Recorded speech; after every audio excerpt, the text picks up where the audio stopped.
Okay, we're on. Hello, can you guys hear me? Just to make sure, checking mic progress.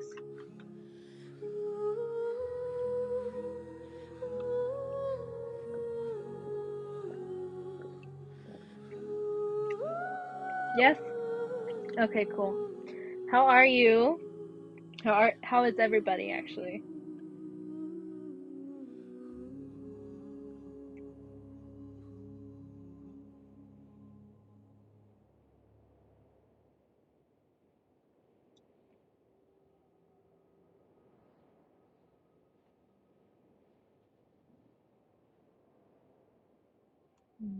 Hold on, let me do something really quick.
Okay, let's get into it. I'm gonna do my dailies and then we can roll.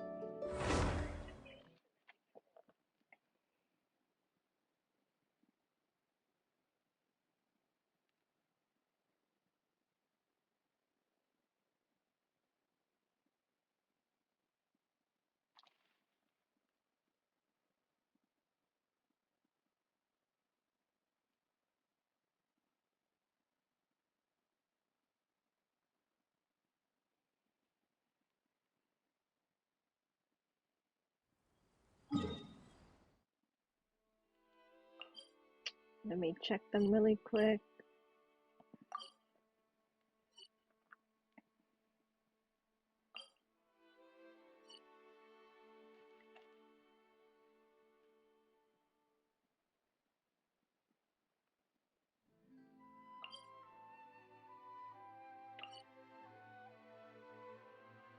We can do this one first. Hello? Hello, Twee. How are you? Twee, I don't know if you can do this, but can you pin a message and saying that it would be spoiler alerts if anyone hasn't gone through story yet? Just be like Archon story quest spoiler or something like that. I don't know how to pin a message. So,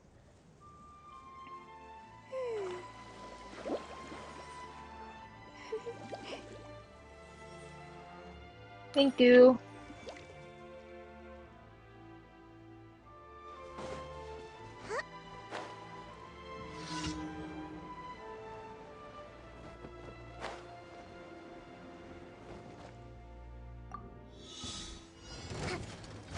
Hold the line! There is no escape!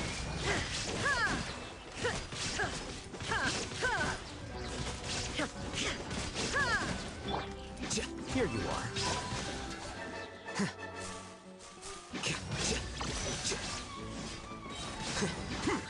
A process of elimination.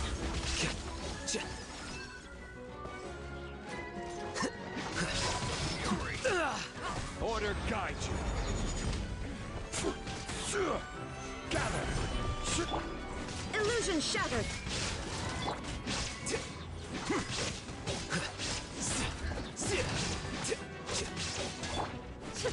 Inazuma shines eternal! Okay, that's one.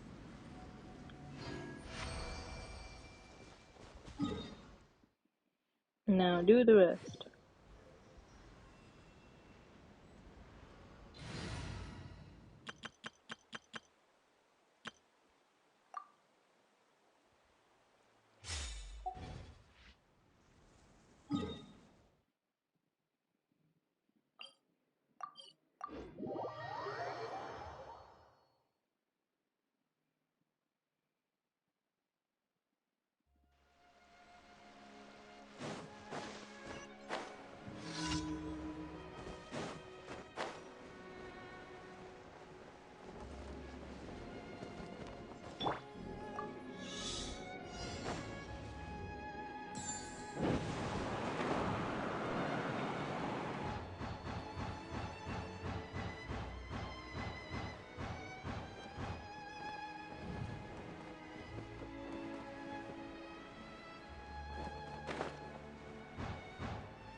Whoops.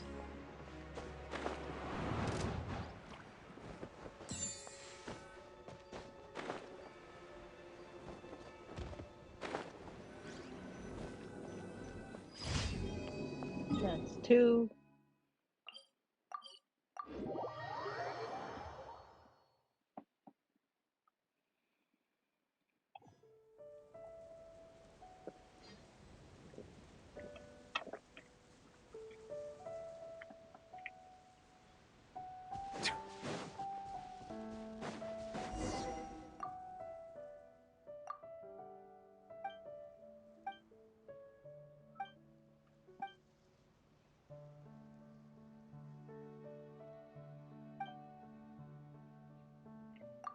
Oh, you know me, just streaming late. It's really late though. I started really late today because I was out running errands until like 9 something. So, but it's okay. Better late than never.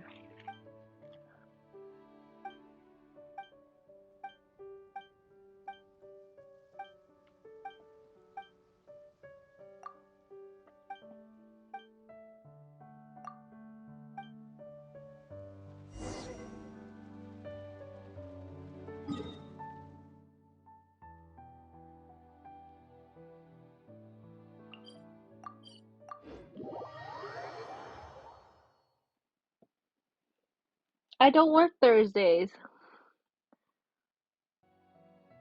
I thought you knew that. Everybody that's close to me know I don't work Thursdays. Where have you been?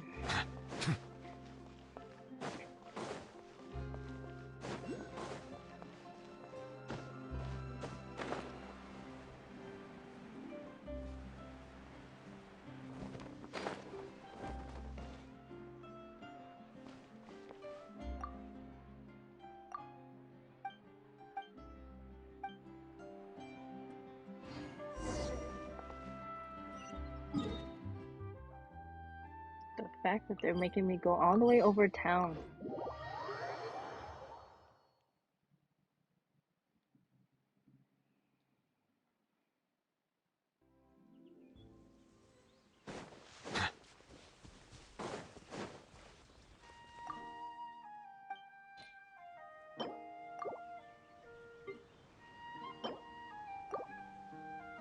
What?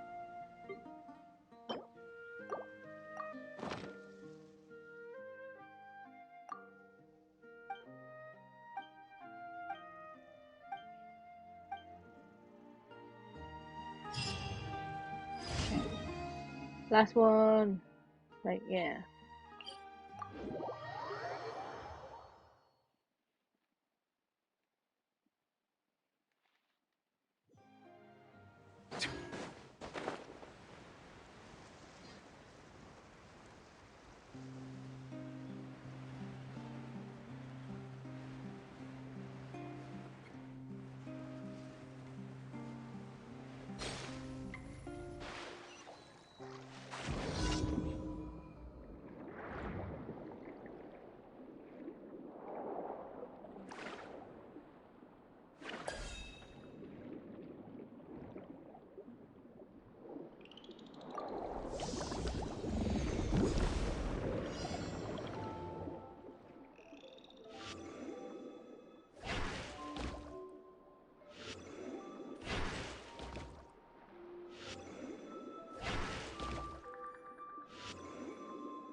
Nice.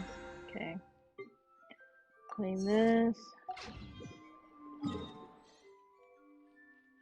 Not that yet. Go here.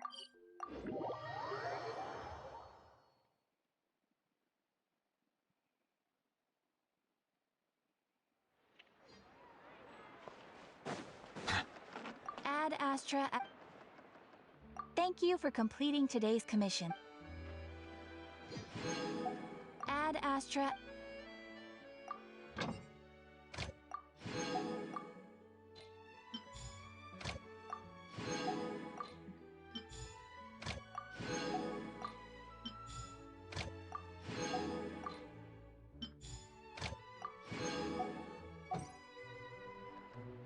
Wait, did I? Ad Astra. I didn't do the last one.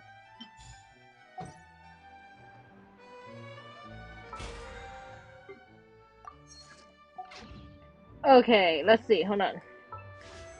I have 42. Let me see if I can. Whoops, wrong button, wrong button. Okay, I have 6 more. So that's what, 48? And I'm like 30 in? Let's go see where my luck is today first. Oops. No? What?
What? Okay, I got an achievement, but what does it say?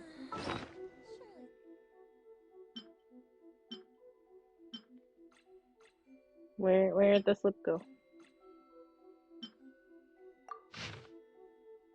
Okay, great fortune. Let's see if it works.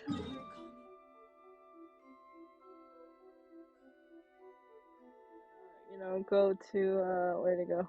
Go. Where's the here? All right, who's ready to see me roll? Apparently, I have great fortune. So let's see.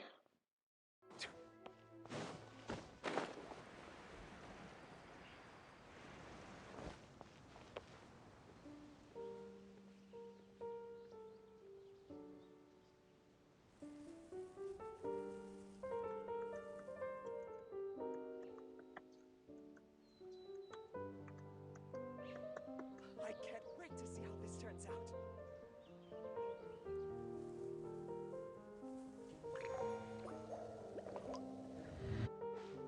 Okay, let's see.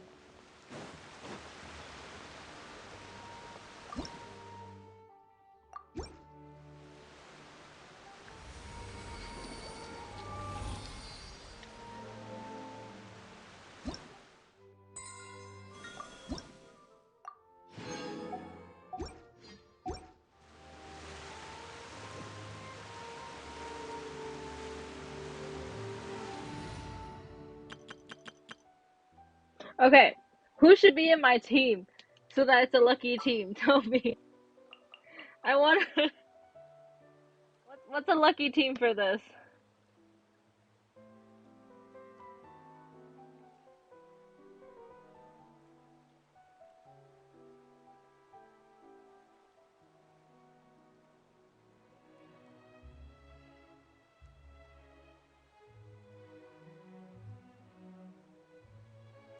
Just waiting for anybody to.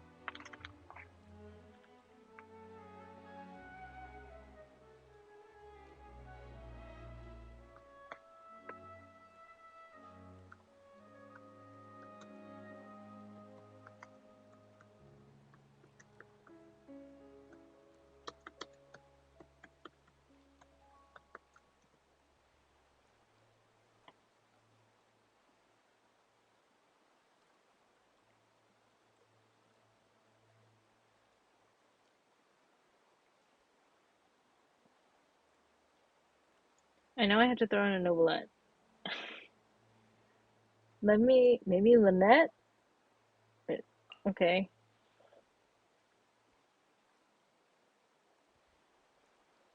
Who else should I throw in? Should I throw in a Feminine too? Will that work? Where'd he go? I have a Femine somewhere.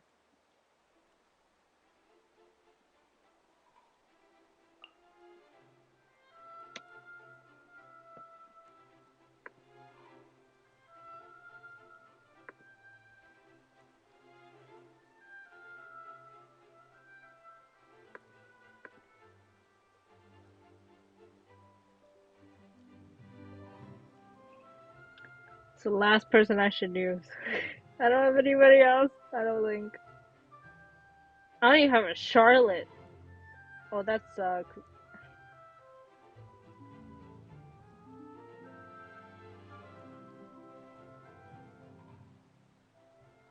Yeah, I don't have anybody else. The purple witch hat. I mean,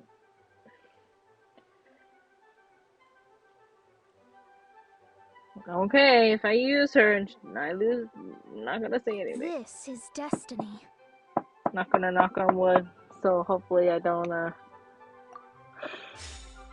All right, let's see. So since I am wrong button. Let me see. 5, 10, 15, 20, 25, 30, 35, 40, 41, 42, 43. So I'm 40-ish wishes in. So let's see where this gets me.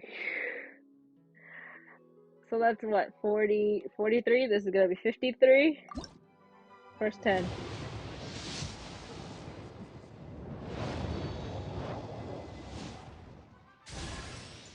I got a beta, okay. Sword. Sword. Black tackle. Okay. Debate club. Sharpshooter. Sharpshooter again. Cool. Nope. Nope. Oh, well. Okay. What was that? 53? That's 53. This is 63. Oh, no. Oh, I got a Charlotte! Okay.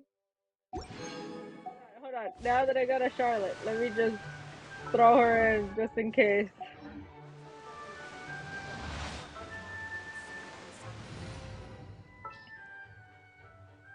Where'd she go? Where'd she go? Nearer to the action is closer. Okay, okay, okay. What was that? I said that was 63? 64?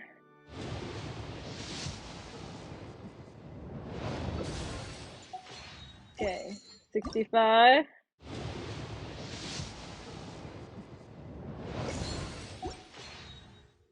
66? Oh, I'll call it. Okay. 67?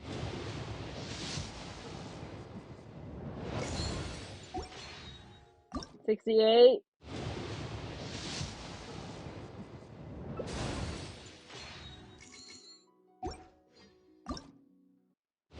69?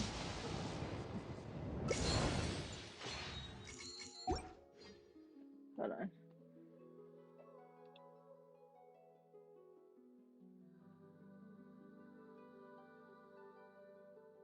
Okay, I was just advised to change my team. Hold up. Okay.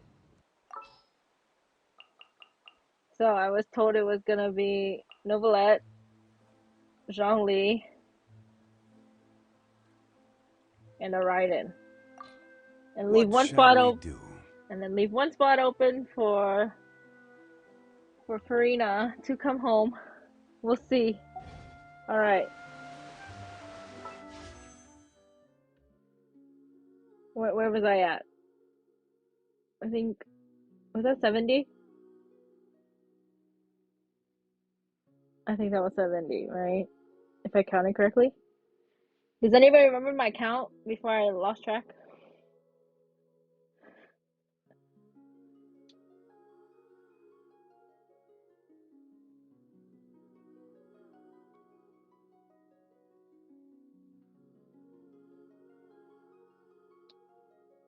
69? Okay, 69. This is 70.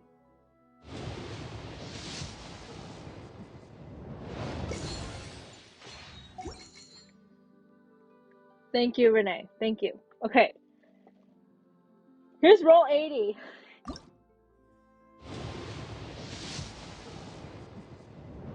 God. Oh god.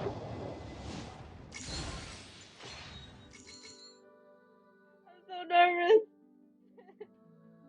Okay.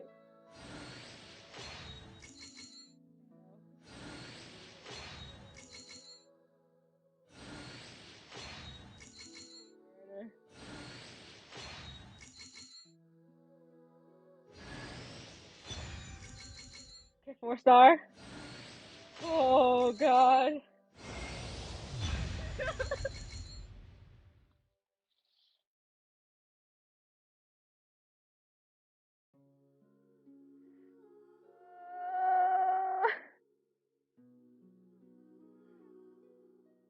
No.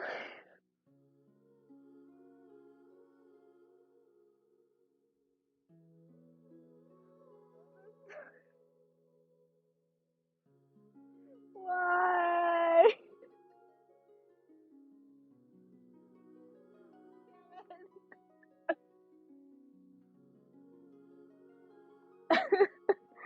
She didn't feel welcome, I guess. Oh no, that is painful.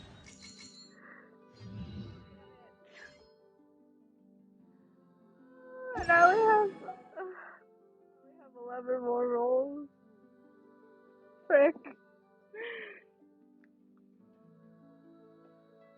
Damn it, I don't have enough.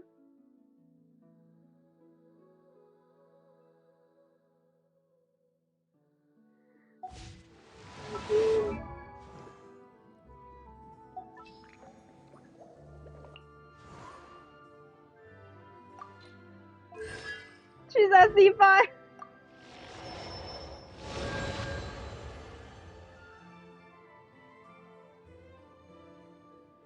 Oh no, Furina didn't like it.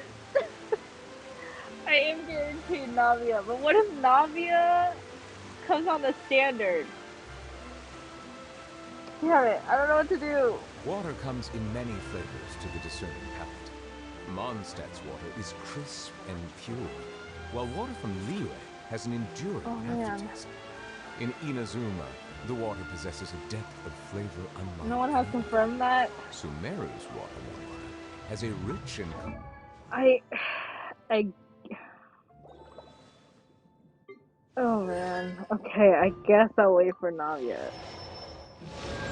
Because she's, okay, she's, I guess, I guess. That hurts. I needed an Archon! Damn it. She didn't like the fountain. She didn't like the fountain. Rip. Damn it. I think the hyper-emotional Oh characters man. It's a sign. It is a sign. Ah, damn it.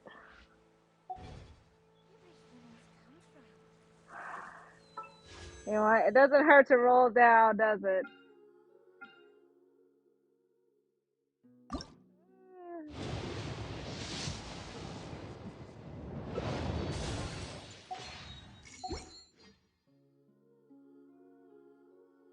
If you mute the music, yeah, I know.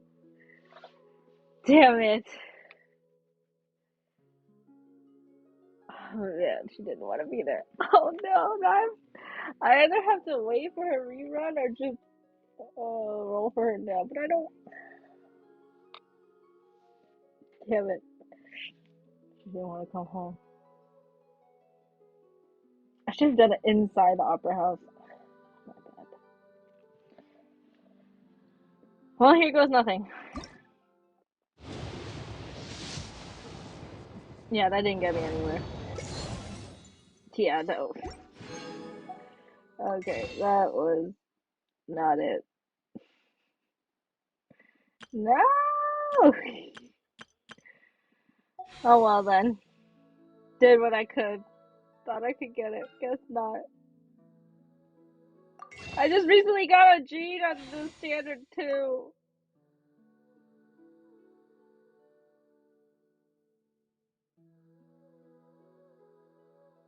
Right there, right there.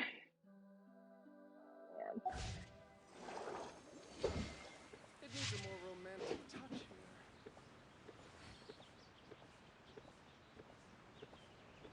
here. Yeah, Jane is my second healer besides my Kokomi. So, okay. I'll wait for Furina rerun then. Damn it. Because Navia would come first. I think the This is sad. hyper-emotional element you're adding Alright is then. just gratuitous. My team again, I guess.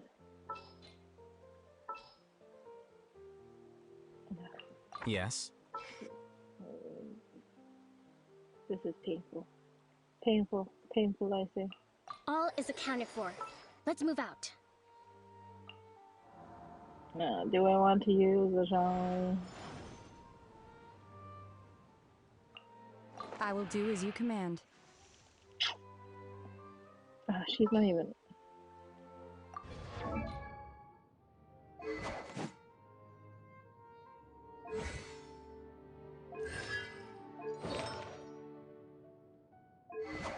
Yeah, whatever. Okay. I guess.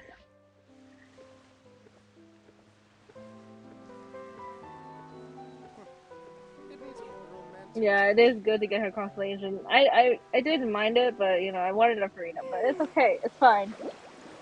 Well, now that we're here, we might as well start the quest. We didn't get Furina, but that's fine. We'll deal with it. Yeah, Nubi and Rio were all late. Oh, yeah, I don't have a Rio.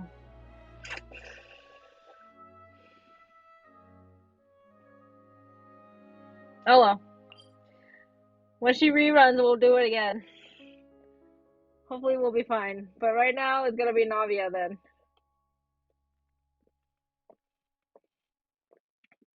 Because Navia is a depiction of me. So, well,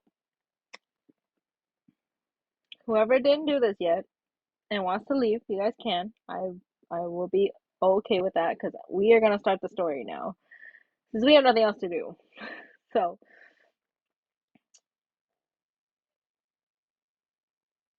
we're gonna get to it then.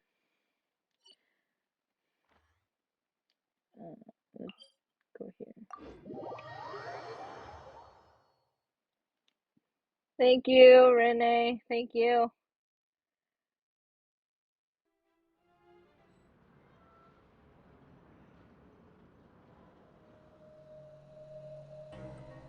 Have a good night, okay? If you're sleeping. Unless you want to watch with me. Unless you want to watch us, then that's fine. But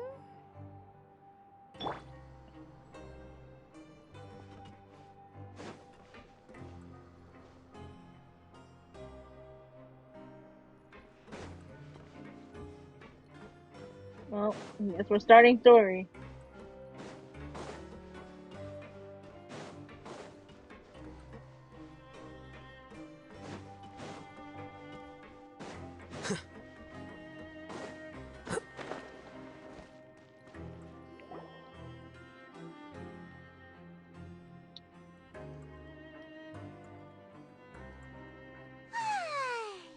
Now for a little rest after breakfast.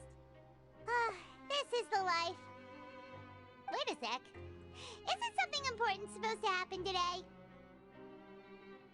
Oh, today's our big day! We're supposed to leave the Fortress of Mirapede! Come on, we've got to go complete the release procedures now!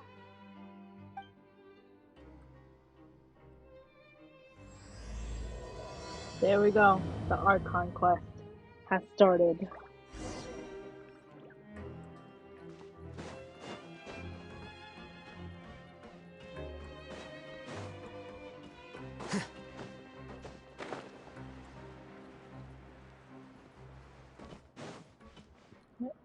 Is he downstairs?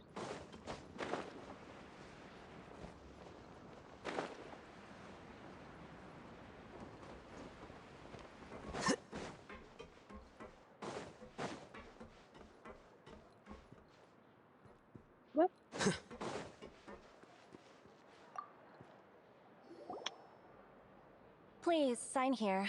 This document will be effective immediately upon signing, and you two may exit the Fortress of Meripede via the regular channels. It's been so long since we've been to the surface. Let's hurry up and...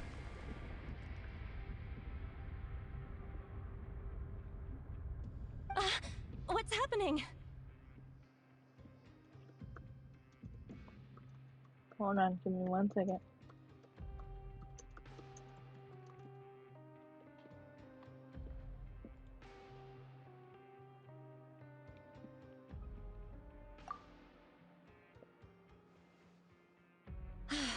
I'm fine, thanks. But I wonder what that tremor was just now. Let's go ask the Duke.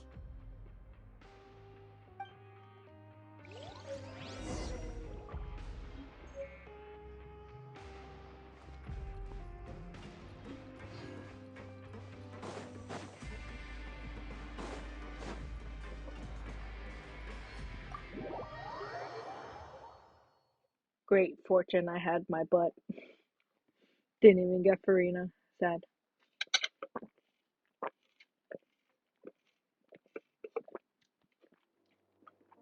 The fortune slip has lied to me. Your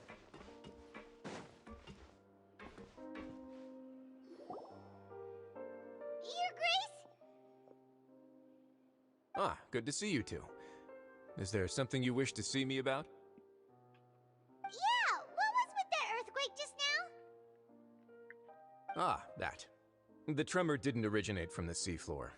In fact, it seems it came from the surface. Over the years of serving as the warden here, I have developed a sense for distinguishing between what occurs on the surface and what occurs underwater. Besides, the seal that Monsieur Neuvillette set in place won't fail so easily. So the fortress is okay? If you recall our last incident, if there really were a problem, there would be crowds of inmates in a panic right now. Huh, you've got a point. Okay, seems we need to get back up to the surface and ask about what happened. By the way, do you know what day it is today? I believe today is this month's pipe cleaning day. Wait, do I? Will I get to see my wait. Wait, seriously? Ah, yes. Have you completed your release papers? Yep. It's you two. Are you leaving now? That's right! Today is our last day in prison! But now that Paimon says that, it doesn't feel like we were confined here. It's actually been pretty nice! Oh yeah, Paimon feels fond of this place now! Then be sure to come back and visit. I'll miss you. Cedrine is so cute. When she comes out, I'm probably gonna roll for her too. But we'll see. Maybe she's a 4-star. I'm not sure. If you've signed the release papers, then you're free to go. The guards will escort you out. You're not going to see us off? I knew you'd ask. All right, sure. Let's go. Aw. Risley's so nice. Well, you actually agreed. No worries, you must be busy. Paimon was just joking. Ah, so you do have a polite side, I see. Darn it, Paimon. Just had to open her mouth. After being down here for so long, I imagine you must feel like you're lacking companionship. Shall I come along too? Yeah, don't worry, we'll come back to see you. Paimon really likes the cafeteria here. The chefs sure do know how to make good grub. I hope you won't be here as convicts the next time I see you. Well, we weren't really convicts to begin with, but hey, I mean, okay. We'll do our best to stay out of trouble. Well, it seems our work in the Fortress of Meripede is finished. That's the end of another chapter in our journey. And since Neuvillette was the one who asked us to come here, we should probably go report report to him now. Next up, the Palais Mermonia. You're going to see Monsieur Nervulette? Please pass on our kind regards. I'm sure just your regards will do, no?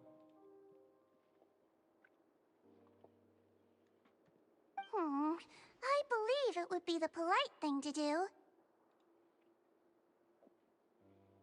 You're right. I've heard the Palais has been terribly busy these days. Tell him that I hope he hasn't been overwhelmed by the recent string of troubles.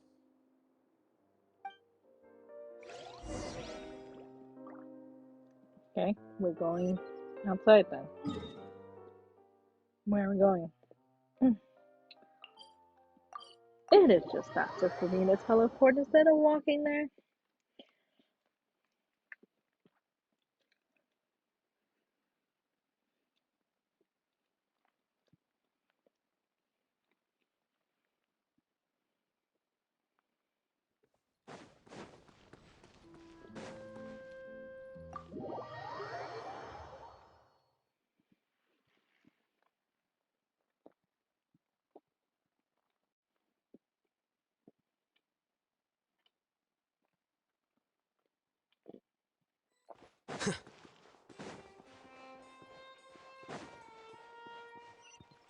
Oh, well. The Palais Mermonia sure is buzzing with activity today. Halt! Huh? Oh, it's you two. Apologies. Monsieur Nervulette did say you'd be welcome at any time. What the frick? Okay. Excuse me, would you mind helping me take a look at this report? I'll be right there. Sorry, I've got my hands full here. You can see yourselves in. Everyone's so busy. Seems a lot has been happening.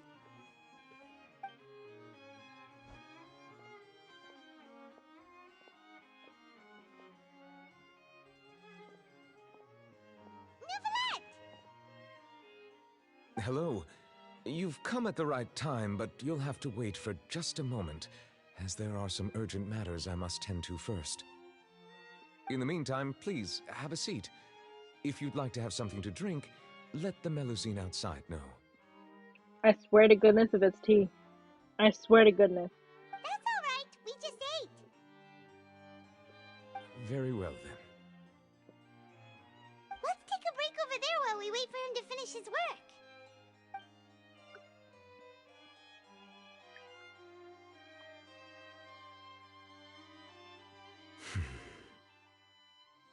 All right. That should wrap things up for now. Are you done with your work? No Twee, no but tea, no. All the times I've heard Risley say tea, I'm done. I'm done with it. I'm done.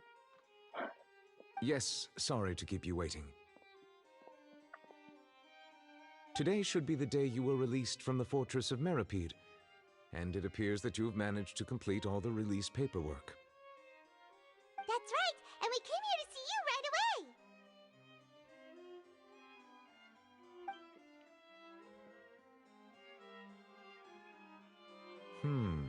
A massive whale.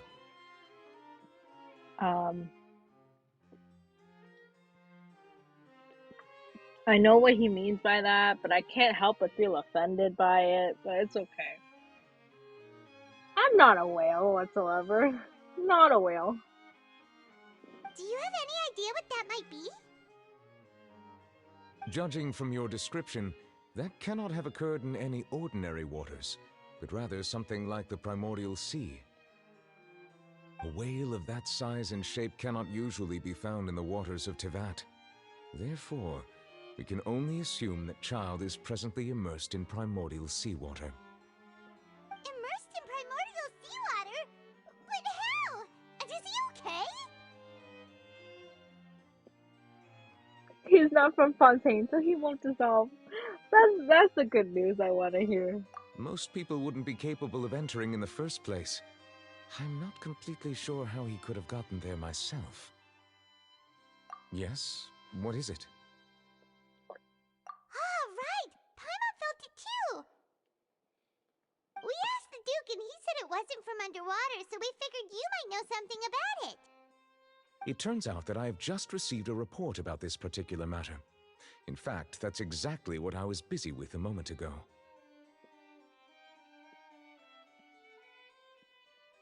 Quote Jeffrey, why are you offended? I don't think you will.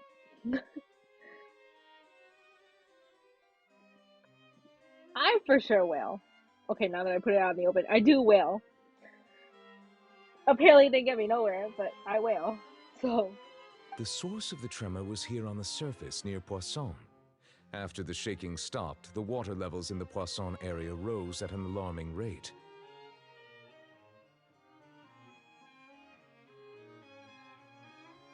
The water levels rose? Oh no! What about all the people there? Fortunately, the water levels only rose for a short period of time and have already returned to normal now. However, I still have a bad feeling about the whole phenomenon. If the change in water levels is connected with the leaking primordial seawater, then the situation in Poisson may be much worse than it appears. Navia should be in Poisson, right? We need to go check on her! Oh no. Not the Spina di la Russa. I would also like to go there as soon as possible, but I'm afraid I can't leave just yet. We must immediately formulate disaster prevention plans for the surrounding coastal areas to avoid potential catastrophes. I'll have to ask you two to go to Poisson first. I'll meet you there to check on the situation once I finish things here. There's no time to lose! Let's get going! Please be careful. We will go to the Spina di Russa.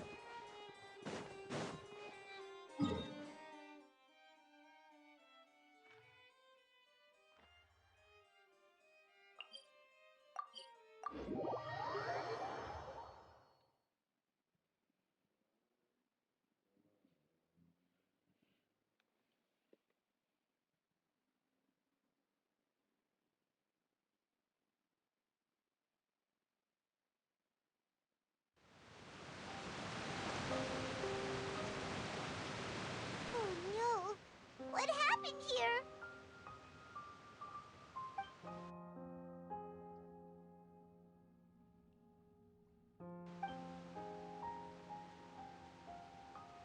Navia should be around here, right? We need to make sure she's still... Paimon means we need to check on her. Darn it, Paimon.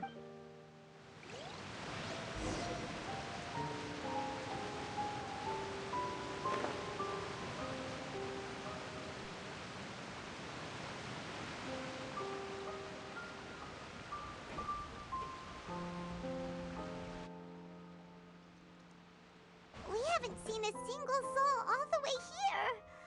Oh, this is getting scary. What will I ever do now?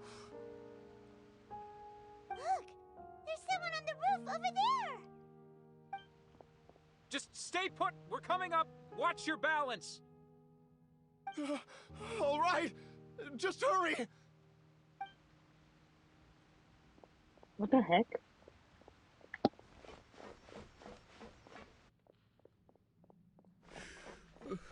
I'm not young anymore. How will I survive on my own?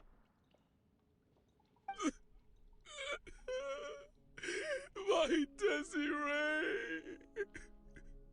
Oh, he looks pretty sad. My leg! My leg! How could this have happened? It hurts! I love how they name each victim after a letter. So it's just like disaster victim blank, disaster victim blank. Just hang in there. Help is on the way. You can hold my hand if it makes you feel better.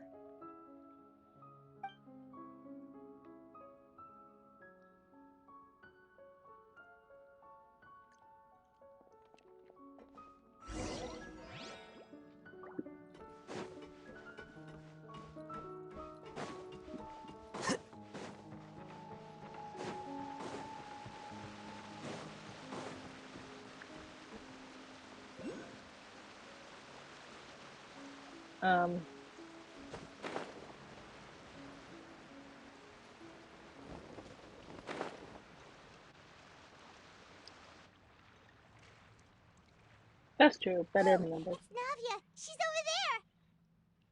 Hey, Navia, are you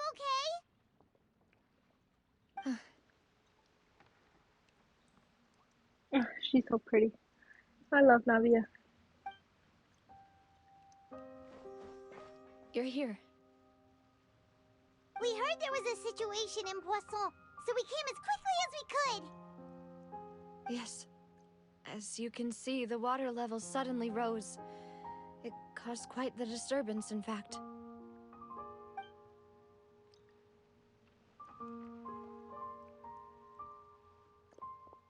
Demoiselle! There was a wounded resident next to a building southeast of here. We've already transported him to safety, but we've run out of medical supplies. He's wounded? How badly? He fell, so it's probably a broken leg. He's pretty shaken up. When the water level rose, he desperately climbed up to the roof. Once the water receded and he saw the ground, he became terrified and eventually... He jumped down then. Why the frick would... Okay, okay. Find the leader of Squad 1 and tell him to take the wounded resident to see a doctor. He should know where to go. Understood. I'll take over his search and rescue mission in the meantime. All right, you'll be in charge.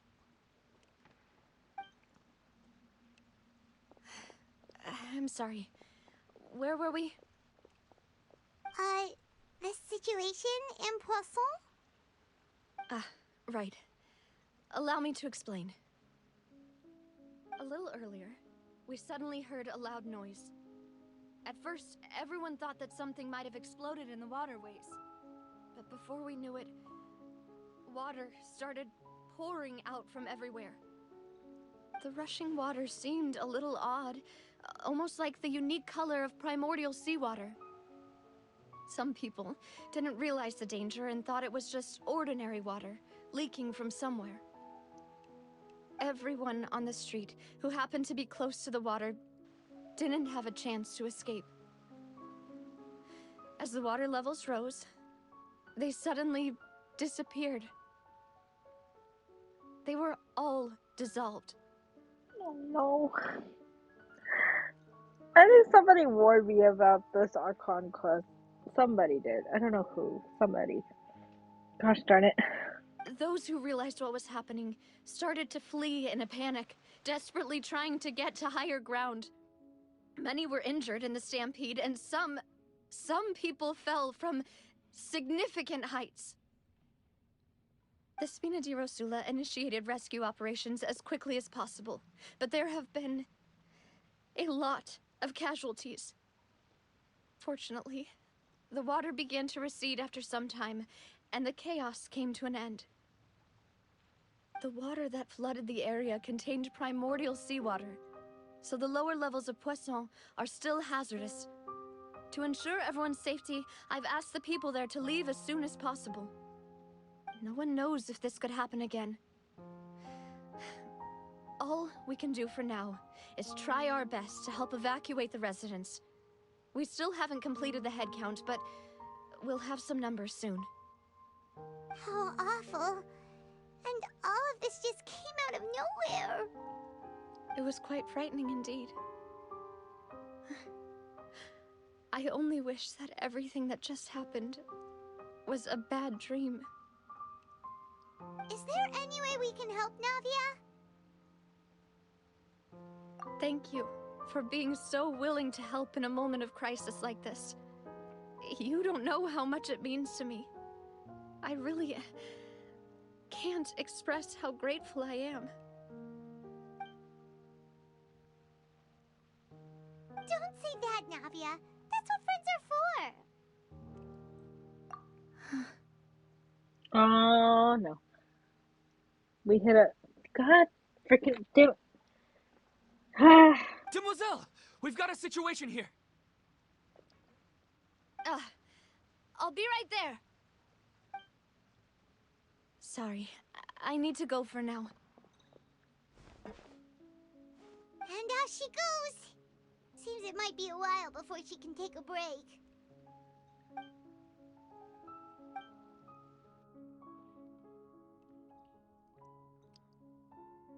Okay, the wounded are being tended to, and we finished a preliminary head count. More support has just arrived, so I suppose I finally have a moment to focus on my own matters. Of course, we should remain ready for anything, and continue doing our best to rescue others. I'll be sure to have everyone at the Spina di Rosula ready to render assistance. Traveler, Paimon, would you two accompany me to my father's grave for a moment? Huh? Right now? Thank you.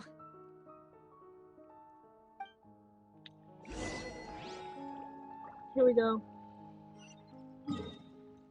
Wait, let me just grab this. This is gonna bother me. Let me just grab this really quick. Where is it?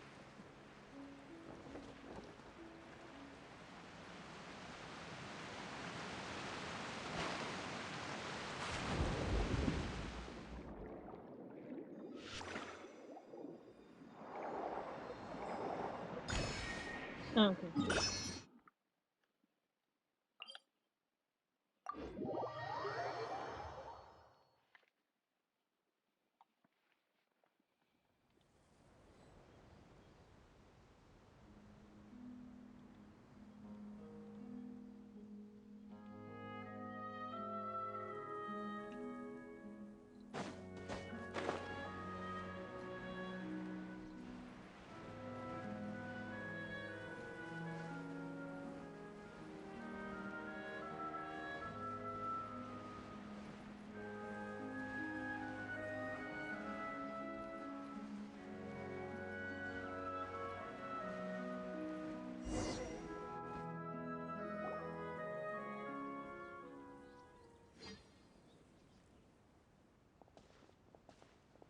Not a lot of people here, huh? Well, given the time of day and the whole situation in Poisson, Paimon doesn't think there'd be a ton of people here visiting graves. Right. That's how things are now. The living are so exhausted that they've no strength to spare any words for the dead. Navia?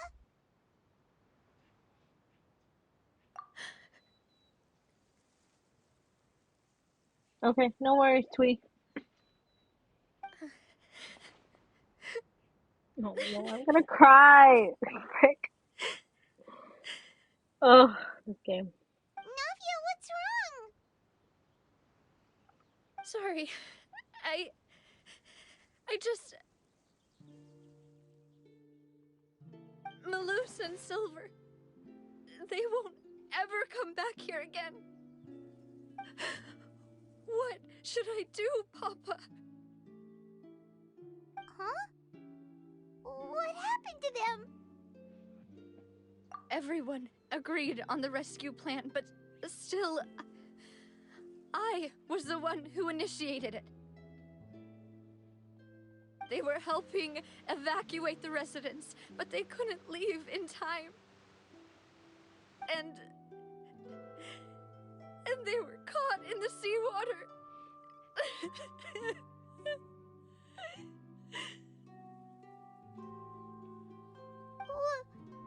What should we do? I've known them for so long. And I know they weren't afraid. But I could at least hold a funeral for my father. And I know where he rests. But as for Malus and Silver, they're just... gone.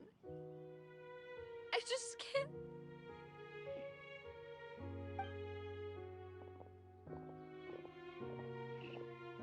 Everything looks so clean after it rains. Even the gravestones.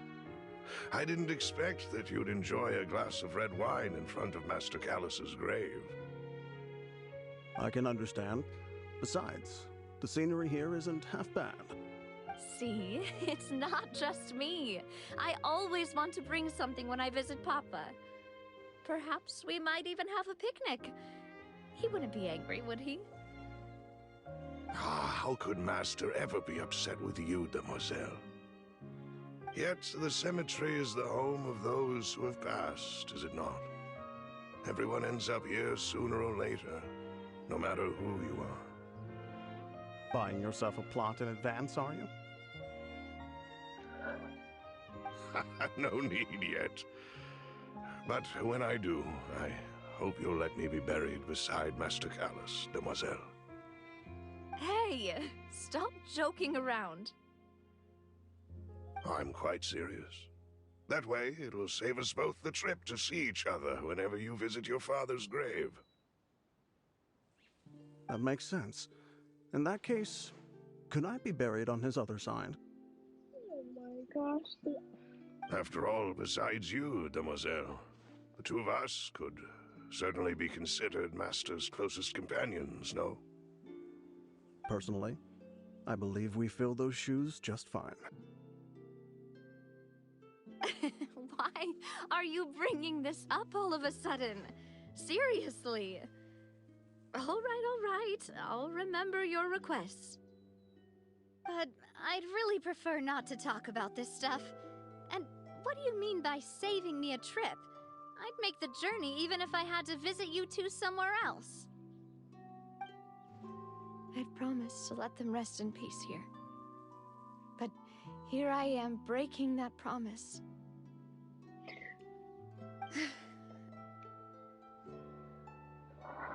I'm sorry for letting you see me in a mess like this. I don't usually cry, really. Paimon doesn't know how to help you feel better. But, well, she understands how you feel. I had always thought I could make my wishes come true. But now that I think about it, that never solely relied on me. Many things can only be accomplished with someone else's help. Malus and Silver have helped me so much. But by contrast, I could do nothing for them. I'm so sorry. You can spend as much time as you need here, Navia. We'll stay with you. Thank you. Right now, you don't know how much that means. By the way, you can have a look at this. It's a list of victims from the incident that took place here. Obana, Khan, Burnett, Giverny, Francine, Karina, Daisy Ray, Joinville, Julianne, Esson, as well as Malus and Silver. So, everyone else is safe. But still... Oh my god. It's okay. I know what you're thinking. And you're right. We lost Malus and Silver. But we were able to save more than we anticipated. The overall outcome indicates that the cost was worth it. Right! Don't think that way, Navia. One person might be saved at the expense of another, sure, but that isn't something we should ever consider a trade. Malus and Silver were not the price for saving anyone. They're heroes. You're right. Thank you, Paimon. Oh my god. What you said just now was pretty amazing, actually. I'll remember your words. Oh, really? Seems you've become more eloquent in the time since we last met. Oh my. Okay. Okay. I guess she came too. Okay, cool. The knave? What are you doing here? Is everything going well on your side? Yes, My people are carrying out the mission according to your request. All the residents of Poisson have been evacuated, and we're preparing to relocate them to higher ground. As for these supplies, we have everything taken care of. There is no need to worry. Thank you very much. Wait, do you two know each other? We just met recently. Right, Miss Navia? Usually, I would call this a coincidental encounter. But that doesn't quite fit this time. Besides, it never even crossed my mind that a Fatui Harbinger would come looking for me.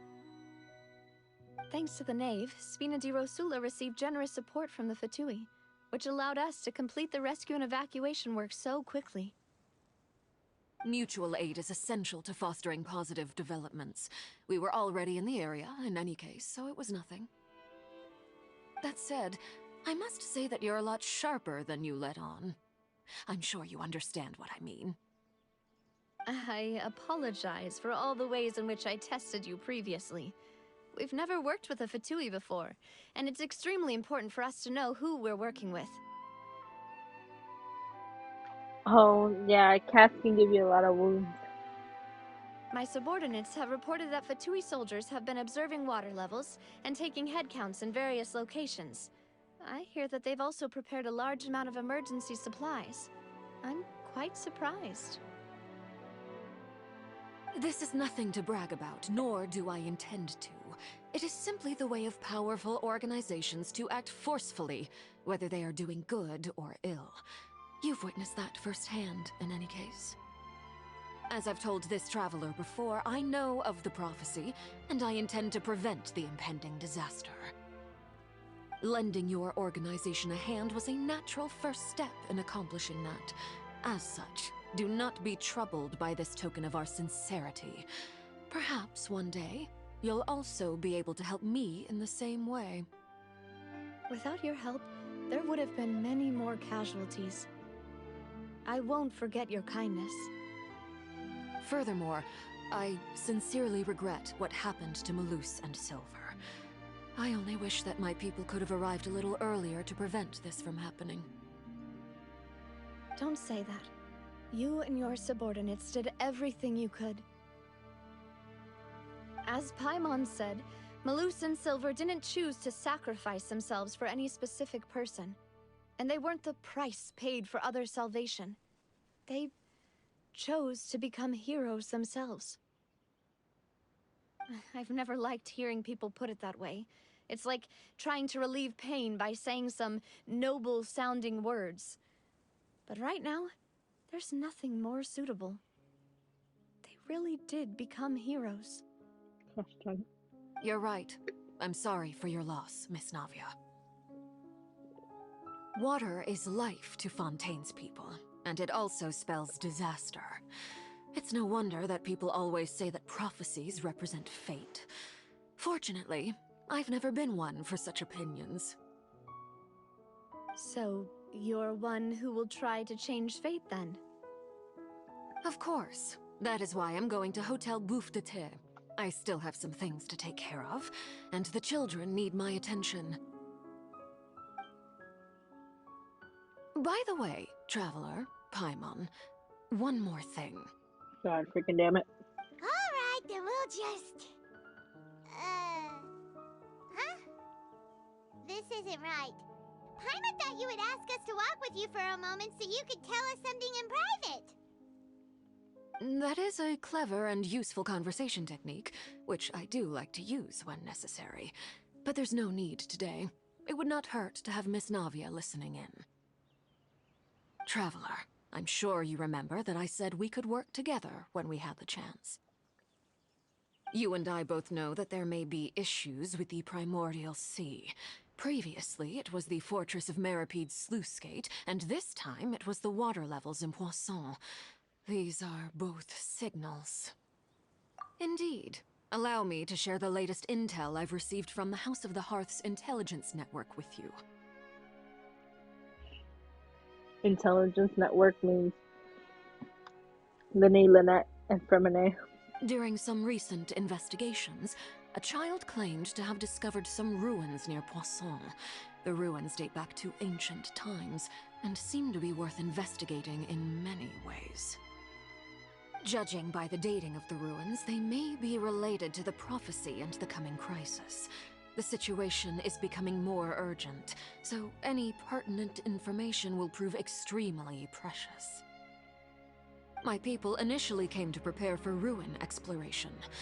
Unexpectedly, this disaster struck, and at present, we're all busy prioritizing the rescue effort. So that's why the Fatui were already in Poisson. I wanted to take the children along, but unfortunately, Linny, Lynette, and Fremine have all been dispatched to higher ground to assist affected residents. I knew it. I knew it. It was the kids. Linny told me that outside of the house, the person they trust most is you. Which is why I want to give you this task.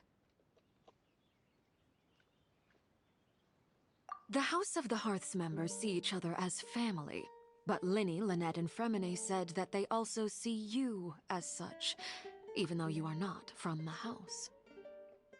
I'm sure you already understand how earnest they consider their friendship with you to be. Oh, that somehow makes Paimon feel kinda happy. The intel I just shared about the ruins could fetch a high price. But since the children consider you family, it's only natural that I freely share it with you. Yeah, it's always family. Got it! So all we gotta do is go to some ruins, right? We can handle that. Excuse me, but may I tag along? Oh, thank goodness, Twee. Thank goodness. You wish to join, Miss Navia? But are you sure you're up to exploring some ruins? You need to rest. Well, I'm sad, yes. But I can't just go back and plop myself into a chair by the roadside and do nothing.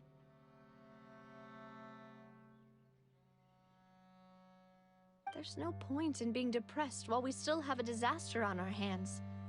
As my father's successor, I must live up to the hopes he had in me. Besides, I'm also doing this for myself. I need something, a distraction, to keep my mind off Malus and Silver.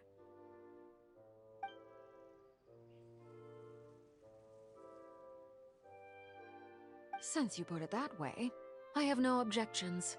What do you say, traveler? All right. The ruins are to the south of Poisson. Here's the map. Okay, the three of us will handle it. Come on, let's pack up and get going.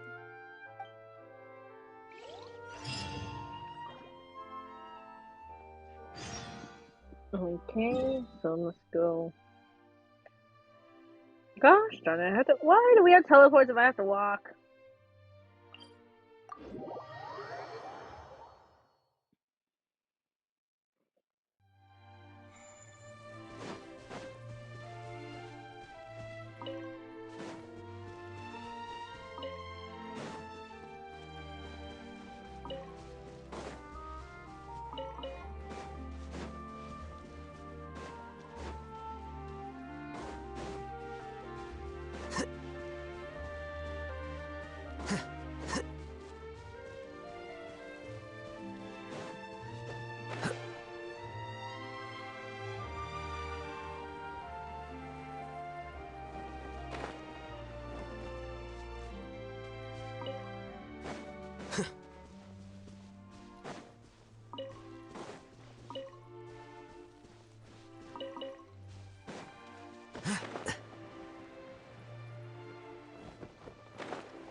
So, are these the ruins the knave was talking about?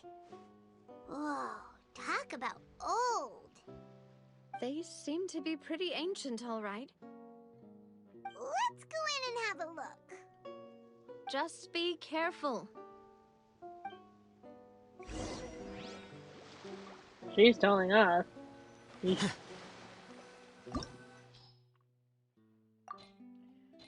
Okay, who do I need to bring? I'm gonna take out her and then bring a. I don't know.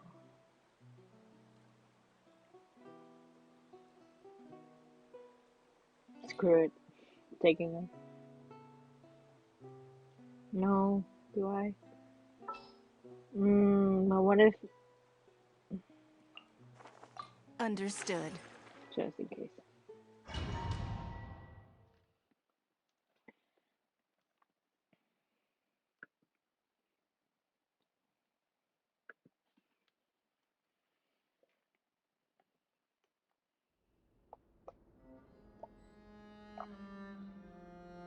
Okay, load it in. Let's get it going.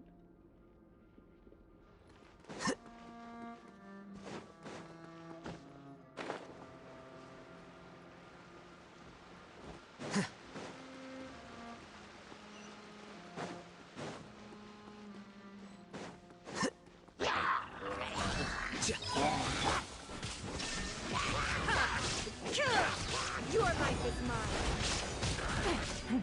Give Oh up. god. Billowing surge. Allow me.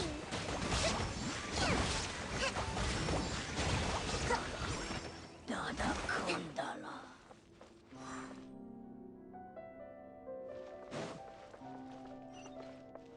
Let's move out.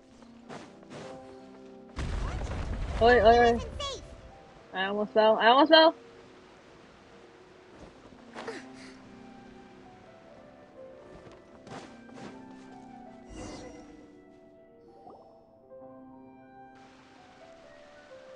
This place has also been contaminated by primordial seawater. Yeah. And a lot of it, too. A Fontanian would most likely dissolve the moment they fell in. Right! You can't go down if there's primordial seawater. It's too dangerous, and it won't be any help for you to just stay here. Don't get by my wrong. We're not saying you're useless. It's just that... No, you're right. I can't do anything in this situation. I'll leave this to you.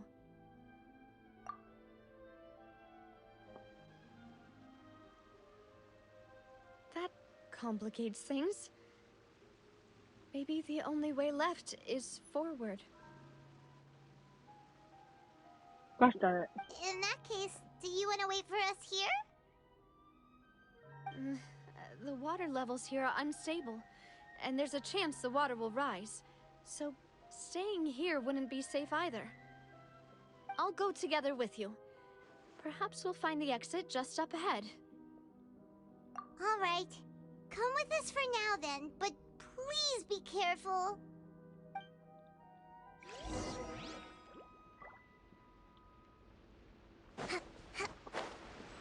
Oh no, it's a dead end! Let's try climbing over from the side.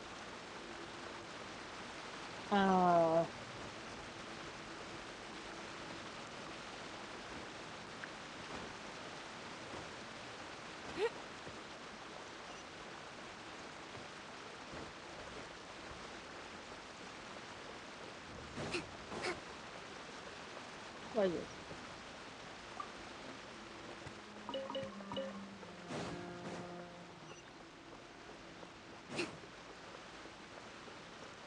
Let's move out.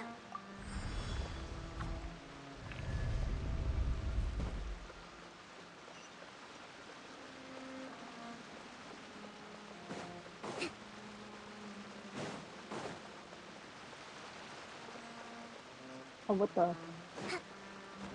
Wait, there's something wrong with this bridge! Oh, well.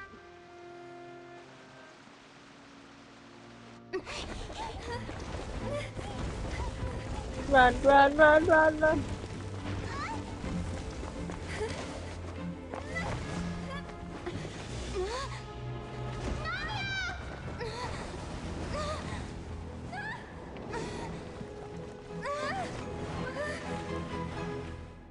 No!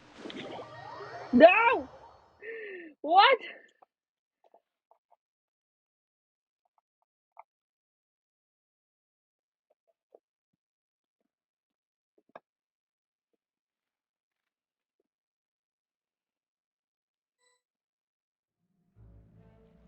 Uh,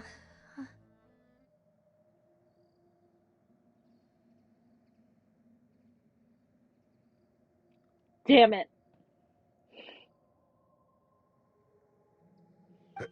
Demoiselle? huh?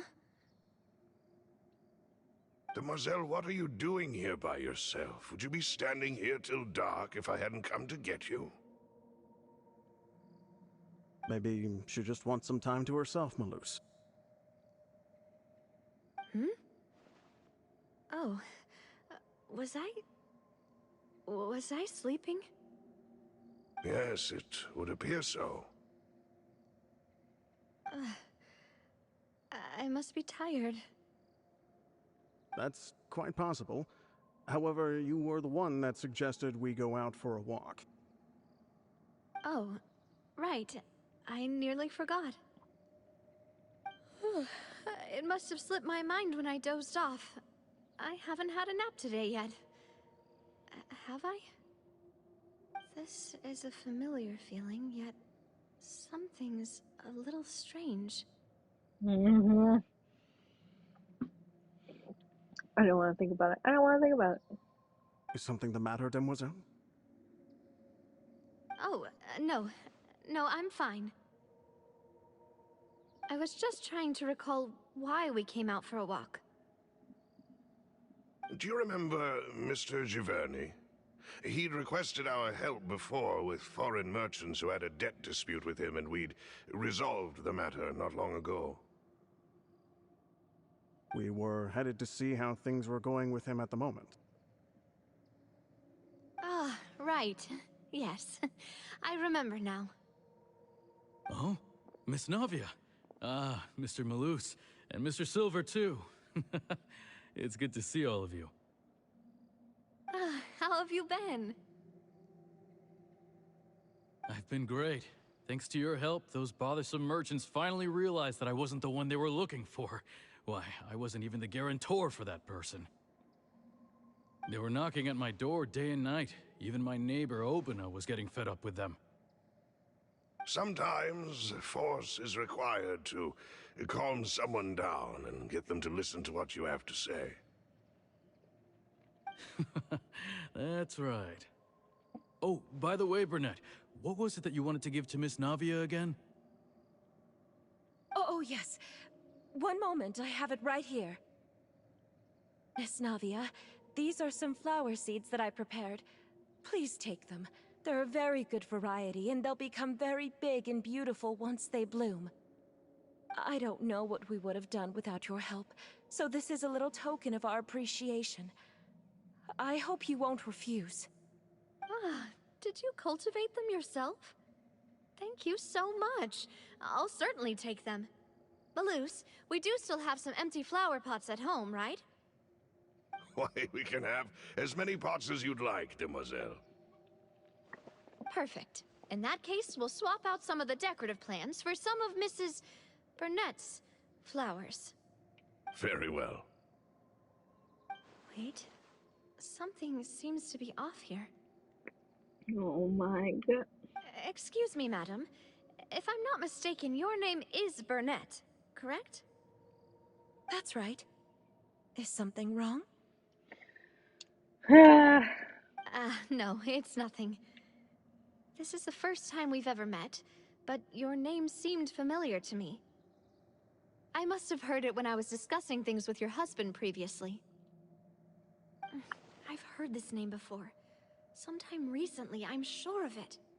Yeah, when you were reading off the dead names. Okay. Okay. And why are there so few people around here? Where did everyone go? We must mind the time, Demoiselle. We still have important things to attend to today. Huh?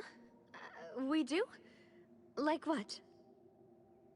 Well, now, did you forget? Miss Navia, here you are. I've been looking for you. Please, come to the Opera House. Your trial is about to begin. Trial? What? My trial? Wait, why would I need to go to the Opera House? Yes, she's right, Demoiselle. It's just about time now, so we should get going. Oh? All right then.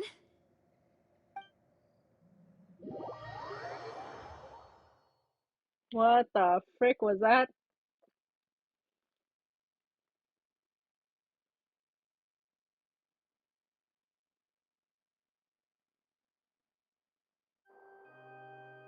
Look, it's Navia!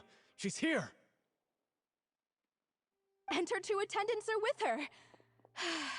Goodness, everyone's finally here.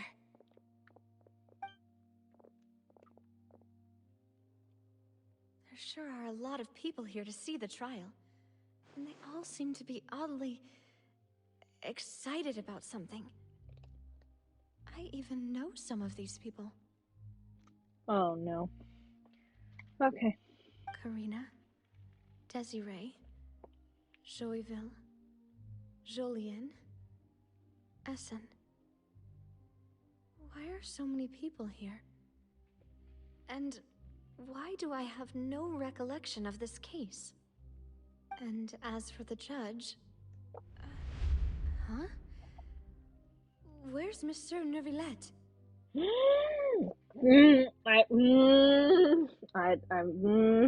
Please sit in the defendant's seat. Don't worry, Silver and I shall accompany you. All right.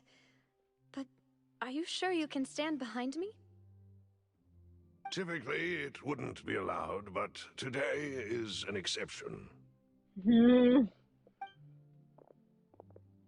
Hey, what kind of place do they think this is? Come on, do they have any idea what they're doing? Seriously.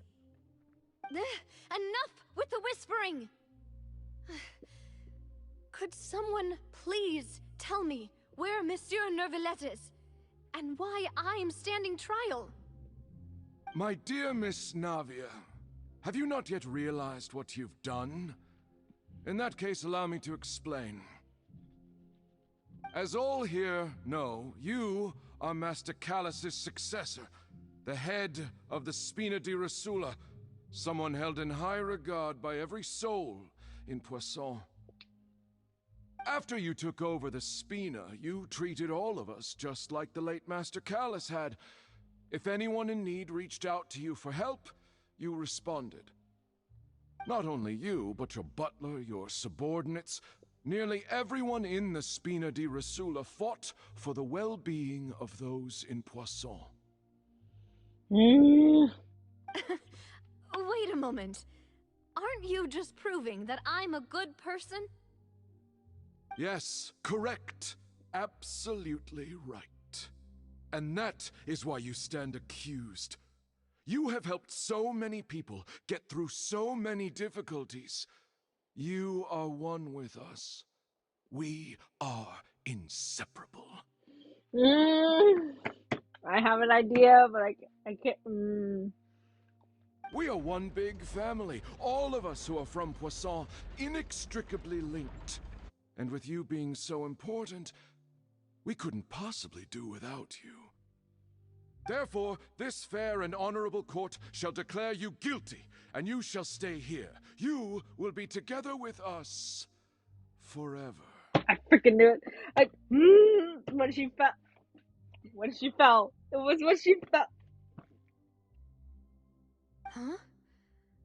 What are you saying? Everything you have said is correct. I have indeed done a lot for my hometown, and I would be willing to be with you all, but what is the purpose of having me stand here like this? What is there to discuss? Ah, well, if that's what you think, then I have no further comments. How wonderful, Miss Navia! Gosh. I don't like this. I don't like the story. I don't like the story. I don't like the story. I know all these people. Why are they laughing? I seem to remember now. Yes, I get it. This trial is... Wait just a moment. This isn't right! Malus? What was that, Mr. Malus? Our conclusion is very clear and unanimous. Let the court judge her now. She's guilty! What? What the? You mother... Stay here, Navia! You're one of us! Demoiselle, don't admit guilt. This trial means to keep you here forever. I wish to exercise my right to defend Our Lady. Mr. Joinville, you only know of Navia's goodness, but nothing of her utterly independent mind. She was born a free and independent spirit. She has never been tied down by anything. Indeed, even the death of Master Callus couldn't stop her. Her actions cannot serve as proof that she identifies herself as part of any group. She merely acted as an individual, extending her hand to help others. Please do not mistake her actions as being otherwise. Really? As an individual, you say?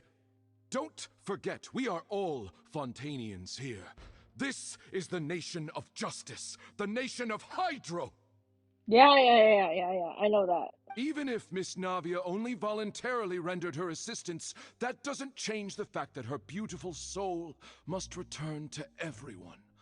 Water accepts all, blends with all. It will surely accept her kindness. Yeah. Everything is measured here in the nation of Hydro, and in the end, everyone shall meld together. Thus, when a unanimous opinion emerges, that opinion represents justice. Now, I speak for everyone. Our opinion is consistent. Navia should stay. We and Navia are one. And you would call this justice? Preposterous. You are merely jealous that Demoiselle still has a chance to exist as an individual. What is these? Not in this case. They're just... Have you forgotten how much you all once longed to become individuals, to become independent? Do you mean to defy our justice? If your justice is flawed, then why should we acknowledge it? As you said, we can also have our own justice. Silver and I shall defend Demoiselle. And that is how we will enforce justice. My head... It hurts. Demoiselle.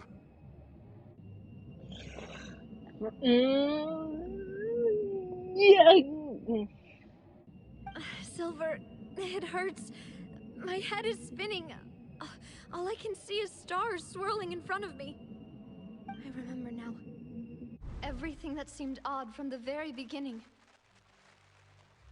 Karina, Desiree, Joyville, Jolien, Essen, and Mr. Giverny and Mrs. Burnett, who we met earlier. Even Malus and Silver. I don't want to admit it, but they're all dead. Don't be afraid, and don't admit guilt. We will protect you to the very end. Absurd! Who are you to say that she cannot be judged? We are the majority, and in the nation of trials, the majority is absolute justice. We are the will of all. She's very strong. That's where her individuality comes from. Don't let them escape! We shall keep Navia here with us! Mr. Malus and Mr. Silver, must you be so stubborn? How could the two of you possibly hope to stand against the collective?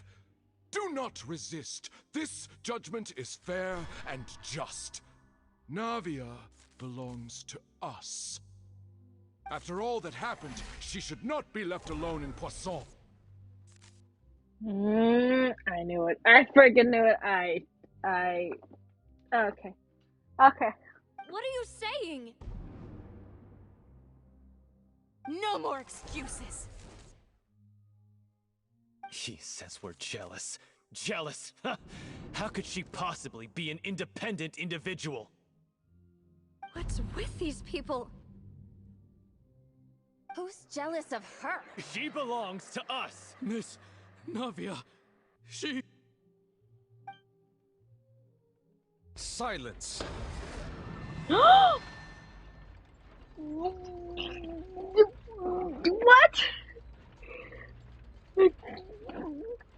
How? How? He's not supposed to. How?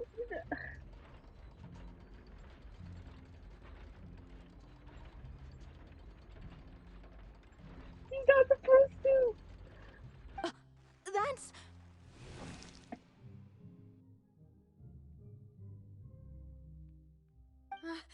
Monsieur Neuvillette! Such commotion is prohibited in the court. The accusations you just presented are nonsense and cannot constitute a proper trial.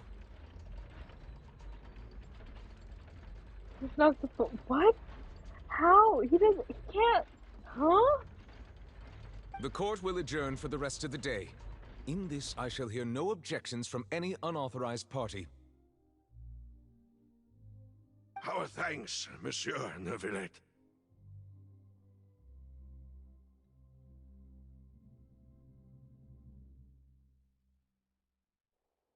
I'm in shock. I don't know what to. I'm in shock. I don't know what to say. I don't know what to say. Please leave with me, Miss Navia, while there is still time. Ooh, okay, so he, okay. But... Go on now, demoiselle. This is your only chance to leave this place. What, can't bear to leave us behind or something? Malus. My apologies. I couldn't resist making one little joke once I realized that this shall be our last goodbye. Oh no. Oh no. Why? Malus. Silver. Quickly, you must come now. Goodbye, demoiselle. Neuvillette.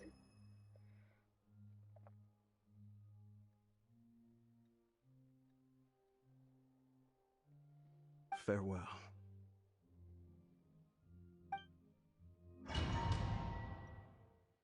Neuvillette's coming to the rescue. Yeah, right? Rain. Rain, heavy rain. Really heavy rain.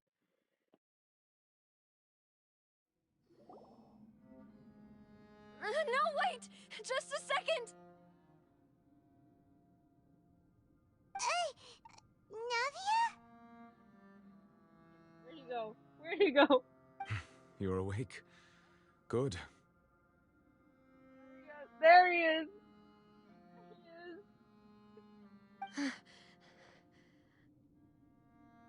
I must have been dreaming. Malus and Silver were still alive, and they were defending me at some insane trial. It looks like you're all right. Did all the sad feelings cause you to have a nightmare? Paimon could give you a hug. Darn it, Paimon. The ruins you were exploring suffered a cave-in. When I arrived, I found you falling toward the water. You were just about to be dissolved within, but I... Finish your damn sentence, Neuvillette. Finish your damn sentence. What is it? I think I saw 2 Oceanids protecting you. It was only for a moment, perhaps even a fraction of a second, but they gave me the chance to retrieve you. Were it not for their intervention, I would not have been able to rescue you before your consciousness dissipated. Wait, did you say Oceanids? You mean like what happened with Vache? Perhaps those 2 Oceanids were the people you saw in your dream.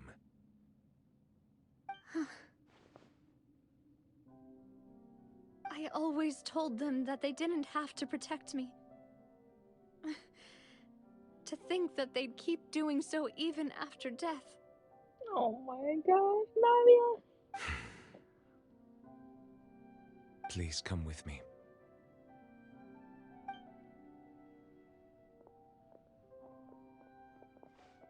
Neuvillette, are you okay? Hmm? Oh, I am quite all right. Perhaps there's something we could chat about? Why do you look so stiff all of a sudden? Oh, Paimon knows. You're the type who feels awkward when there's nothing to talk about, right? I merely thought that we should give Navia some time to herself. Huh? Why didn't you just say so then? Don't you think it's even more awkward to call us over like this and then have nothing to talk about? While they're talking about something now. I suppose so. Ah, Sigewinne. I hope all is well with her these days. Her work in the Fortress of Meropide has not been too much for her, has it? No way! Don't worry. She's doing fine down there. She's an amazing head nurse. I see.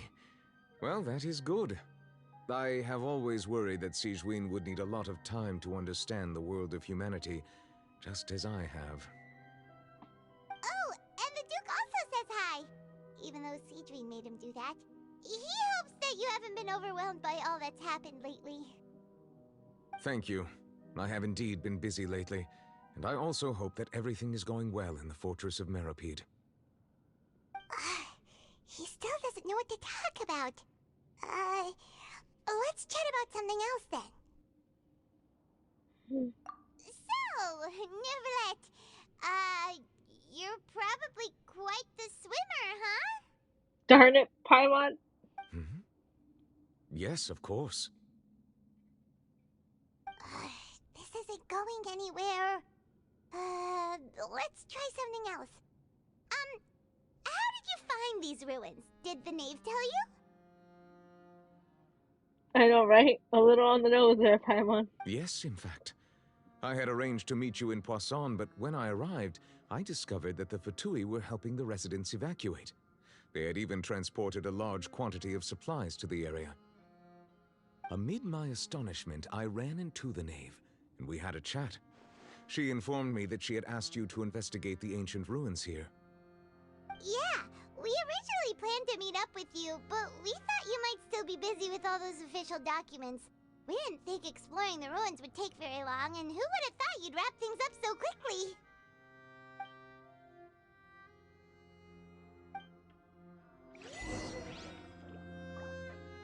Okay, we keep going. I'm sorry to have kept you all waiting like that. I'm feeling much better now. I guess we should get going again. Will you come with us, Monsieur Neuvillette? Yes, if you wouldn't mind my company. Of course not. All right! Another one joins the party! Let's get going then! The more the merrier, I say. There is no escape! Don't waste my time. Hold the weapon! Scatter!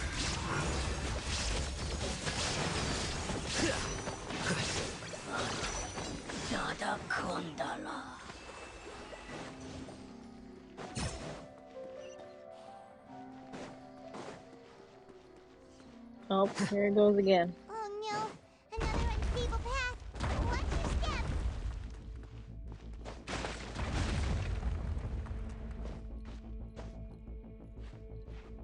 Can we not climb this? Damn it, damn it, damn it! Oh well. Well, I'm just gonna... There you go. Here we go again.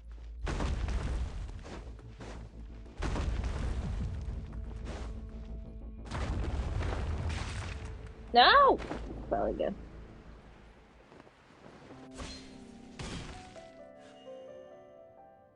How do I get there without falling?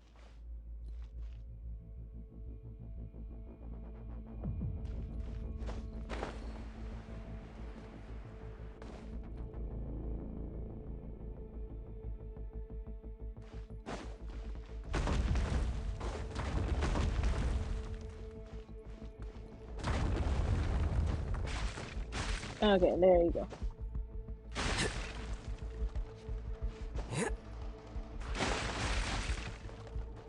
There we go. That only took like 20 tries.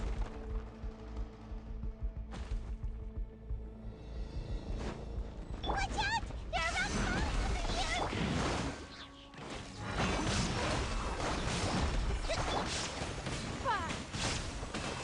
It's not born to oblivion.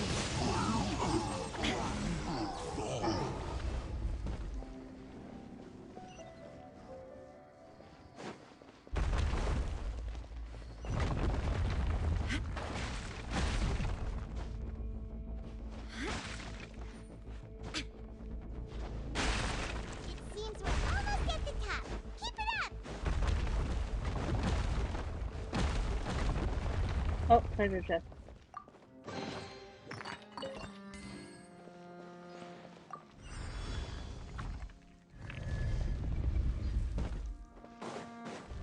Illusion shattered.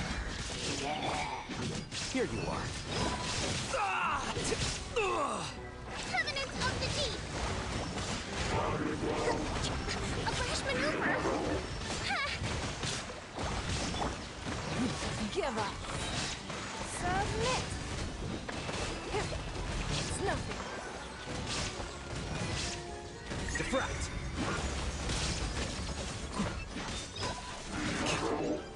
Well, No. Okay, cool. Did I miss something? Did I miss the treasure chest? No?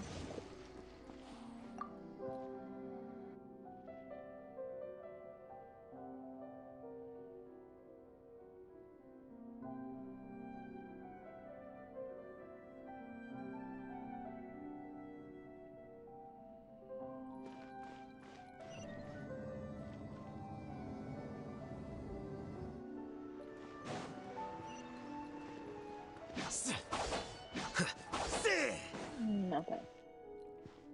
Thought I saw a chest somewhere. No? Okay.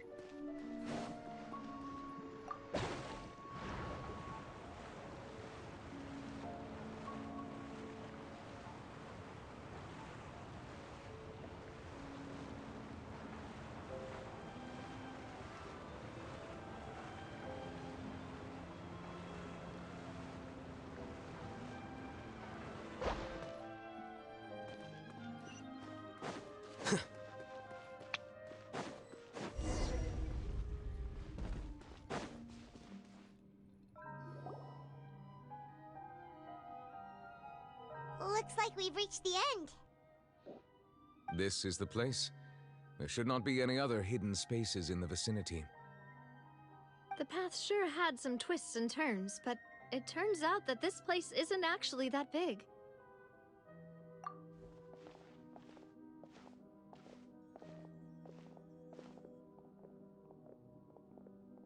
Stone slates.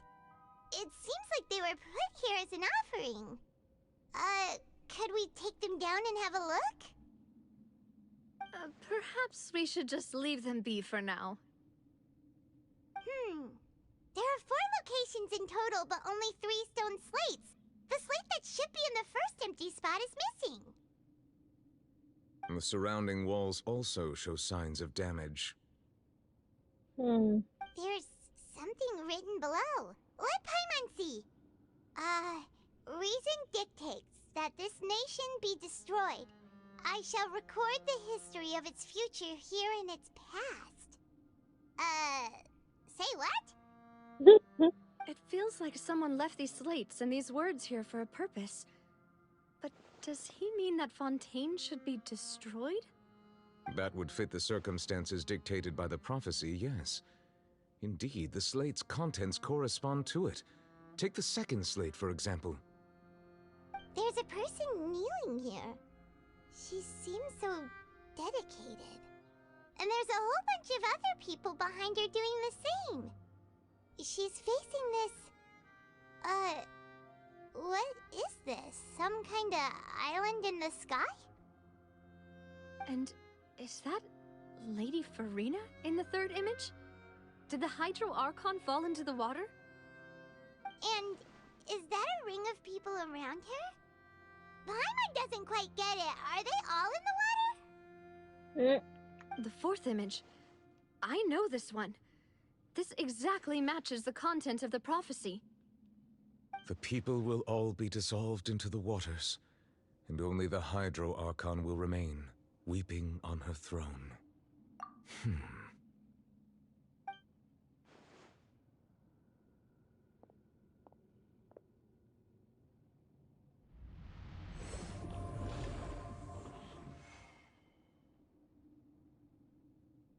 What the frick was that?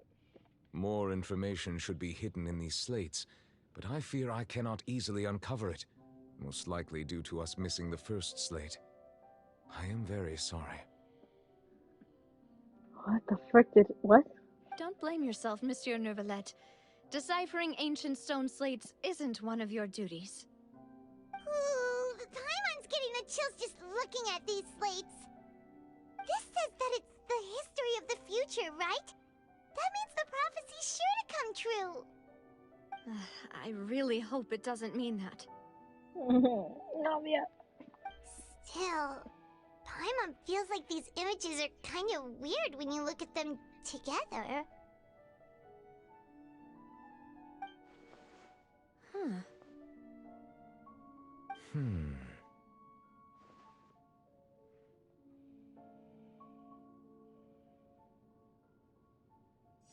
That's right!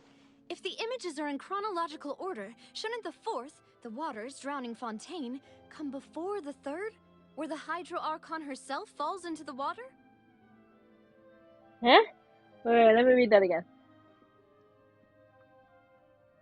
If the images are in chronological order, shouldn't the fourth, the waters drowning Fontaine, come before the third, where the Hydro Archon herself falls into the water?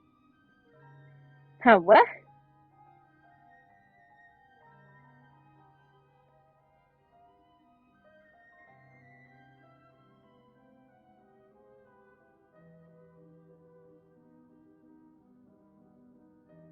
Wait, but aren't they in the order already? And yet the order is reversed here. Wait, now I'm confused. If we go by timing, Lady Furina only emerges in the third image. That means that the person in the second image might be the previous Hydro Archon. Egeria, then. I had never met her, but her appearance here does match the records. The previous Archon kneeling before the floating island in the skies, as if confessing a sin. Did she herself commit that sin? And if not, why would she be in such a posture? Also, I'm still wondering why these ancient stone slates are here at all. Judging from their contents, could this place be the origin of the prophecy? Does that mean that someone, or some people, once saw these slates? But who would have created these slates and left these words here?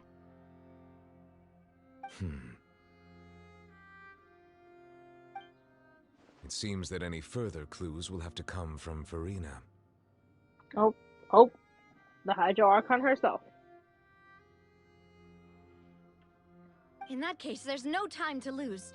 There's nothing else to be gained here, so let's head back first. Yeah, we'd better get somewhere safe for now.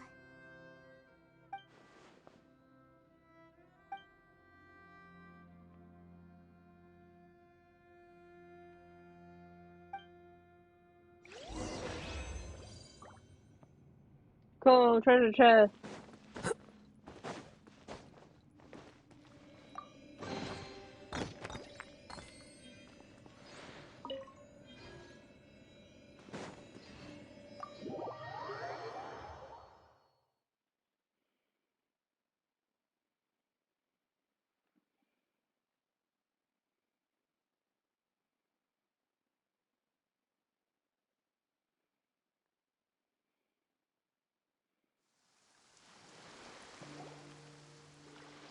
Let's split up here. I'm going to check on what's happening with the Spina. You know how it is. There's some things you just need to be there for yourself. You still have energy for that, Navia? Paimon's already beat. Paimon's always beat. Just head back to the Fleuve Cendre and have a rest then. Thanks for keeping me company all this time. I'll depart as well. Thanks for your hard work today. Rest well, everyone. Traveler, I will go talk to Furina tomorrow morning to ask about the stone slates. I'm sure that you're concerned about this matter as well. If you have time, drop by my office. I will share the results of our discussion with you. Are you really gonna talk to her about this directly? Will that be a problem? Paimon's getting a little scared now that it's come to this. She has long been harboring secrets and will not give them up easily, which makes it all the more my duty to ensure that she understands the present situation. Alright, we'll leave it in your hands then. You're probably the best person to talk to her anyway. I will be carefully considering my words tonight. Traveler, Paimon, our safe house at the Fleuve Cendre is always open to you as ever. So please don't think you're an imposition. All right. I'll be on my way then.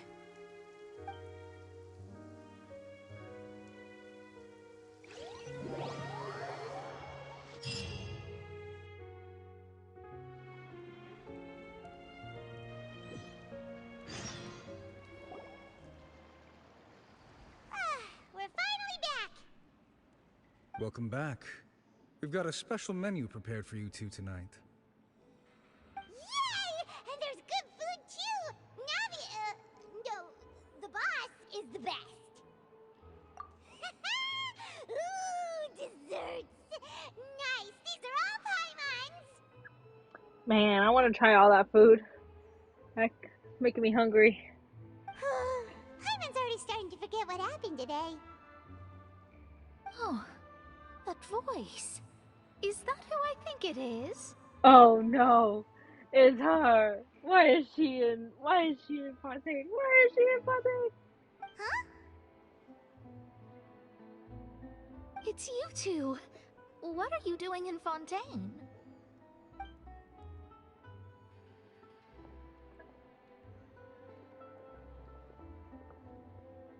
Mona?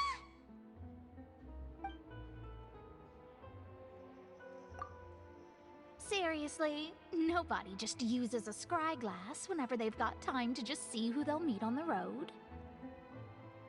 Still, we didn't expect to see you here. Wait, you're not a Fontainian, are you, Mona? Well, I have some business to attend to here, so I booked a hotel in the city. I was just out for a stroll when I bumped into you. Quite unexpectedly, if I might add. Why did you think I was from Fontaine, though? Is that because Magistus doesn't sound much like a Mondstadt surname? Yeah, let's go with that.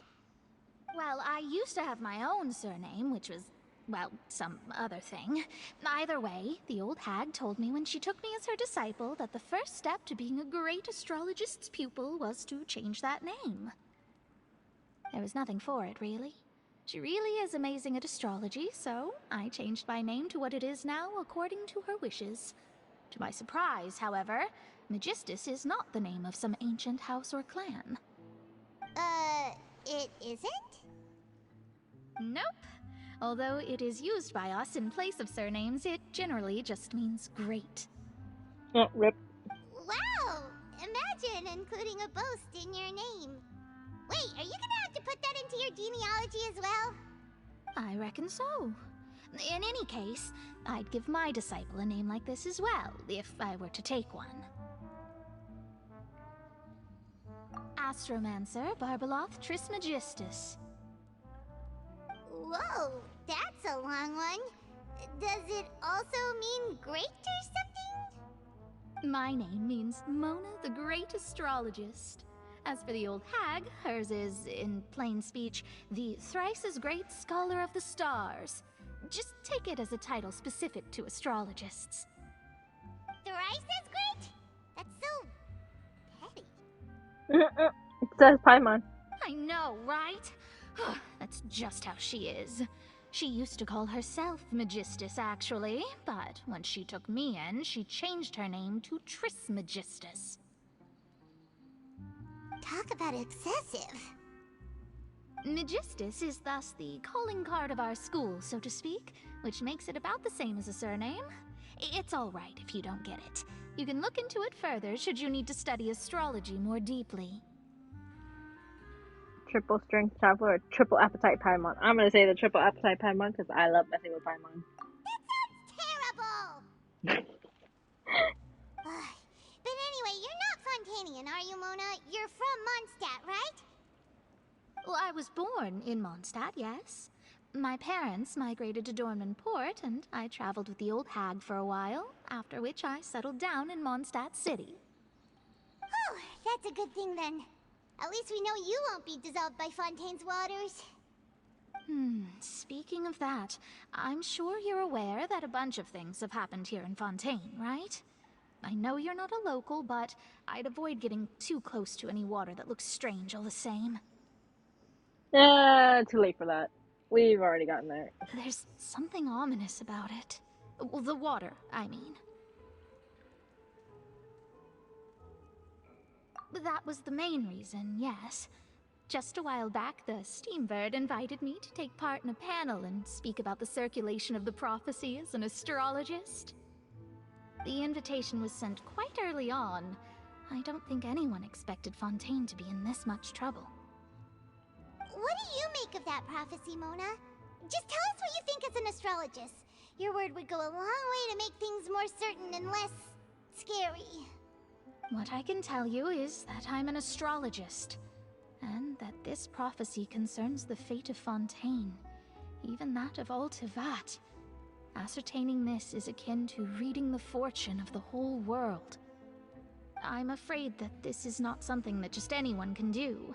If I could do it, you would no longer call me an astrologist, but a visionary. But on the flip side, the prophecy is so huge and powerful that it must surely come from a powerful visionary. Its contents involve the fate of the world. Disregarding it would be a mistake. A visionary? Sounds really powerful and all, but does such a person really exist? Of course. The old hag could do it, and I'd bet there are others amongst those Hexenzirkel colleagues of hers who could do something similar. Huh? Are you sure? Oh, well, somebody's scared of her. All right, I'll help you. It isn't often that I see you with such a serious look on your face. I'll tell you once I hear back from her.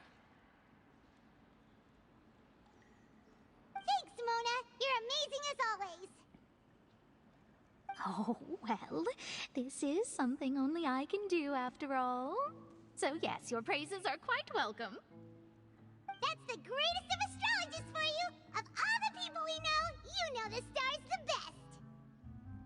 Indeed, indeed. That's the spirit. Oh, sorry. I came to see what all the commotion was about. If there's anything you need, do not hesitate to inform the Spina di Rosula. Oh, whoops. Guess we were getting a little too carried away there. Well, I'll go tend to my own business now. If I receive any news, I'll be sure to come find you two again. And there she goes, quick as rushing water. And here we are with the Spina guy giving us suspicious looks. If Paimon hadn't spoken for you, it'd be you getting all the weird looks. Huh. The things Paimon does for you. That's more like it. Damn it, Paimon.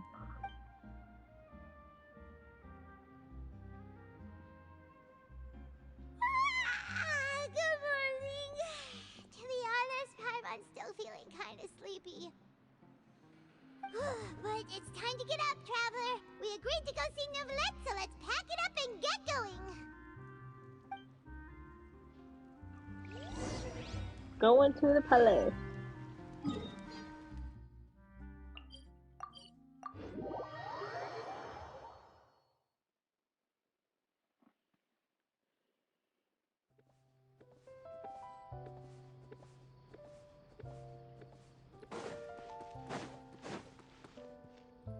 It's nighttime. What the frick?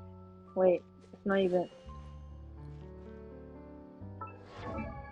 Can I actually change it?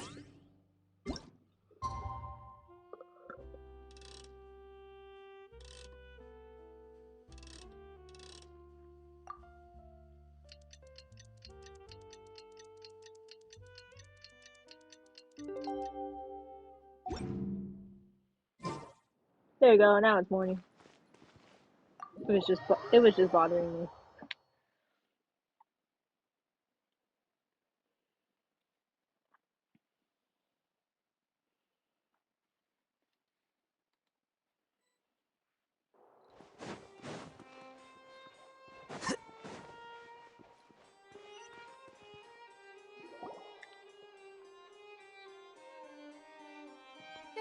You're here!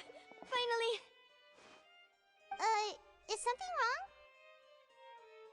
Monsieur Neuvillette and Lady Furina, they seem to have gotten into a dispute. Please go see for yourself. Oh no, what happened?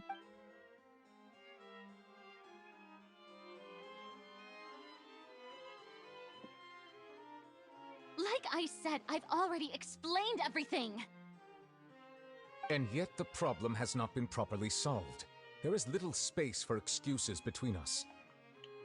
It is not my intention to offend you, but please, tell me where you stand. You are the Hydro Archon Focalor, are you not? Look at this. This is a list of the victims from the recent Poisson incident.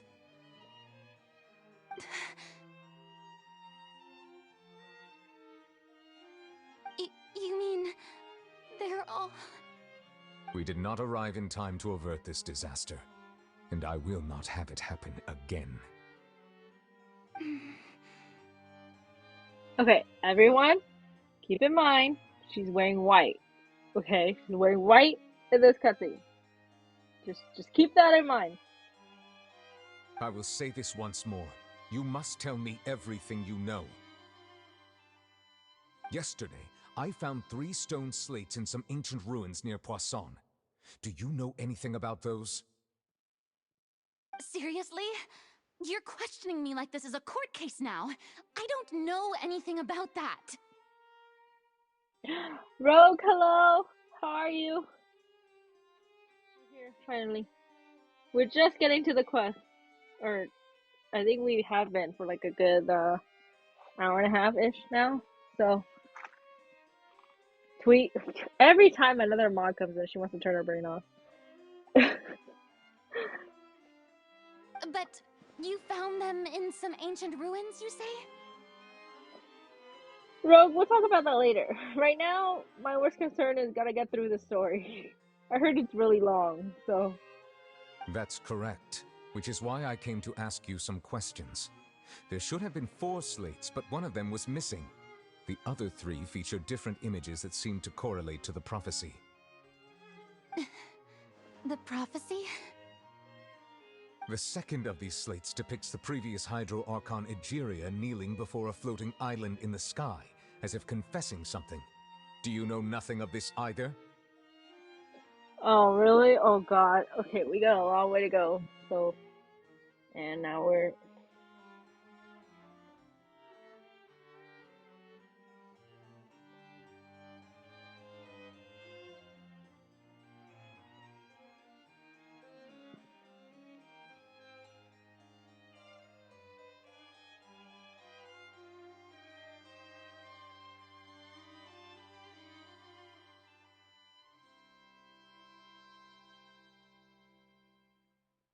We're back? Okay, cool. We're back. Rogue, what did I miss? Tell me what I missed. I don't. I've never seen such slates. I'll ask you again. Do you really have no information regarding the previous Archon? He did? I know, I missed Howard's stream. I saw Emily's stream, but I missed Howard's. And I am so upset that I did. I would have hopped on, but I totally sad that I missed it. Gosh darn it.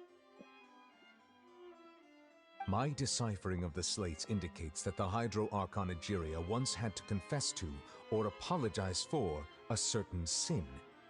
If anyone would know about it, It should be you. Did he accept like everybody that was there on stream yesterday, or like how did he do it? All gods don't have the same secrets, you know. She was herself and I'm me. Is it really so strange that I know nothing? I understand your concerns, but I'm sorry. I just don't have anything to tell you. Darn it, I missed it. Oh, I'm so mad I missed it. Hopefully he'll add me next time.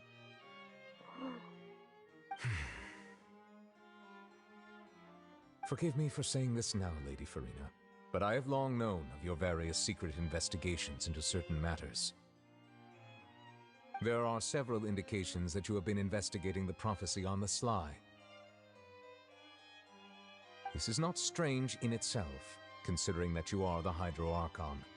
But it is strange that you should also claim to not know any of Egeria's secrets, as well as do nothing following your inquiries. You have never been as superficial as you have presented yourself to be, nor are you a fool. And yet, your behavior is very inconsistent. Well, that's if he remembers what my Hongasario name is. Hopefully, maybe next time he'll stream, I'll ask or politely ask if it comes up.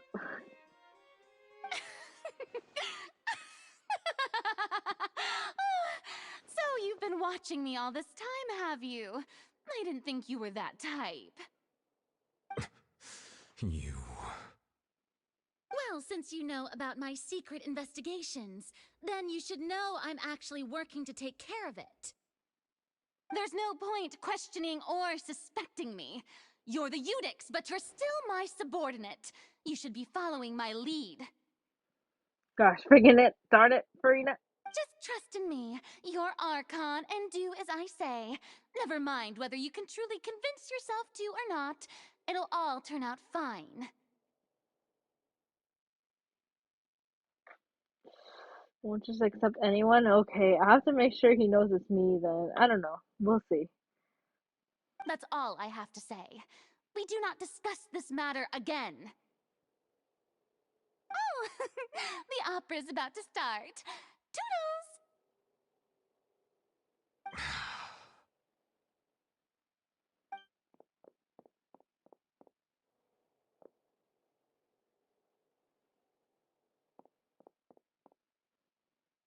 Did Furina not notice us standing by the door?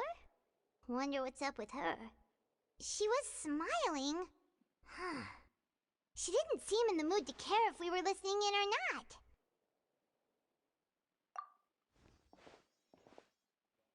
I assume you've been outside for a while now? Yeah, we've been eavesdropping. Oh, you noticed. Seems Furina didn't even realize we were here. She was in a great panic, though I cannot discern the reason. Our discussion reached impasses time and again, a state of affairs that we cannot allow to continue. Still, I do not understand. Dialogue is the basis for understanding, so why did she keep refusing to engage? Everyone in her inner circle has noticed that she is hiding some secret. The issue is her attitude. I fear that she will not reveal anything unless absolutely forced to. We may have to create a situation in which she will have no choice but to speak. Oh, darn it. Oh, darn. Oh? Like what? Normally, people will only reveal the truth when standing trial. Perhaps we must have the Hydro Archon experience just such a scenario. But Furina's seen so many trials, and she's really good at dodging questions. How do we make sure that she won't just slip away at the first chance she gets? We will need to consider this thoroughly, join forces with various parties, and then do what we can. If at all possible, I would prefer to recuse myself from this affair, but we must prevent the prophecy from coming to pass. This may be cruel to her, but all Fontaine is in crisis. The information a god possesses is too precious, and so we must take a chance on this. But who will lend us their aid to do such a thing?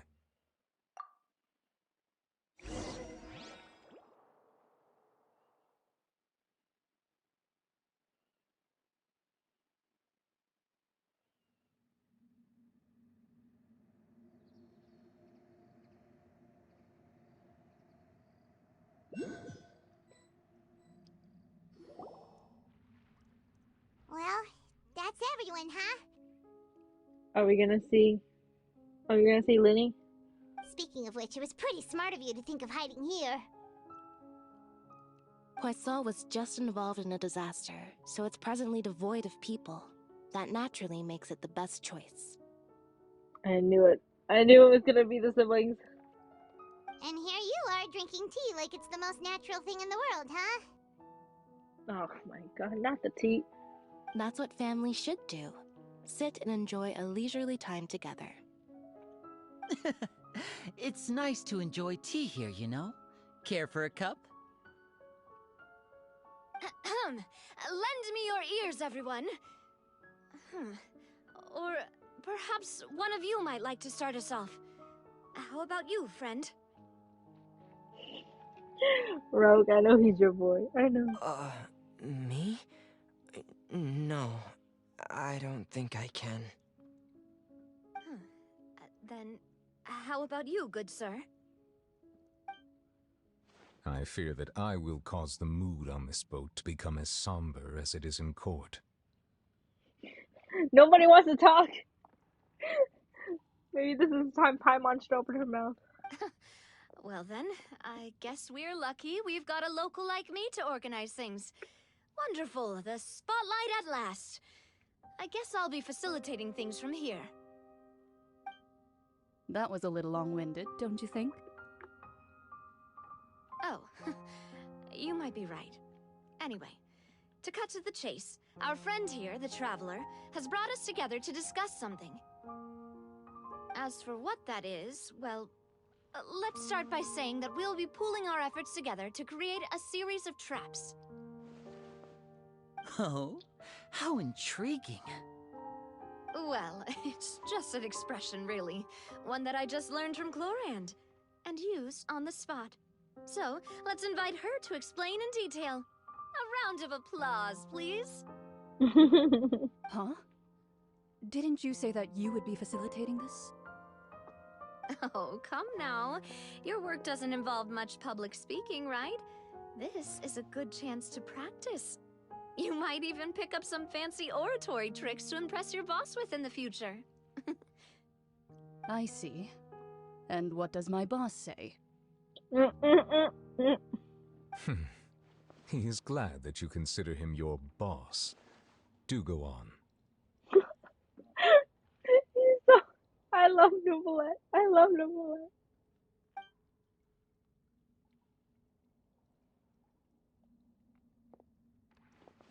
In that case, do any of you have experience hunting?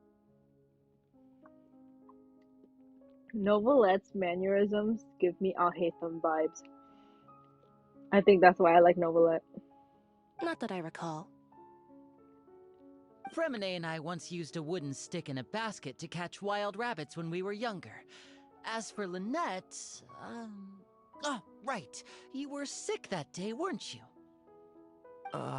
I've also gone diving to catch some fish before. Does that count? I'm afraid not.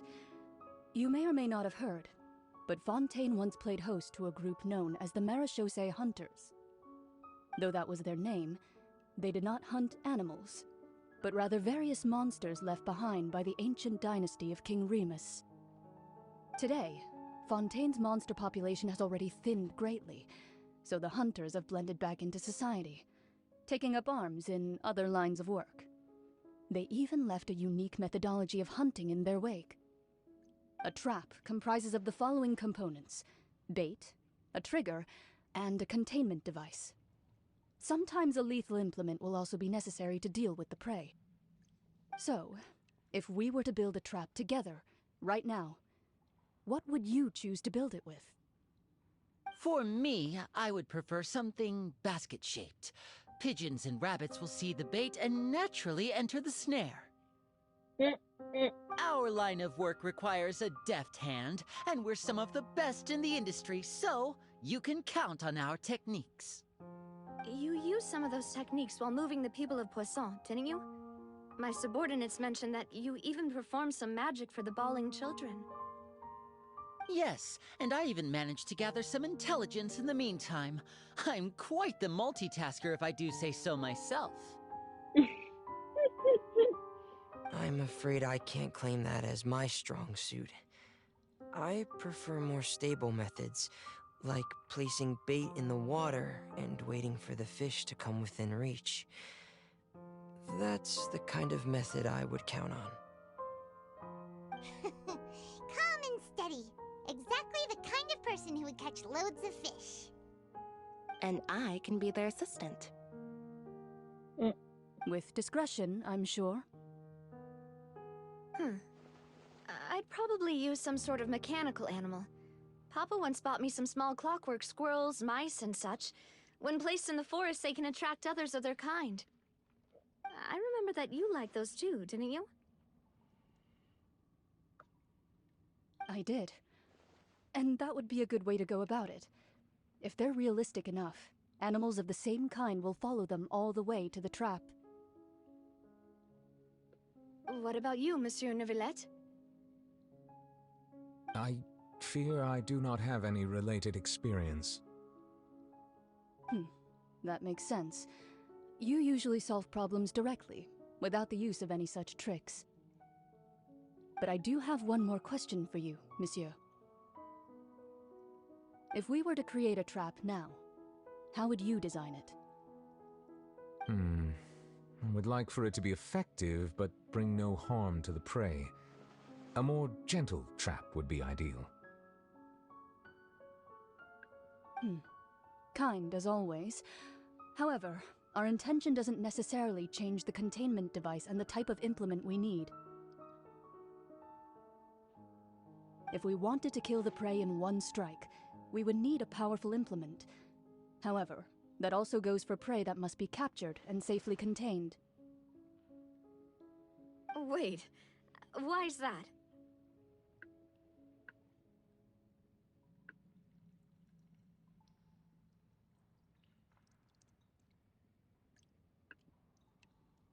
Rogue, I just saw your message. I'll look at it later. Only a hunter who's a true expert at subduing their prey can snare it without harming it. The line that divides life and death is often exceedingly thin. So are we going hunting together? Huh. We hadn't thought of seeing ourselves as hunters. It kinda works, but maybe it's still not the best metaphor. If our means of capturing and dealing with our prey is to put them on trial, then the hunting metaphor is actually quite accurate. Okay, I think maybe finish this and then I can actually look at it. I just skimmed over it. I didn't really, look at it. But we shall require much more courage than any hunter to judge a god, a being whose seat is an exalted throne. Oh, so that's what's going on. Sounds very interesting.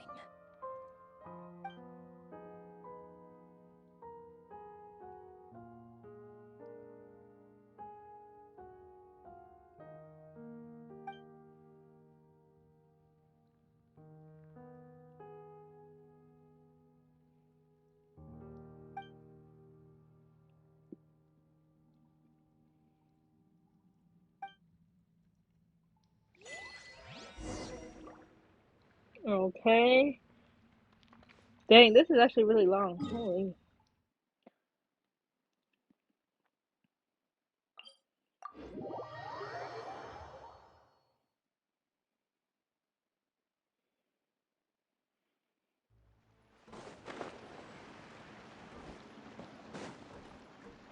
Oh.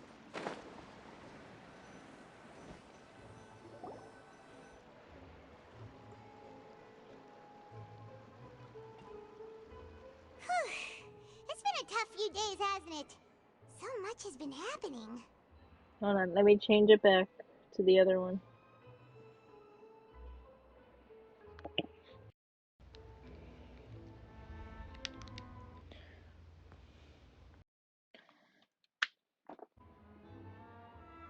There you go. Can everyone hear me? Just checking.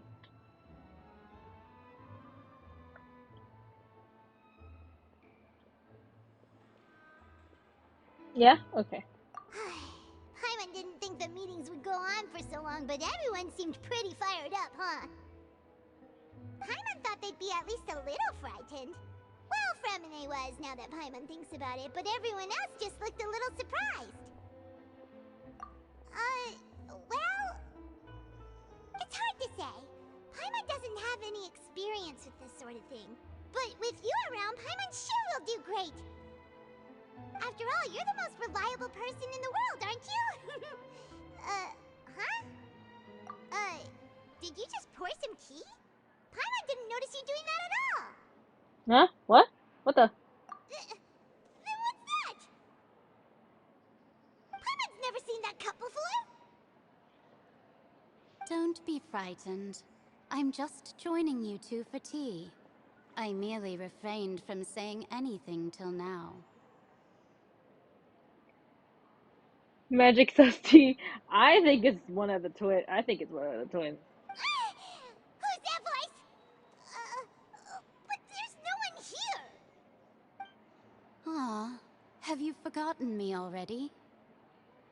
It's Lynette, isn't it? It's Lynette. Wait, you are familiar. You're the voice we heard from the sky in Sumeru. Oh, never mind. Never mind. It's not Lynette. Never mind. The voice from the sky, I fear that description is wrong. Though, not completely wrong. Is it? I don't know. You're feeling lost now, just as you were feeling previously. I sensed that confusion and thus came to you. Guiding people is an irresistible hobby of mine, after all. Consider me a passerby, just accepting a commission from my friend's disciple on a whim.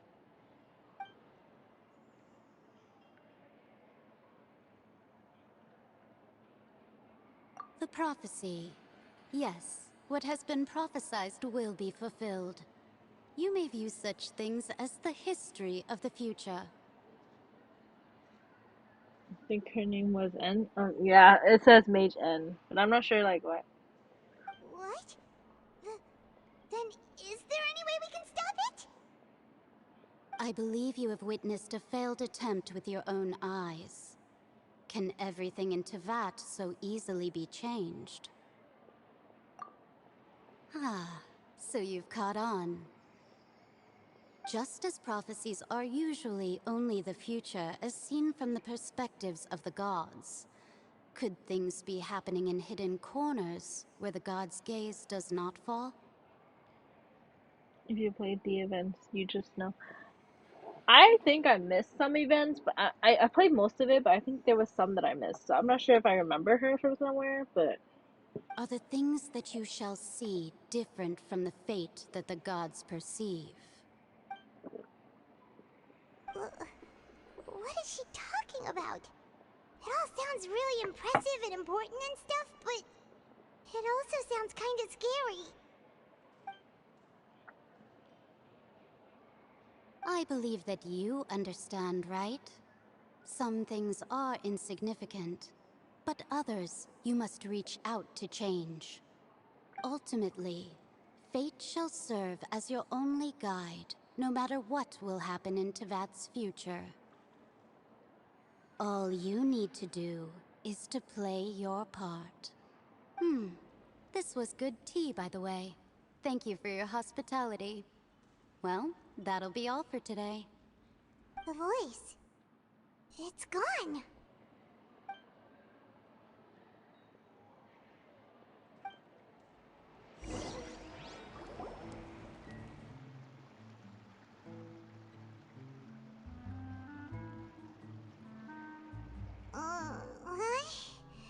I want to hear someone talking.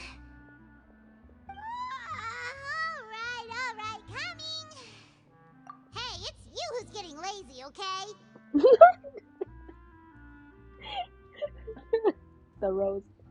Well, I see I've walked in on some lively banter. Luna! Fine, just fine. I went to take part in that Steambird panel. It turned out to be more interesting than I expected. Not all Fontainians are pessimistic about this.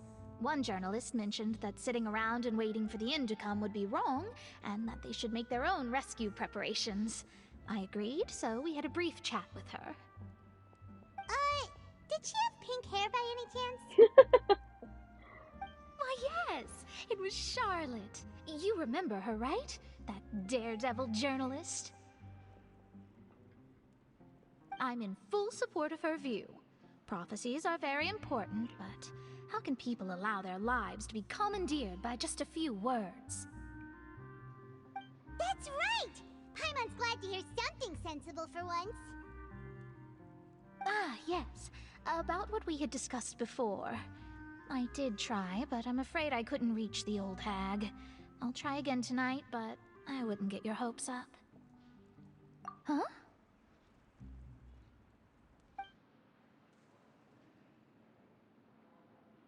Goodness gracious. Are you serious? She said that even the god's gaze has blind spots. Pretty bold if you ask Paimon. Most people would believe the gods to be all-knowing, right? The Hexen Circle members are certainly anything but ordinary. As for the mage named N, the old hag has mentioned her a few times. She said that N's sense of direction is incredible, and that she loves guiding those who are lost. But I've never met her, and if she were still alive, she'd be... well, suffice it to say that the hag's at least a few hundred now, and N's been around for longer than that. Whoa. The Hexen Circle sounds like a scary group. But they must really stay in shape to live so long. Their abilities alone are pretty terrifying. If she came to see you personally, then the problem you're facing must truly be of great importance. Well, it's not like Paimon could understand anything she said. Yes, she was quite cryptic, but I suspect she means that there is still a way to turn things around. She didn't say when or what that would be, though, so... perhaps it is something that you cannot know right now.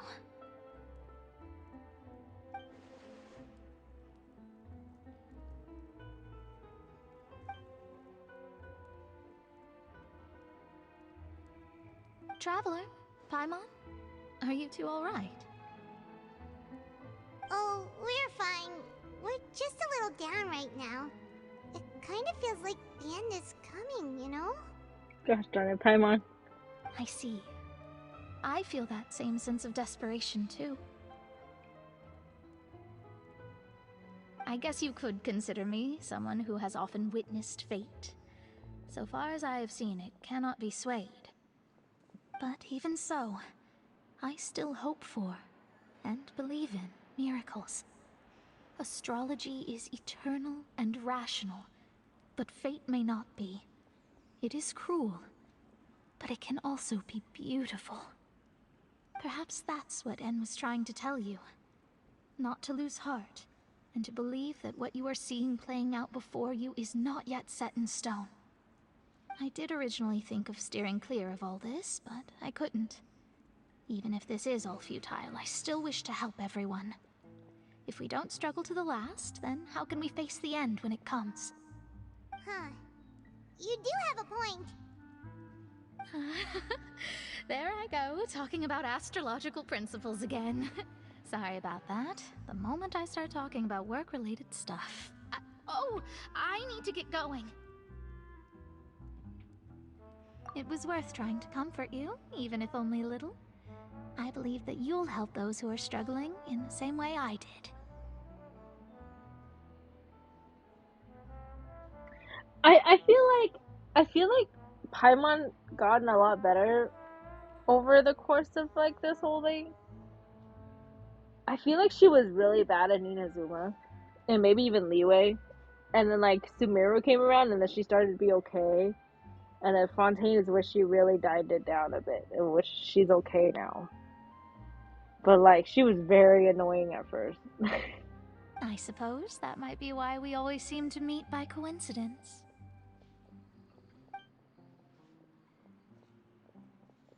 But I'm not sure. Paimon feels kind of moved by what Mona said, but also kind of sad too. Hey, Traveler, Paimon suddenly feels like going outside for a walk. Let's go.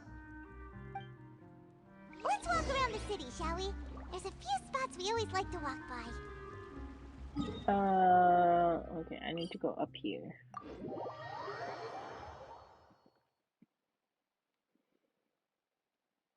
Yeah, right? That's what I thought too. Yeah.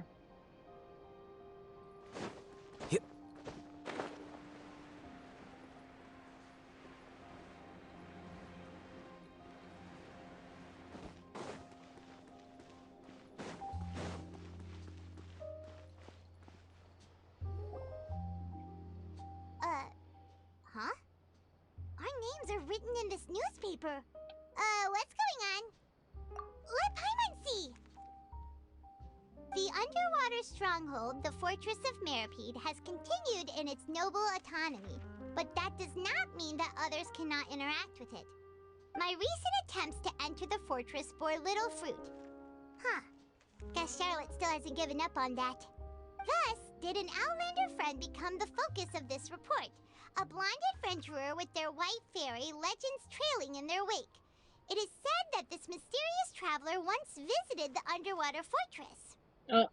So while the fortress's interior remains a mystery behind closed doors, do not fear, for the tales of the traveler contain surprises in spades.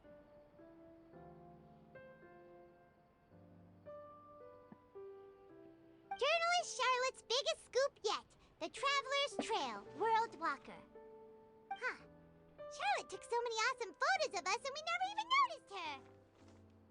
She hasn't been able to get a hold of anything at the fortress, so since we're easier to find, she's using us as the subject matter instead? Ugh, seriously? Well, fine. Those headlines and photos do look cool, so Paimon will forgive her this time.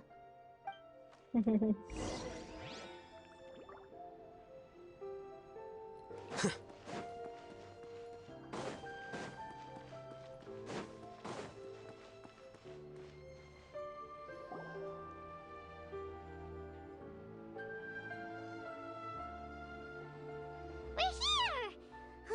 Paimon's hungry. Should we go in and get something to eat? I'm hungry too. Oh, then the final straw was the lantern, right? Yeah, that was the weirdest one. I think I just felt so bad for Zhao, but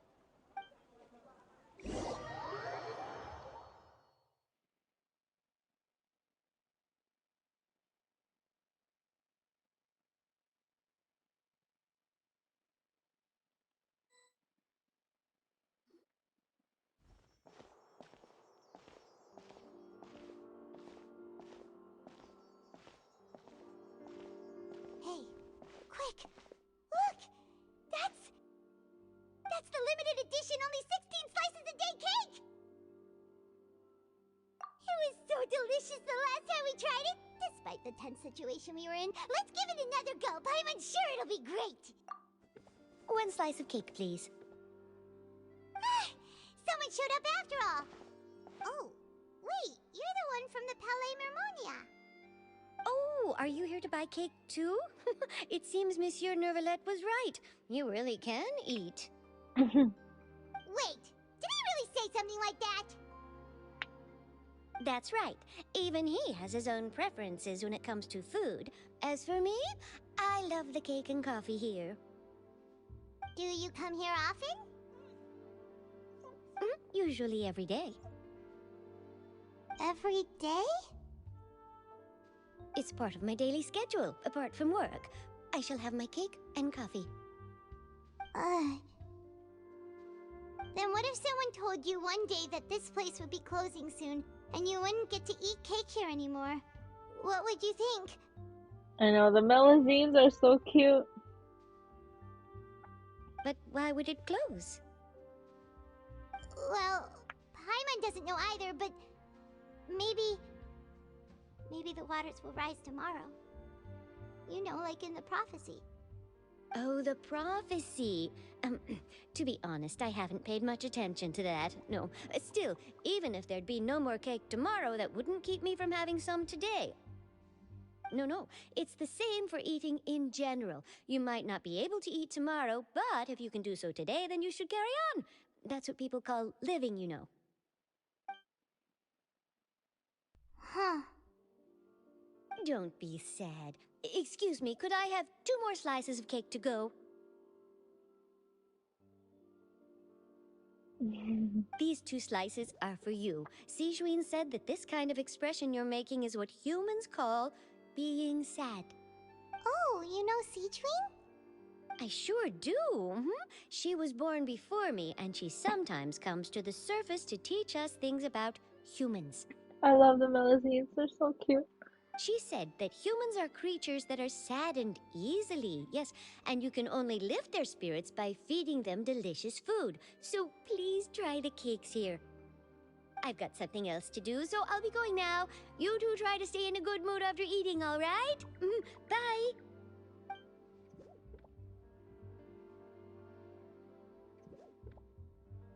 And there she goes. All right, let's dig in. I'm sure this cake will be delicious.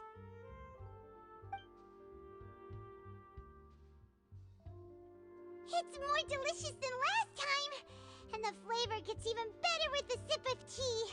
It sure would be nice if we could come again tomorrow. Sure would be nice if we could always eat delicious food here.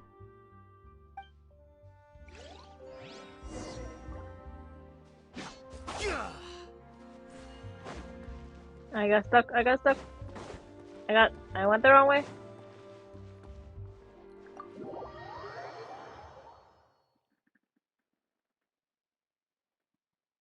I will see. We will see. I haven't gotten that far yet. Oh, we're near the Seabird office. Let's go look for Charlotte and have a chat.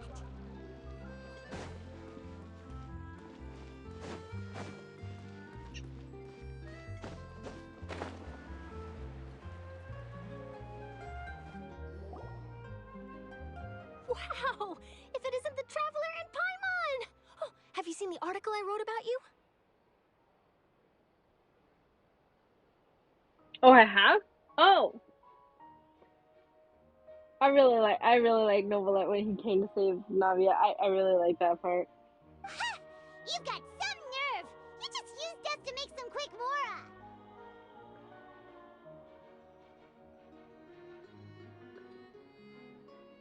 Oh, you needn't worry about that. I heard that you were in Poisson some time back, so I sent you a letter to discuss just that. It appears you didn't receive it, though. It's all right, though. I've set aside the amount intended for you. I've even set the table with some food. Really? Oh, you're the best! You're almost a little too easy to win over, Paimon. If I were a journalist with ulterior motives, you'd be in trouble now, you know. Oh, Paimon knows you're not like that. Still, what brings you here all of a sudden? Were you looking for me? When Mona mentioned you, we thought of coming to see you at work. I see. It seems you've already bumped into Mona here in Fontaine. So she mentioned me? What did she say?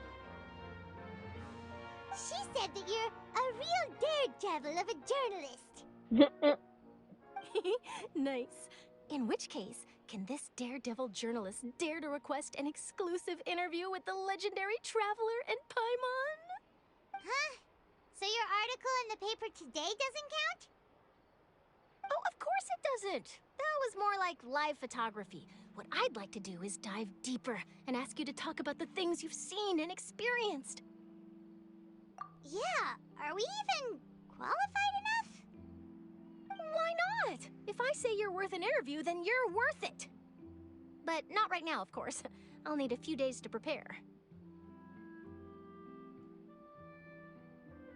Oh, in that case, we'll just chat when you have the time then? Oh, so that's a yes? Ooh, splendid! I'll tell the editor-in-chief immediately. I'll have to apply for lighting, a venue, some props, and... Whew, so much to get done now. Talk to you later. Wait, Charlotte, Paimon's still got a question for you. And what's that? If, just for example, Fontaine were to be flooded tomorrow, what would you do today? Huh, that's the prophecy you're talking about, isn't it? I mean, I do hear about it often, but I've never once thought that the day could be tomorrow. If you're seriously asking, then I might try and think of a way to leave Fontaine. Oh, but I'm still a journalist first and foremost. That means I have a duty to be reporting from the scene. And secondly, I wouldn't forsake my homeland that easily. Oh my gosh, this is getting sadder by the minute.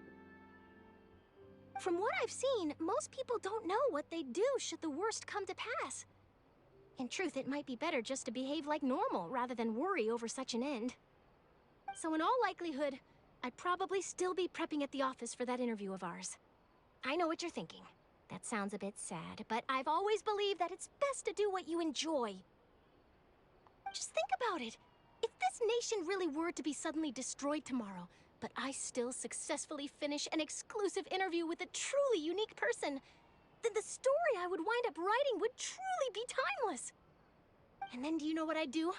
Well, I'd write that story, send it for printing, and use messenger pigeons to get copies out to the various nations as soon as possible. I'm not a dreamer, nor am I a workaholic, but I do love my job, and I'd be proud of leaving such an article behind. I guess you could say that I was born to be a journalist. But anyway, that's my answer. And on that note, I'll get back to my preparations. That's so nice. All of a sudden, Paimon actually kinda envies her. I know, I would fight in the flood too. Anyway, let's go and take a look at the sea, shall we?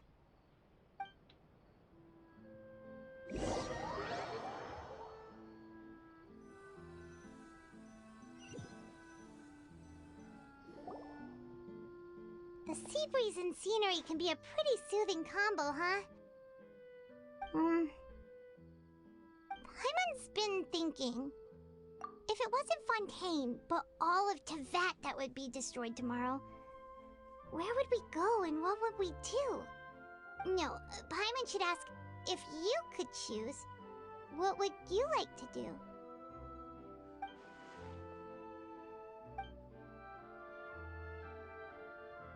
We've always been moving to the next destination, so we haven't spent much time thinking about these kinds of things. We didn't have to either, with us always being on the road and whatnot. You mean, still traveling? Huh.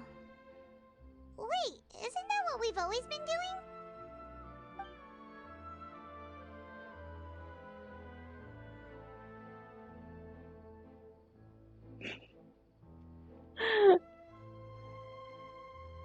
I'd probably do the same, but I'd marry Child, or I'll hate them.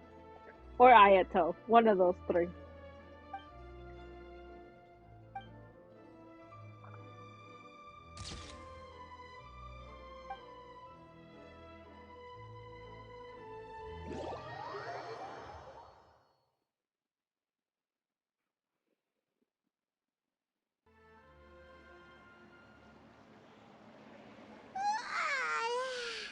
Feels like you'll grow mold if you stay here long enough. But it's still better than the Fortress of Meripede, that's for sure. It's not only damp there, but salty too. Ah, so the two of you are still here. Wonderful. Oh, you're from the Palais Mermonia, aren't you? Yes, I'm Isadora. Monsieur Nervillet sent me to look for you two before. I heard that afterward you went to the Fortress of Meripede. Not at all. I'm well aware that you're friends of his. Actually, I'm here to pass along a message from him. Yes, inside the Opera House. The Maréchaussée Phantom has declared the incident a small-scale riot. A riot? Well, that said, I don't personally think it was that serious. Lady Furina was watching a performance at the Opera House, and while she was resting during an intermission, some other audience members suddenly started harassing her, loudly accusing her of doing nothing about the prophecy crisis. And before she could respond, others started to join in. The crowd continued to grow, and protests against the Hydro Archon started to break out. So people have started to put the blame on Furina. Guess they finally found an outlet for the pressure they've been under due to the prophecy. That's fair, Rogue. That's fair. I know. Ayato and Alhaitham and Child, especially Child, they're so far away. We don't know where they are. I agree. People will naturally rely on gods, as is customary. But the moment people feel threatened, gods are also the first to be blamed. So what happened after that? Is Furina okay? Seeing that the situation was spiraling out of control and that further argument was pointless, she claimed that she'd gotten tired of this and left in a hurry. The Marechaussee Phantom had their hands full maintaining order and did not catch where Lady Furina had gone. Only when things had stabilized did we realize that she had gone missing. So, you mean she's still missing? That's right. The Marechaussee has dispatched many people to search for her, but we don't have any leads yet. That said, I don't think there's much to worry about. She is a god after all. Even if she were to fall into the hands of rioters, what could ordinary people do to her? Now we're around halfway. Okay, we're almost there. If it's halfway, we got this. Good. Monsieur Nervillet sent me to tell you about the situation, but he didn't say anything else. Don't worry, this is more than enough to go on. Thanks for keeping us informed. Ah, is that so? Well, alright then. In that case, you two take care. I'll be heading back to the Palais now.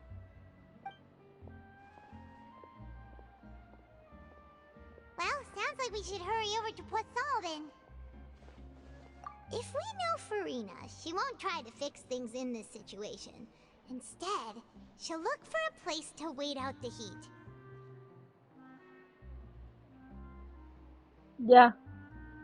Well, that's because the first, like, 30 minutes or an hour or so, we were doing that rolling and stuff like that in my dailies. So, and then we didn't start the thing until, like, an hour and 30 minutes in, I think. And, as we also know, she may be loud and dramatic, but she doesn't have a heart of stone. When Nervillet was talking to her in the Palais Mermonia, and she heard about Poisson, she couldn't hide her sadness and remorse. It would be hard for her to ignore being accused by the public today.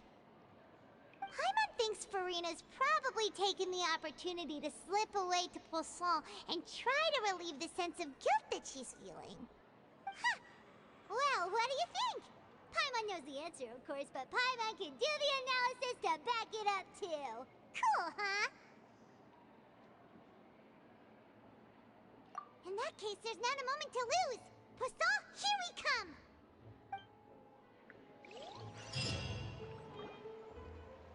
It took you 6 hours? We're already 3 hours in. So it's gonna take us maybe until about like 4 a.m. Oh my god, I am not staying up until 4 a.m. I have work tomorrow. We'll figure it out. Oh, hold on. We'll try to do this, but if we have to cut it, I have to cut it in half, maybe.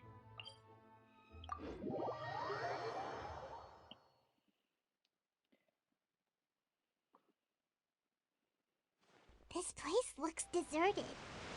Guess all the survivors must have evacuated already. All that's left here are signs of devastation. Could Furina really be here? Let's try to find her as soon as possible.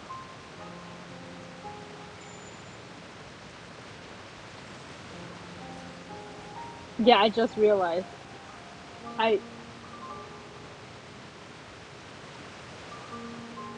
I'll see where we get when we get to 2 o'clock. It's close to 2 o'clock, and then we'll see. If I have to stop it, then I'll stop it then. But right now, I think Book-learning it's still alone is okay. not enough to cultivate So intelligence. we'll keep going. Although We'll keep going scholars in until the we get there. academia are prime examples.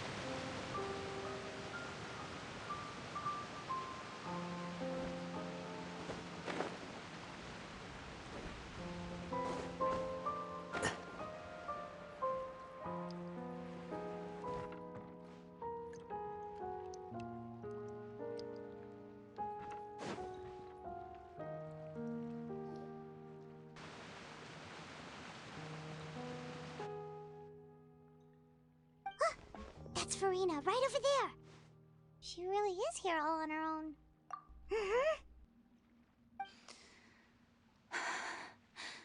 Should I just give up? This is all meaningless. What was meant to happen did happen after all. Everyone's dead. I'm sorry. I am so sorry. Give up, Furina. There's no point in holding out. I'm sorry. But what can I even do other than to repeat meaningless apologies over and over?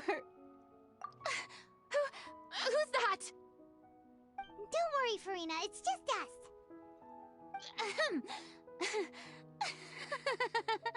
So it is you, blonde traveler from another land. Why, I almost thought you were someone from that mob of my ignorant subjects, come to kneel and beg for my forgiveness. Furina, you were crying just now, weren't you? The tear stains on your face are obvious. What do you mean, tear stains? Oh, I remember. The show at the Opera House earlier this morning was so moving. I'm still trying to process it. Furina. Who did that uncivilized rabble think they were, disturbing my enjoyment of the arts? They even dare to tout their Archon. I must teach them a lesson. I can just imagine their twisted and frustrated faces once they realize that I'm nowhere to be found. Oh, and I'm sure Nouvellette and those people from the Maréchaussée Phantom are freaking out right next to them, too. Of course not. Hey, there she is! The Hydro Archon's over there! Quick, after her! Furina, those people seem to be after you. They are? They're just some rabid fans who want to cut the line because they haven't been able to meet me in person, aren't they? That's against the rules. I can't let them get their way. Furina just ran off! Quick, we have to catch up with her!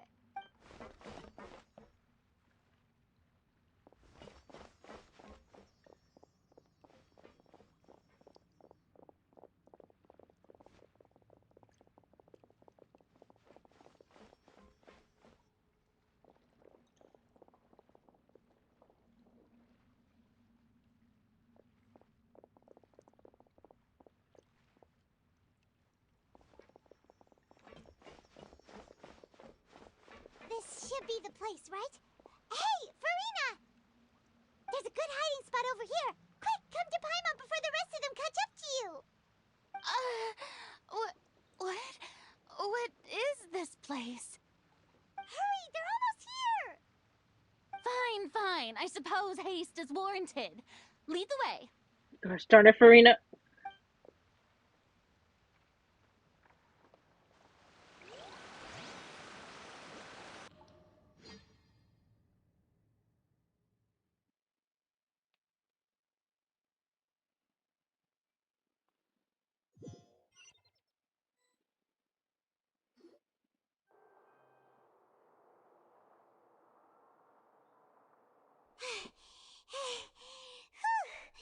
Paimon's exhausted. She didn't even... Okay.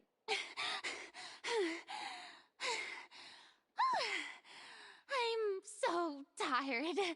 I totally thought they had caught me. No, I mean, I merely gave in to the sheer enthusiasm they displayed. You're right. Yep, that's a good girl.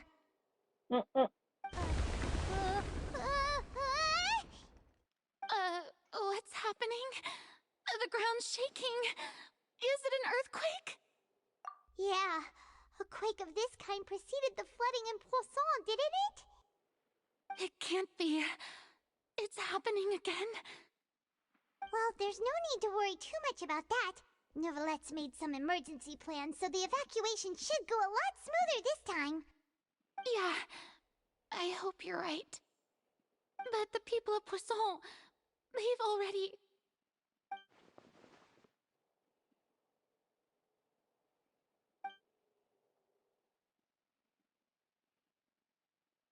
is true. I've been investigating the prophecy for hundreds of years. I once had informants all over Teyvat, searching for clues and feeding information back to me. I've tried all kinds of ways too to hold back the sea, anything to keep the coastline from advancing. But all my efforts proved to be futile in the end. Really, the truth has been clear to me for a very long time. We cannot make an enemy of the divine. No matter what we do, the will of the heavenly principles will have its way, and the prophecy shall be fulfilled. Give up. I do love the sound of that phrase. It would mean finally coming to terms with fate, but also for me to finally be free. Indeed, I've thought about giving up so many times, especially after we almost lost Poisson. Fate is really unreasonable, isn't it? It has no heart and obeys no rules. The prophecy has only just started to come true, and so many people have already lost their lives. But just now, it all became clear to me. I still don't have the right to come to terms with fate on behalf of everyone else. As long as the final moment hasn't come, it's still not too late. Don't worry. I will keep hope alive for everyone until the very end. Well, that's enough for now. I got the impulse to play the stricken maiden, but honestly, considering my rank and station, that wasn't a good fit at all. Gosh darn it, Furina. Don't take any of what I just said seriously. How could I possibly let Fontaine fall to the whims of trivial prophecy? Come on! Paimon could have sworn you were actually being honest just now.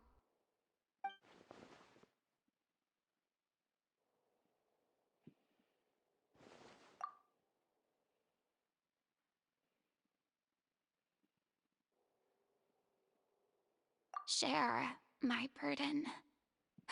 That's impossible. It was fated right from the start that this would be my duty alone. A witness. Yes, I've heard that you came to Teyvat from beyond the stars, yes. In other words, you never belonged here. And if Teyvat is, in its entirety, a show on a stage, then you're just a spectator, aren't you? If that's the case...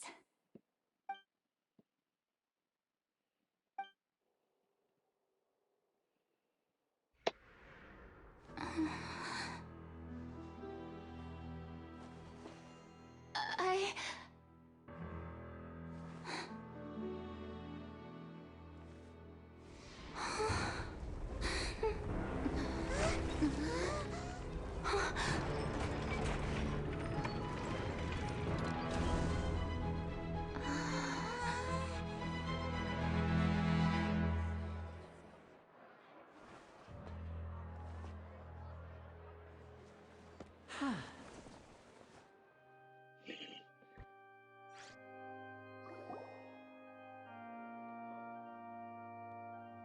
Ladies and gentlemen, this concludes my opening performance. What the frick? What the? Now, without further ado, we may proceed to the trial of our god. So, this is what it is. Yes, you deserve praise for the effort you took to raise the dramatic stakes. Do not forget, however, that I am Focalor, the god of justice, the embodiment of justice itself. Does it not strike you as even the least bit absurd to bring the very concept of justice to trial? May I interpret these words as your refusal to stand trial? I know, for a little bit I forgot about the trap too. And then now that everything's coming back, I remember we were supposed to help them with the trap. In that case, you will have the opportunity to defend your honor through a duel. You would draw your blade against a god?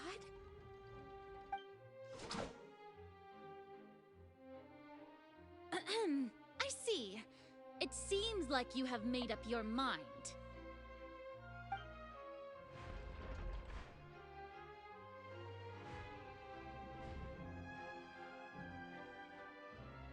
Paimon can't believe it. She just surrendered. What the heck is going on? Did I just see an Archon surrender to a human? Wow, how utterly humiliating. Lady Furina, what is the meaning of this? It would seem that there has been a misunderstanding. To be clear, the raising of both hands is not always an indication of surrender.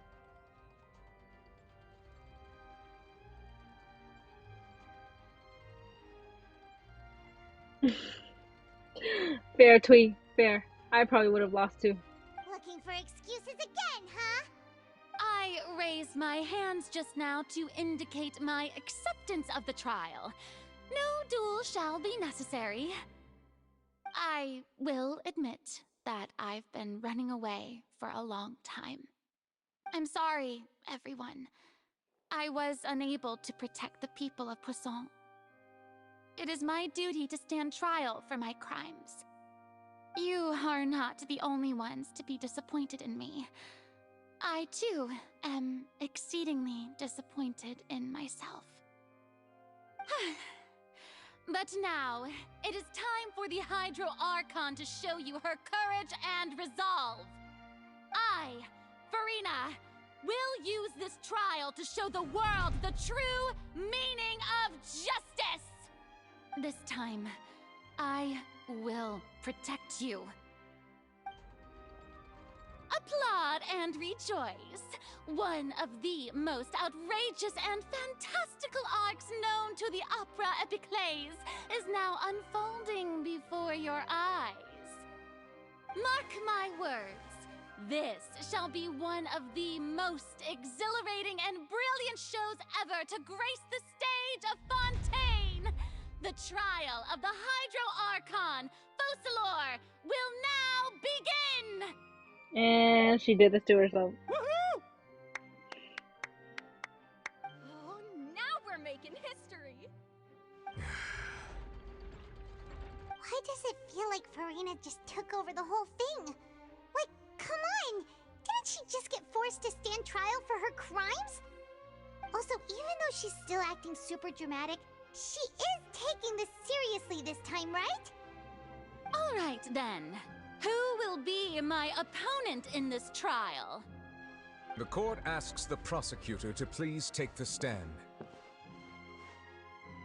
Is that so? Very well. Then please speak, witness of Tivat, my accuser and fated opponent.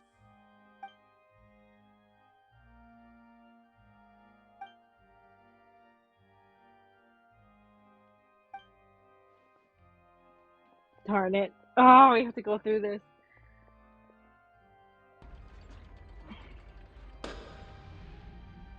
Also, please allow me to ask, as a final question before the trial begins.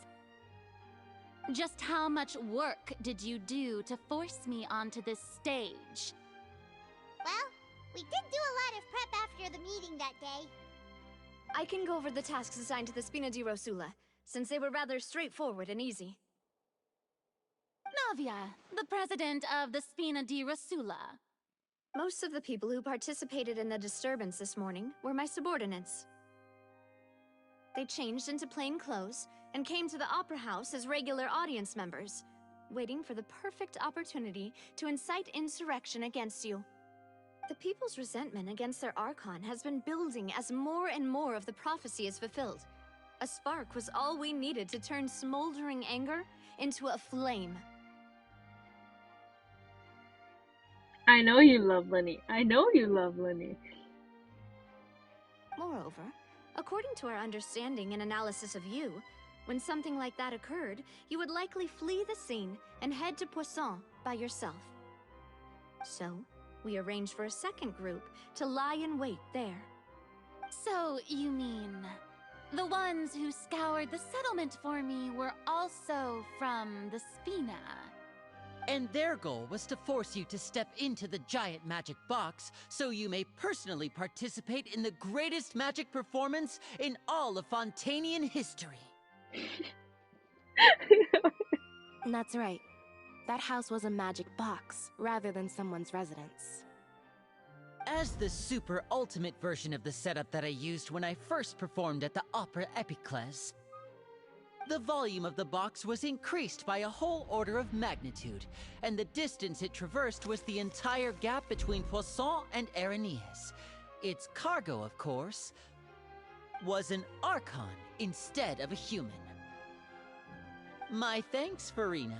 Without your help, we could never have pulled off such an extraordinary performance.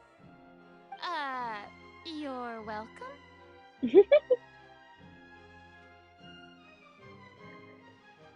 I know. Linny's VA did a great job. Great job. Of course, this performance was only made possible with Father's support. The House of the Hearth spent a massive amount of labor in Mora to pull this off. We had to select a location, construct the giant magic box, dig a tunnel, and open up a path through the water. It was a lot of work for all of us. So, in other words, the earthquake that we felt within the giant magic box was just a normal tremor from the transportation of the whole house? That's right. It wasn't a sign of another disaster to come.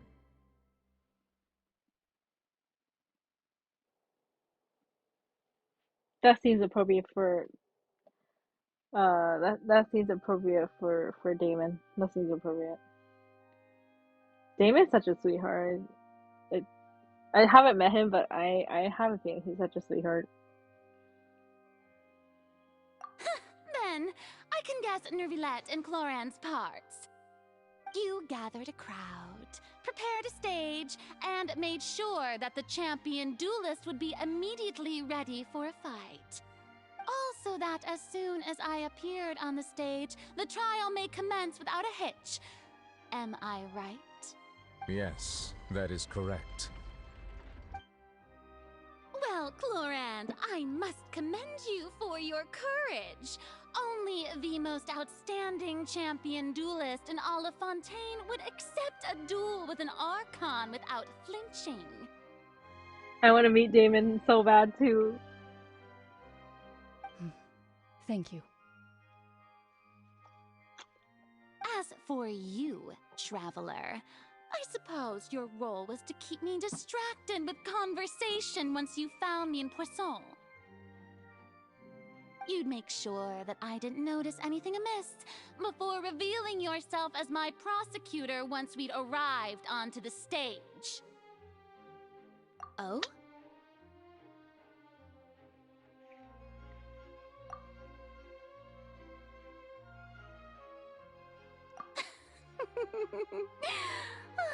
Is that so? Then I suppose I must have missed my final chance. It's fine. It matters not. What's done is done. The stage is already set, so there's no reason to disappoint the audience. Let's see this trial through to the very end.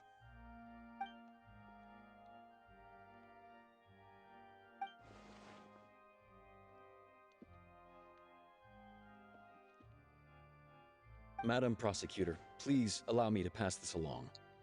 This is a document that Miss Charlotte applied for and received permission to share with you during the trial. According to her, it should speed up the proceedings. Huh? Charlotte wanted to give us something? Oh, so she's here too! Hey,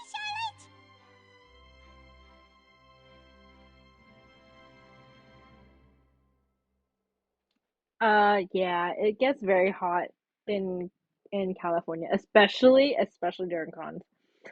There's so many people, and it gets really packed and really hot really fast. So less layers is good.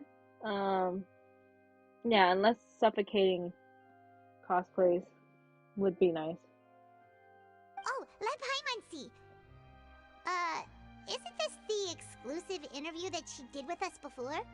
So she's already finished it, huh?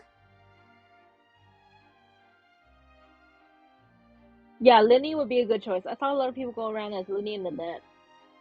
So it's a good choice. Wait, then that means this document is a perfect timeline of everything that's happened ever since we stepped foot in Fontaine! So in other words, we can refer to this anthology of evidence every time we want to use something from our journey as evidence for an argument!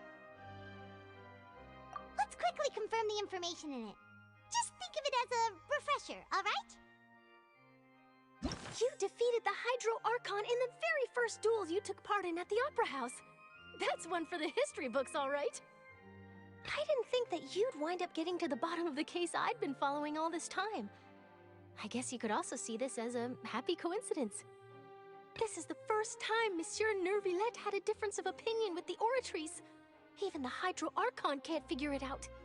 A Fatui Harbinger. She's an extraordinary person. Her instinct must mean something. The fortress of Meripede was almost destroyed in a single day. That I didn't witness that scene personally will always be a source of professional regret, I think. I'm going through this whole thing. Hold on. According to Monsieur Nervillette, both Child and that whale should have been in the primordial sea at that time.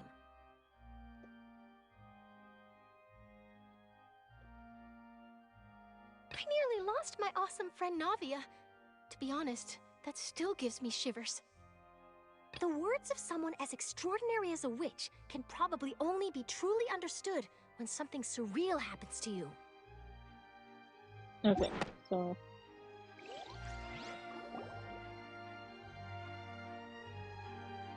The prosecution and the defense are both in position. The trial shall now begin. Oh, come on, Nervillette. There's no need to repeat all the unimportant legalese. Shut up, Furina. Let Novelette talk. Let Novelette talk. Just fast forward to the part where the prosecution lays out my offenses. As the defendant and the lead actress of this performance, I still haven't even been informed of my supposed guilt in all of this. Of course, it is only natural for humans to struggle to understand the actions of a god. However, you will need more than that to convict me of a crime. That's true, but my charge here is unrelated to your conduct as an Archon. The Traveler talks, guys. The Traveler talks. Instead, I would like to charge you as a fraud who's never been the Archon in the first place. Wait, what was that? Lady Furina's a fraud? Hey, I came here thinking that we were going to try the Hydro Archon for forsaking her duty, but did I hear that right? She's not our Archon at all? Charge accepted. Ooh, Novelette. Ooh. Oh my god, this is shit. Lady Furina, do you plead guilty to the charge? Lady Furina. I plead not guilty. How can I be guilty? There is no way that I, Focalor, otherwise known as Furina de Fontaine, a member of the Seven and the Regina of all waters, kindreds, peoples, and laws of Fontaine, could be anything other than your true Archon. Yeah, even though Lady Furina can be rather eccentric, isn't it going too far to doubt her very identity? Yeah, I've never questioned her identity either. Sure, Lady Furina can be super irresponsible, but what grounds does that prosecutor have to make such a huge claim? I have cause to believe that common sense will prevail in this case. Many of the members of the audience have known me as the Hydro Archon ever since they were born. There would be no fooling their memory. See? Even the Oratrice has decided to show me its favor. Are you sure you want to commit to a charge that will never be upheld? Ooh, that sounds nice, Rogue. You'll get there. You'll get there. If you wish to drop the case, I can promise you, as the god of justice, that you will not have to face trial for making a false accusation. We will treat everything that's happened as a dramatic spectacle and move on with our lives. What do you say to that? An argument with near impossible odds, huh? You have to not only refute Furina's claims, but also overturn the long-held beliefs of the people. Well, I tried to give you the chance to surrender. If you must persist, then let me ask. If you believe I'm not the Archon, then what manner of being do you think I am? And if I was not the Archon, then how did I manage to live for over 500 years?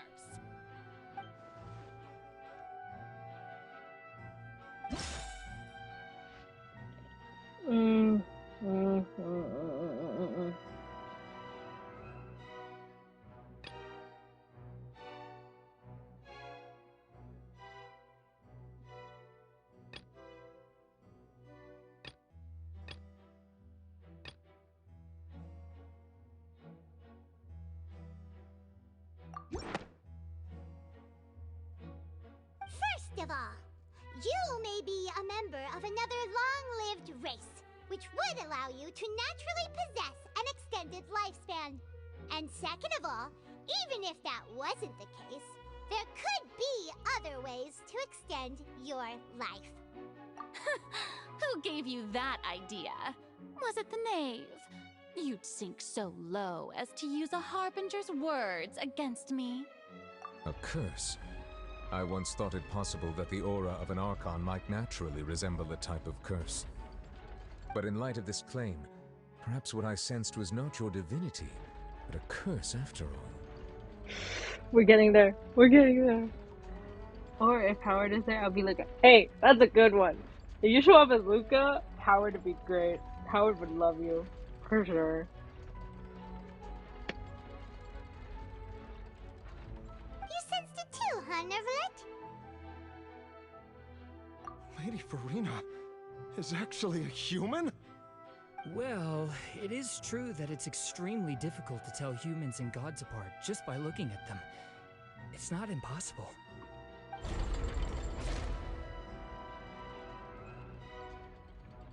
Well, don't start celebrating too early now. Even if I have been carrying a curse like you said, how does that prove that I am merely a human being?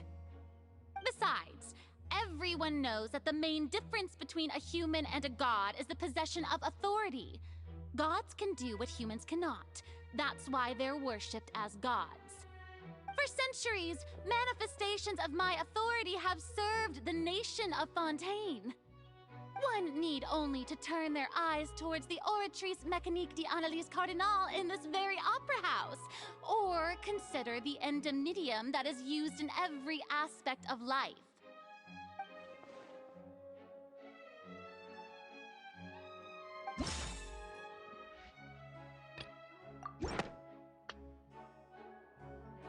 You tried to reference the Oratrice, but weren't you as confused as all the rest of us when the Oratrice declared Child to be guilty without any proof?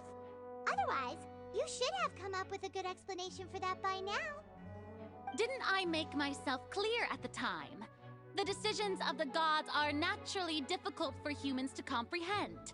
There is no need to provide an explanation.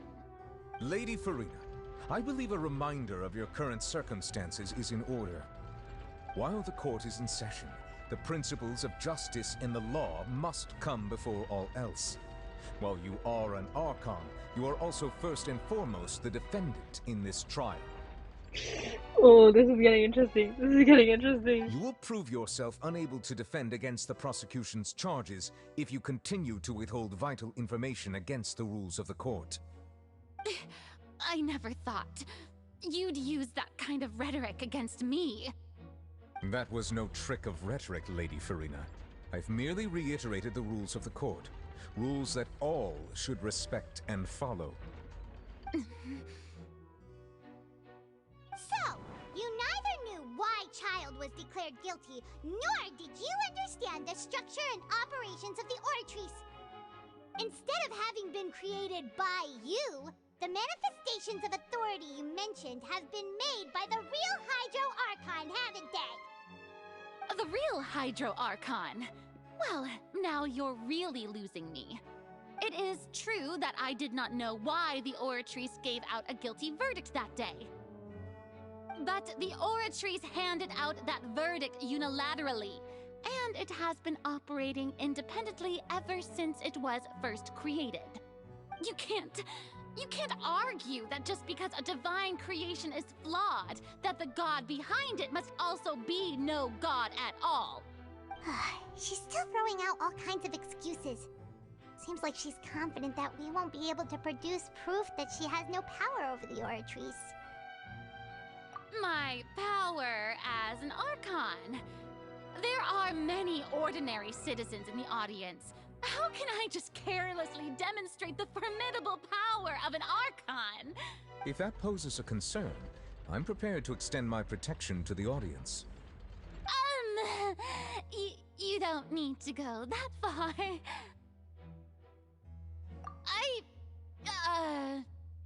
Aren't you the Hydro Archon? Or is it that you can't even wield the power of Hydro, much less the authority of a god? Indemnitium! Yes! It's all because of Indemnitium! All Archons derive their power from the faith of the people, and I've converted the people's faith in justice into Indemnitium! Thus did I give up all of my divine power to provide everyone with energy for their daily lives. Have you ever seen a more magnanimous god? Darn. Isn't that a huge stretch? Yeah, no matter how generous an Archon can be, how could they give up all their power? Can a god with no power even still be called a god? It seems like nobody's buying Furina's excuse. Hey, come now, everyone. Please don't stare at me as if I was a liar. I'm still the same Furina you knew, right? The one that you loved. Shouldn't you want to believe in me? Please? You've got to believe me. If what the prosecutor said is true, she really has committed a grave offense. Did she deceive all of us? And all of our parents and grandparents too? And all of our ancestors? Ever since they were born? Enough! That's enough. Tell me then, if I'm not the real Hydro Archon, then who is? If you have no evidence of another Hydro Archon's existence, nor can you find anyone who can back up their claim to be such, then what grounds have you to say that I'm not actually the real deal? Oh my god. Wow, she came up with yet another argument. How can we refute her now? Seems like she really doesn't want to give up.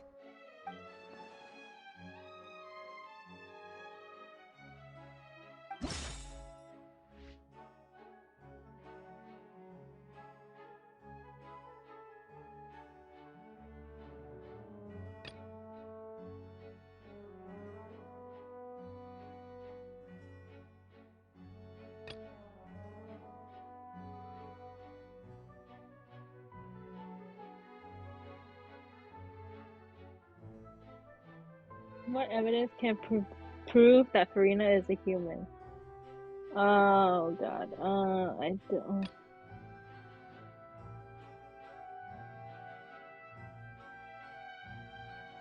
What if I guess wrong? What happens if I guess it wrong?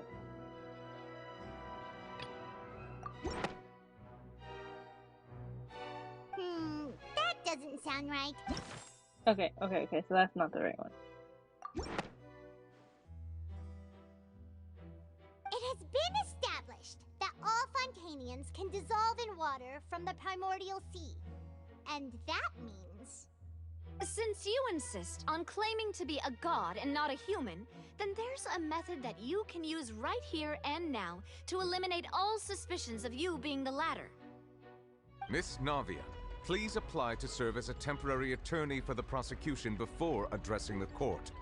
Though you act in partnership with the prosecutor, you must still adhere to proper procedure. Oh, rip. Super sorry, Monsieur Chief Justice. I swear this really will be the last time that I'll speak out of turn. Now, I've brought some seawater from Poisson. As everyone knows, a massive flood struck the area not long ago, taking many lives, including those of some of my closest friends. So, Miss Furina, would you dare to touch some of this seawater? If we are to believe that you are indeed the real Hydro Archon, touching this seawater would have no effect on you. All it should do is strengthen your case. But if you don't dare to touch it, then we would have basically proved the reverse. Oh, and I must remind you that after the disaster at Poisson, nobody wants to see any more people dissolve. I do hope you'll act prudently and choose the simpler path of admitting guilt. Navia from the Spina di Rasula. The Spina has governed Poisson for many years. I guess her suggestion is valid. If Lady Furina is indeed just a human, she's probably Fontanian like all the rest of us. Would she really dare to try? Oh.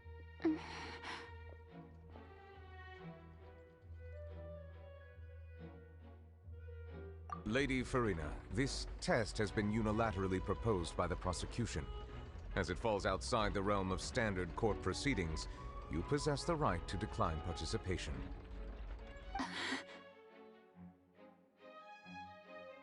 Well, of course he had to tell her that. But refusing to participate is basically the same as a confession of guilt. She's just staring at the water without saying a single word. It really does seem like she's quite terrified of it. That could only mean... What's going on? Is she really planning to... that's not what we thought she would...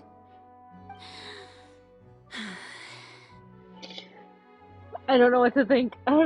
Due to the inherent risk of the test, Lady Furina, you may...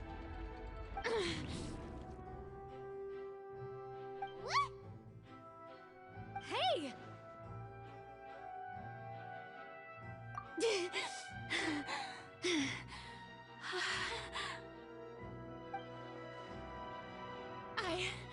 I'm fine! Look at me, everyone! My hand is still here! I haven't been dissolved! Will you believe me now? I really am your Archon! I'm nothing like a normal human who would fall apart as soon as they touch this water!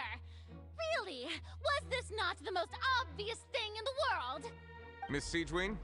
If you are present, Miss Siegewien, please come forward and attend to the defendant. Siegewien? Don't be nervous. It'll just take a few seconds. Let me see. She's so cute. I love Siegewien. That should be enough.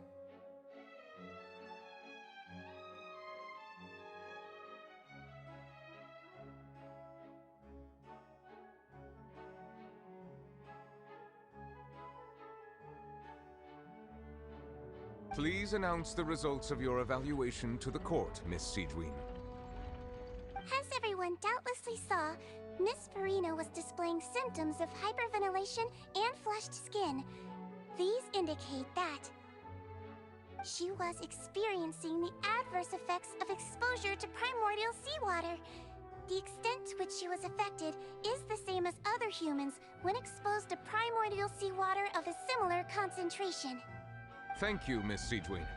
Lady Furina, you may return to the defendant's stand. Oh wait, what did she just say? I didn't get dissolved! Shouldn't that be enough to prove my innocence? Well, considering your tendency to run from your problems, We did originally prepare a direct sample of the seawater around Poisson. However, after extensive discussion, we exchanged it for a sample that is not concentrated enough to dissolve an actual human. After all, on the off chance that something entirely unexpected might occur, we don't want anyone else to lose their life to the sea. Yeah, so out of regard for Furina's life, you secured a low-concentration sample and asked the head nurse to serve as an expert witness. It's a great thing that the direct sample wasn't actually used. Furina could have... I can't believe... You...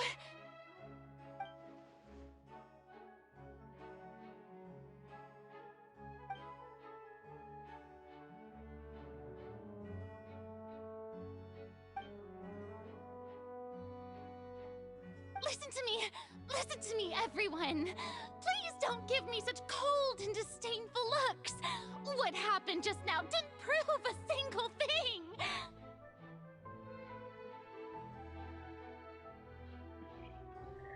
Rogue, I'm hoping for you. The best. Hoping for the best. We all need to start saving money for cons. Me too. Think about it! How can you conclusively prove that an Archon can't also be affected by the primordial seawater? Also, if I was really just a human, why would I dare to just put my hand in that kind of water?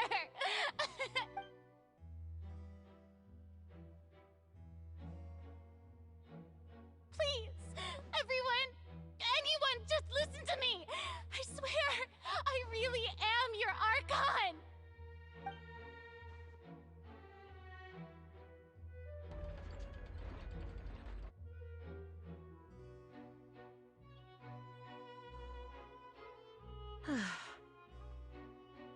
I don't think anything she says at this point will sway anyone. The odds are just too stacked against her now.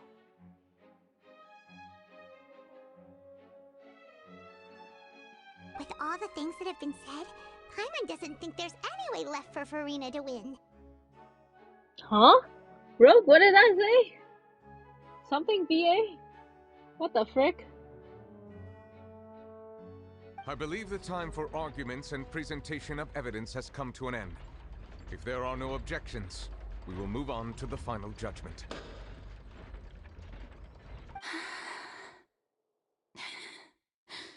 Oh, Panta. Okay, I see. I don't think anything she says at this point will sway her. She's too stacked against her now.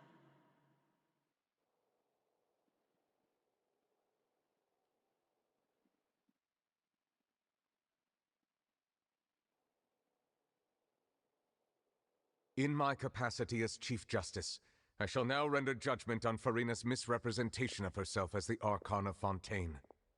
As a human who knowingly deceived her fellow citizens, Furina is... guilty.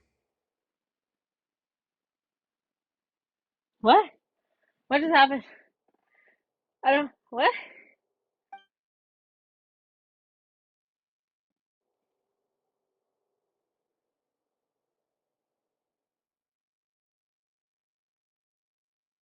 We shall now turn to the Oratrice Mécanique d'Analyse Cardinale to render the final verdict on the charges.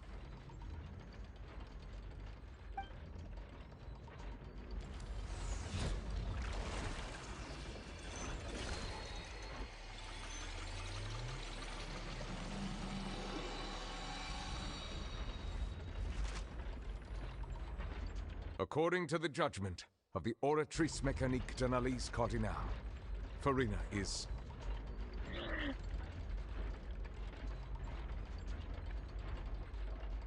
I don't know. We'll see. Hold on. But, Rogue, that reminds me of the Honka Star Rail Wish Banner, where it goes with the thing, and it goes zoom, and then it goes, like, goes into the train. That just... Every time it plays that, it reminds me of Honkai Star Rail. Not gonna lie. Well, what's wrong? What's the Oratrice's verdict? No. The Oratrice also displays a guilty verdict. Isn't that correct, then? However, the exact wording of the verdict is thus.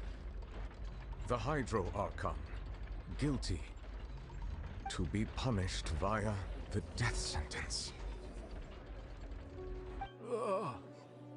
The death sentence? What the? What? Huh? That's actually one of the available sentences? I've always thought that it was just a myth. The one and only time the death sentence has been handed out at the court, and it's been given to the very person we've worshipped as the god of justice? What an unexpected twist. Furina's been sentenced to death by the Oratrice? We just wanted to use the trial to show her the seriousness of things so she'd tell us the truth. How did things escalate this quickly? This outcome is indeed quite strange. According to Fontaine's current definitions of justice, as well as its recommendations for criminal sentences, is this sentence really appropriate for the crimes that have been committed? Yeah! Even Vacher wasn't sentenced to death by the Oratrice. You know, the real evil mastermind behind the serial disappearances case. Indeed. Not only is Furina's sentence overly excessive, the very point of our trial today was also to prove that Furina has never been the Hydro Archon in the first place.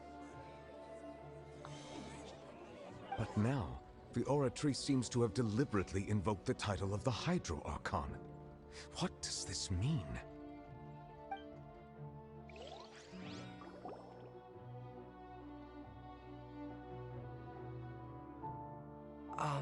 Excuse me, if I may interrupt. Furina! This is where shit gets real? Okay. We're getting to... Okay. Is the trial still going? Furina! You finally made it. I assume this means you've completed your mission? Mm-hmm. Any mission Father assigns to me will always be top priority.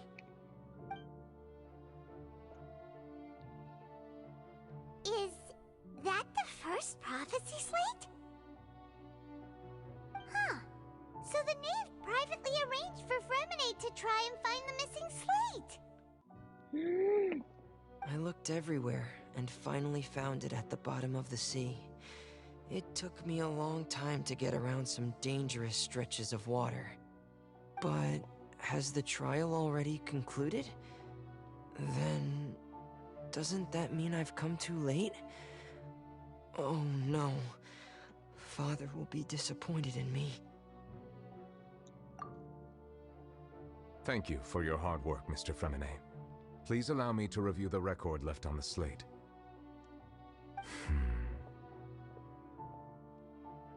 Traveler, I believe that you have already seen the other existing slates, and would like you to come here and confirm their contents.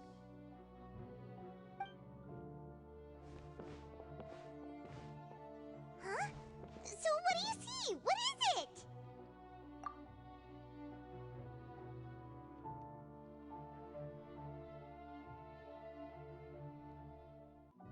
I believe I have now made sense of the Hydro Archon's crime.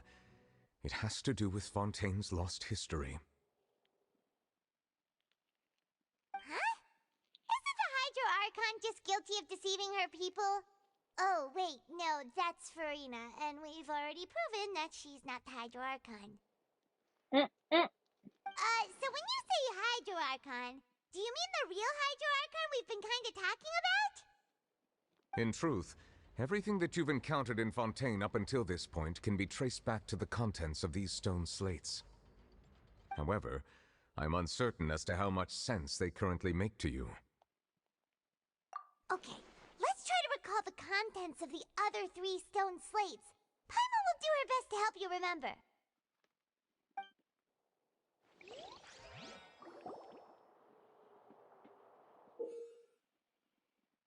Also, Paul is such a good... I know. Fremine is great.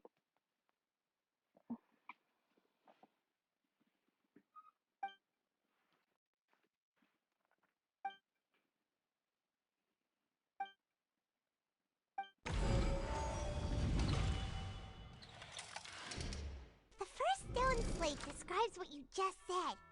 It seems to show the previous Hydro Archon using her divine power And then the Oceanids turn into humans. Does that mean that Fontanians are transformed Oceanids? Oh, Paimon wasn't expecting that.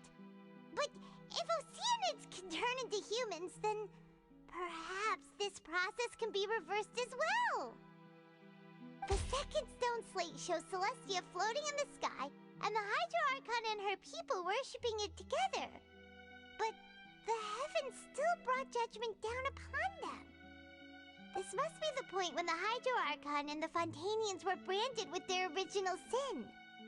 Does this mean that the original sin and the Hydro Archon sin are the same thing? The third slate shows the Hydro Archon sinking into the sea surrounded by many people. That reminds Paimon, didn't we also watch that happen to someone else? Well, the fourth slate is the prophecy the Fontanians have been talking about.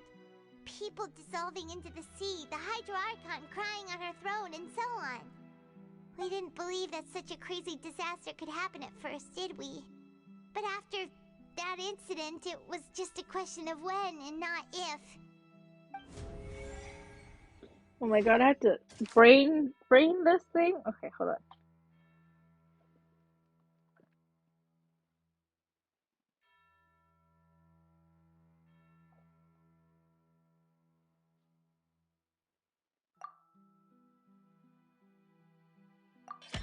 We know from the case of the serial disappearances of young women that Fontanians can be dissolved in primordial seawater.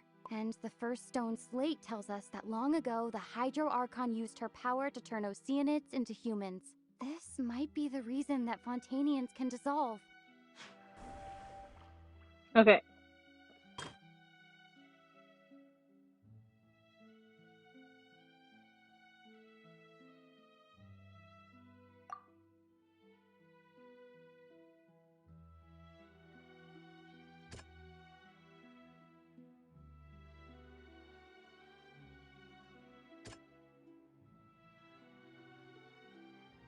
That doesn't sound quite...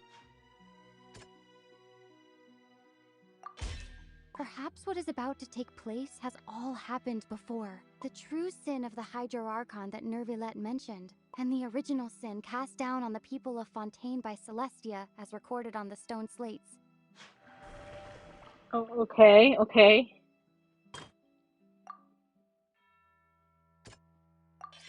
It's not as simple as falling into the sea. When Navia fell into the sea, her consciousness was subjected to judgment. The stone slates show the people gathered around the Hydro Archon in the sea. Could that be alluding to the same thing?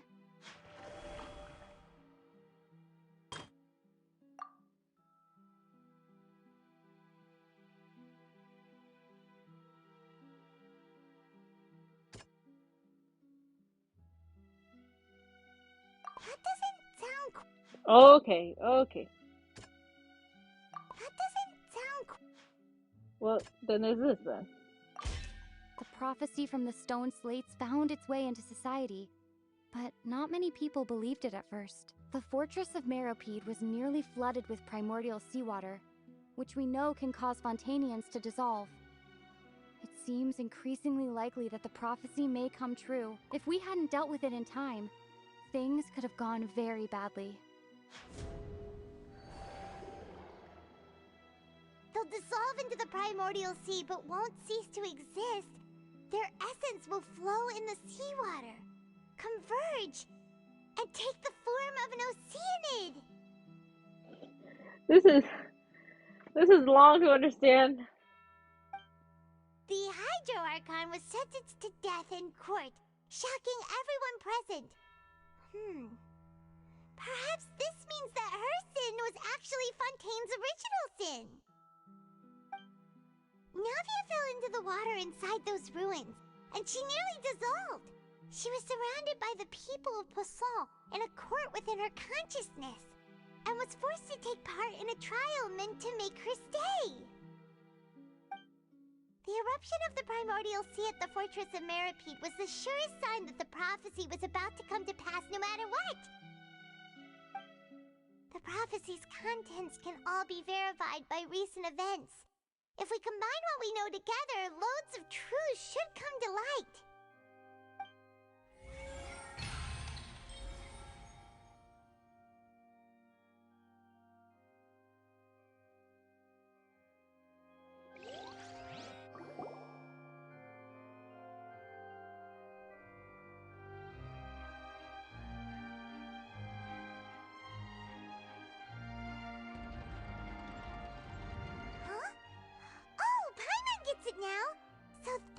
you can make sense of it.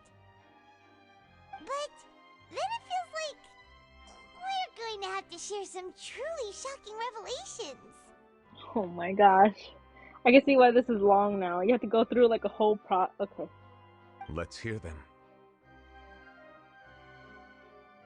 Incredible. Linny, did you hear that? We're not real humans.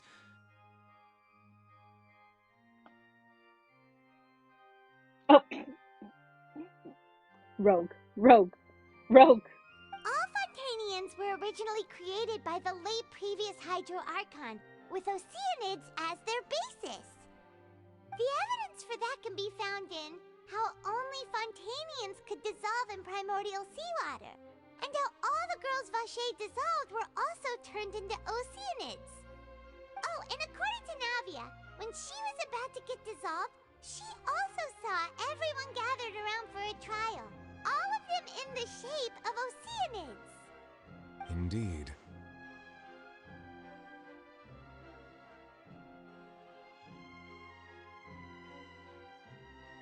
Yeah, and it follows from the content of the first slate that she probably angered Celestia by creating humans without prior permission. That could also explain why the Oratrice judged the Hydro Archon to be guilty. It's to account for that ancient sin.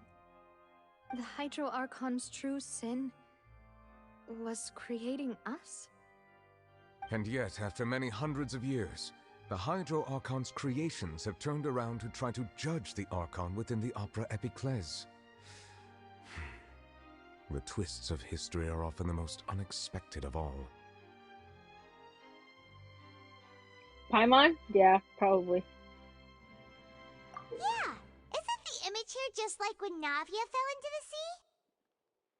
So wouldn't it be trying to show the image of the Hydro Archon also falling into the sea once the prophecy has been fulfilled in the fourth slate? In the end, the people will all be dissolved into the waters, and only the Hydro Archon will remain weeping on her throne.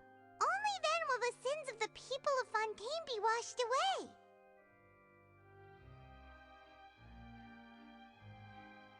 Did Paimon get all that right? You've made some keen deductions. I must say, given how much you still don't know, it is impressive that you've already managed to connect so many pieces of the truth. However, while you were able to decode all the information on the slates, they've also been etched with an additional layer of hidden information using a different power source. I almost wasn't funny when you swooped in and I know. When he swooped in to save Navia. Oh. When we were at the ruins, I tried to decipher the hidden information recorded in the slates. But since we only had 3 slates at the time, I was unable to come to a full conclusion. Now that the slate collection is complete, I shall make another attempt to decipher the narrative recorded within. If everything goes well, we should finally be informed of the unadulterated truth.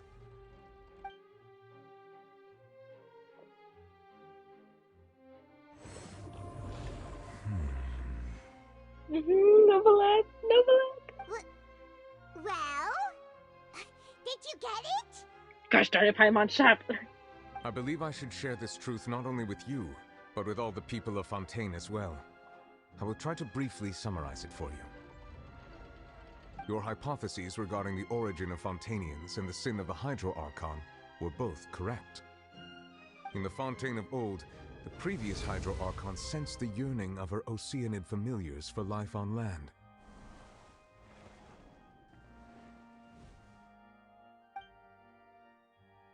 The Oceanids were enamored with the beauty and romanticism of human beings, and wishing to have those experiences for themselves, expressed to the Hydro Archon their desire to become of a similar kind. However, even though water as an element is intricately linked with the power of life, the Hydro Archon, as one of the 7, did not possess the authority to create a new form of human life. Not one to give in, she eventually found a way to create permanent humanoid bodies for her familiars by appropriating the power of this planet's primordial sea. She poured primordial seawater into the Oceanid's blood vessels, creating humanoid mimics in the process. But if Fontainians were to ever come into direct contact with water from the primordial sea, the power within their bodies would escape these artificial restraints and return to the sea. As a result, their forms would collapse, and they would be reverted to their original forms as Oceanids. Of course, the Hydro Archon never received permission from the heavenly principles to create a new human race. Novelette. That was, oh my god. I know, And thus, the Hydro Archon and all of her creations came to shoulder the original sin of appropriating the power of the primordial sea.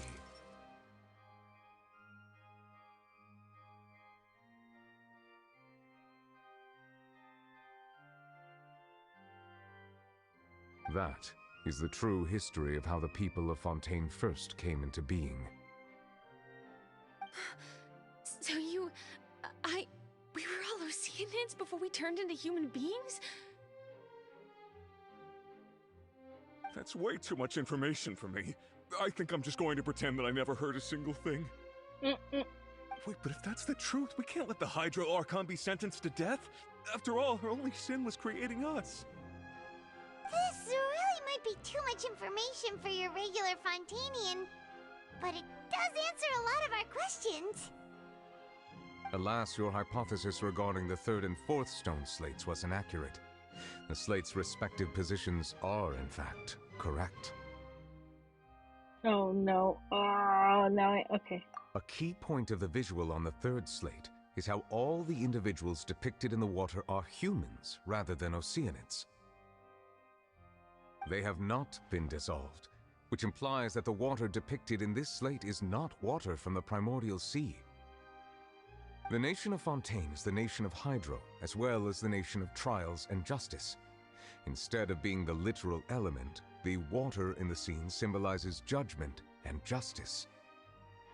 You may also recall Navia's experience.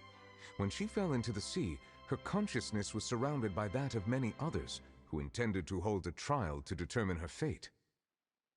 Therefore, the meaning of the third slate is that the people of Fontaine shall try the Hydro Archon at the court of justice.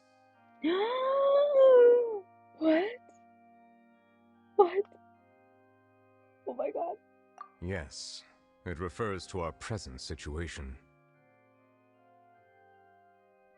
I think I'm following now.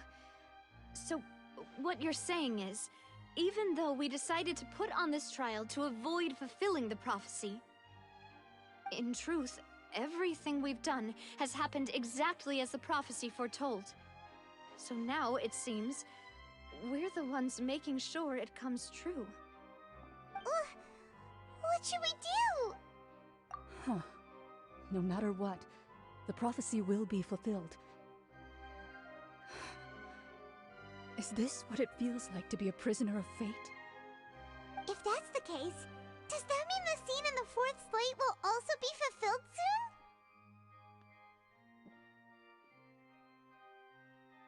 Oh. Hello, Asa. How are you? We're just doing the Fontaine story.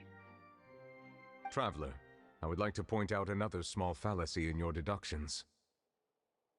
About the fourth slate, you probably thought that the eruption of primordial seawater beneath the fortress of Meripede served as the surest sign that the prophecy was about to come to pass, yes?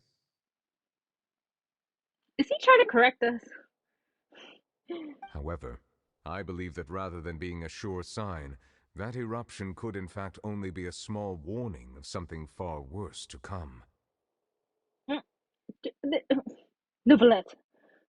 As for the root cause of the catastrophe, I believe you've already encountered it once before. I wish he was running low key. Hey, rogue. Rogue? Shh, rogue.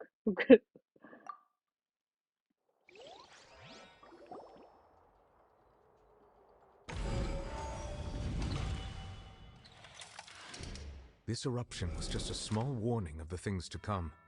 We must find the root cause of the disaster.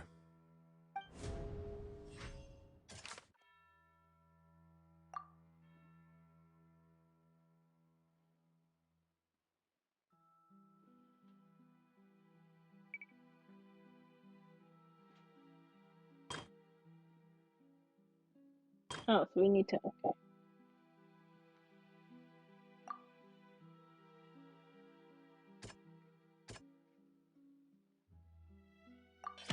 It was both dream and reality.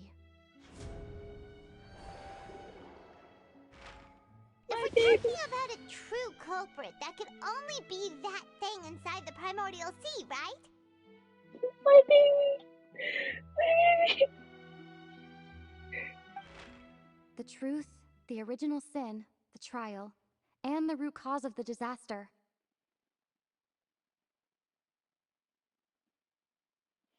Rogue. Rogue.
No, no, no!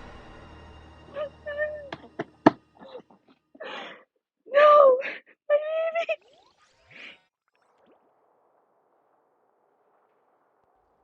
That was way too close! How did that thing just burst into the opera house? Wait, was that the huge whale you saw in your dream?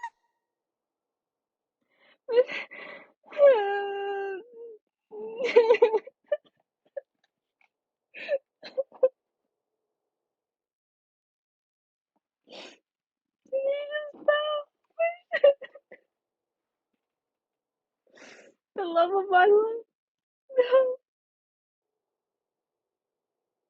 So we've met it at last. I understand very well why it has chosen to make an appearance here. That whale does not belong to Tevat. It is a monster that has traversed the stars, weeping all the while. Monster that has traversed through the stars.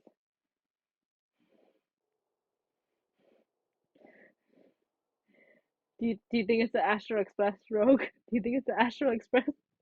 It has been greedily consuming the energy from the planet's primordial sea, using it to grow. That is the main cause for the rising sea levels. And once it has finished consuming all of the energy contained within the sea, its next step will be... You said that when the Hydro Archon first created Fontanians out of Oceanids, she filled their blood vessels with primordial seawater. Mark 7. Dun dun dun. Precisely. That whale finds the blood of Fontanians nigh impossible to resist. Therefore, when it left the primordial sea, it decided to make its next stop a packed opera house full of food. Food in the form of Fontanians. We just barely managed to push it back, right? In that case, won't it come back to target the people again once it's managed to recover its strength? That is correct. Indeed, it is more accurate to say that we should thank that Harbinger for buying us some time. Without him, the whale would have likely come onto land far sooner. My baby! My baby! From the way he looked, he must have been fighting the creature for quite a long time. I'm gonna cry. I really want to cry. I can't do this to him.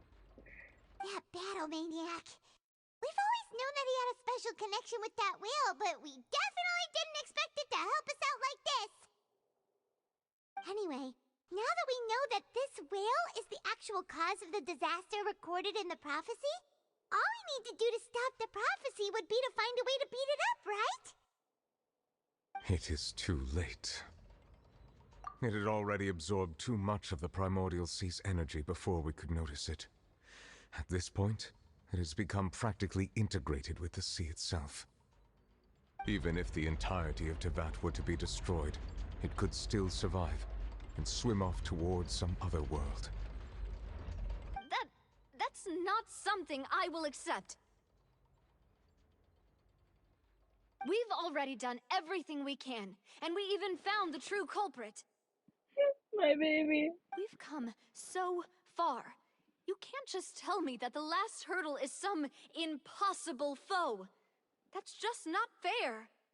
Indeed, that's not how a grand performance should end. I'll fight it to the end, no matter what. So the prophecy will be fulfilled no matter what, huh? Navia, like her whole like blonde hair, curls and stuff like that, like she's literally like how I depicted like my OC to be. Like if I were to make like an original character, that it would be Navia. With different clothes, of course, but it would be Navia. For sure. Her personality, everything. It's Navia. The prophecy. Yes, what has been prophesied will be fulfilled. You may view such things as the history of the future.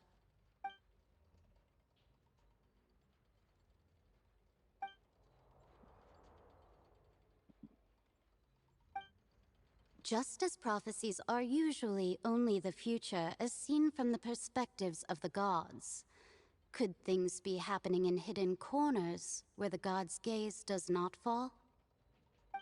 Ultimately, fate shall serve as your only guide, no matter what will happen in Tevat's future. All you need to do is to play your part.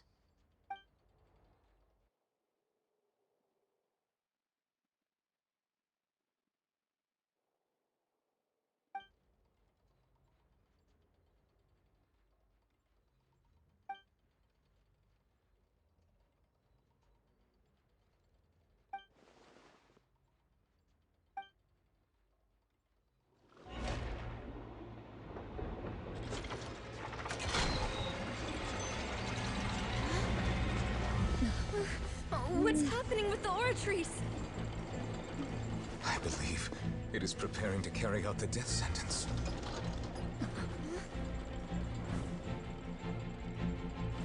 Furina!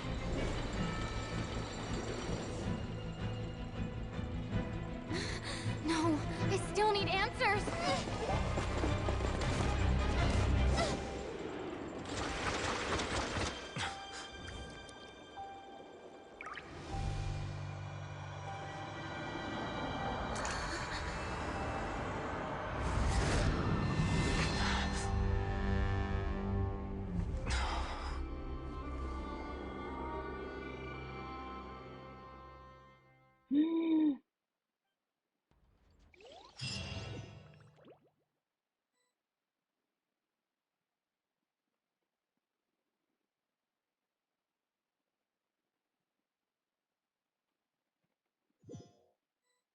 Oh my god.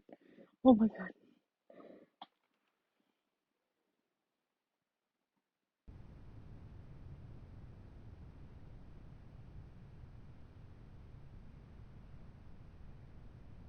You.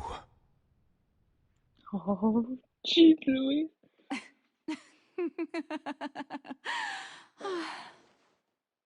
Sorry. That shocked expression on your face is just too amusing. I couldn't help myself. You are not Furina.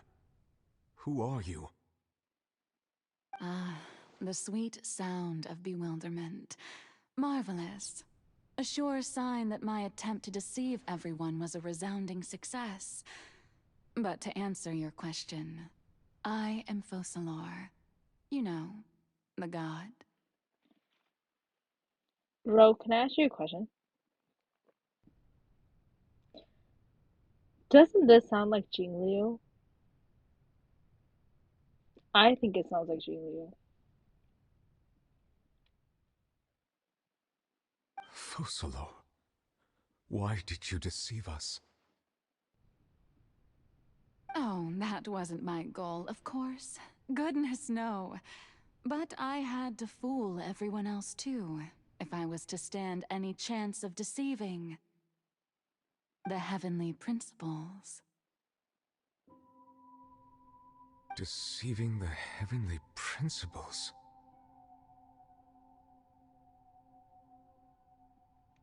You should go back and listen to Jingliu. I feel like Focalor's sounds exactly like Jingliu, but that could just be me. It's all because of that pernicious prophecy. Dreadful, wasn't it? Everyone doomed to dissolve. Fontaine condemned to be flooded.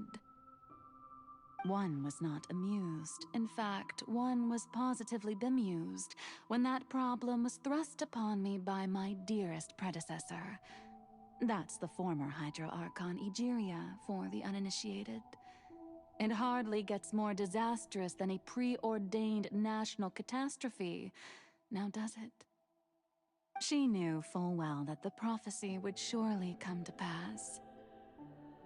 And as one of the seven, she also knew full well that one defies the heavenly principles at one's peril.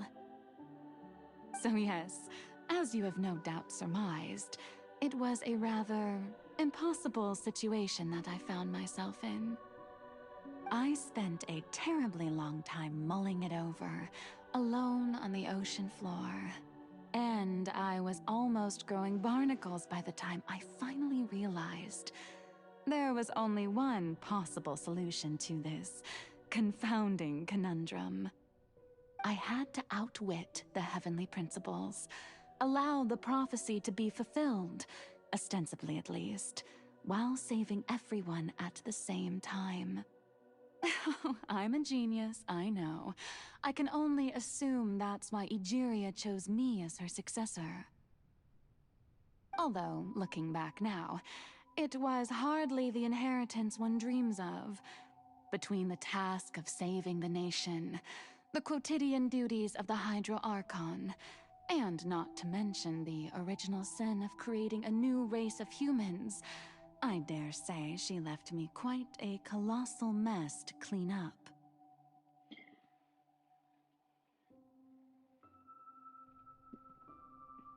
Oh yeah, I have Jingliu, so or did you go through her story?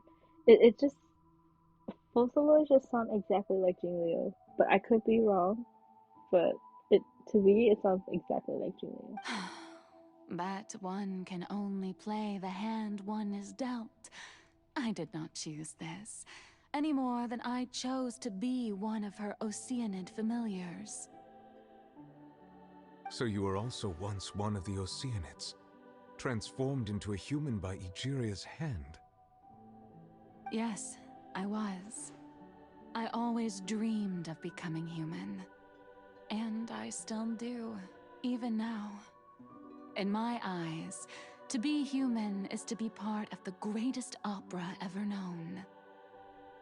After becoming a god, I separated my divinity from my body and spirit, leaving behind only a self that was as naive and bewildered as my past self on her first day as a human being.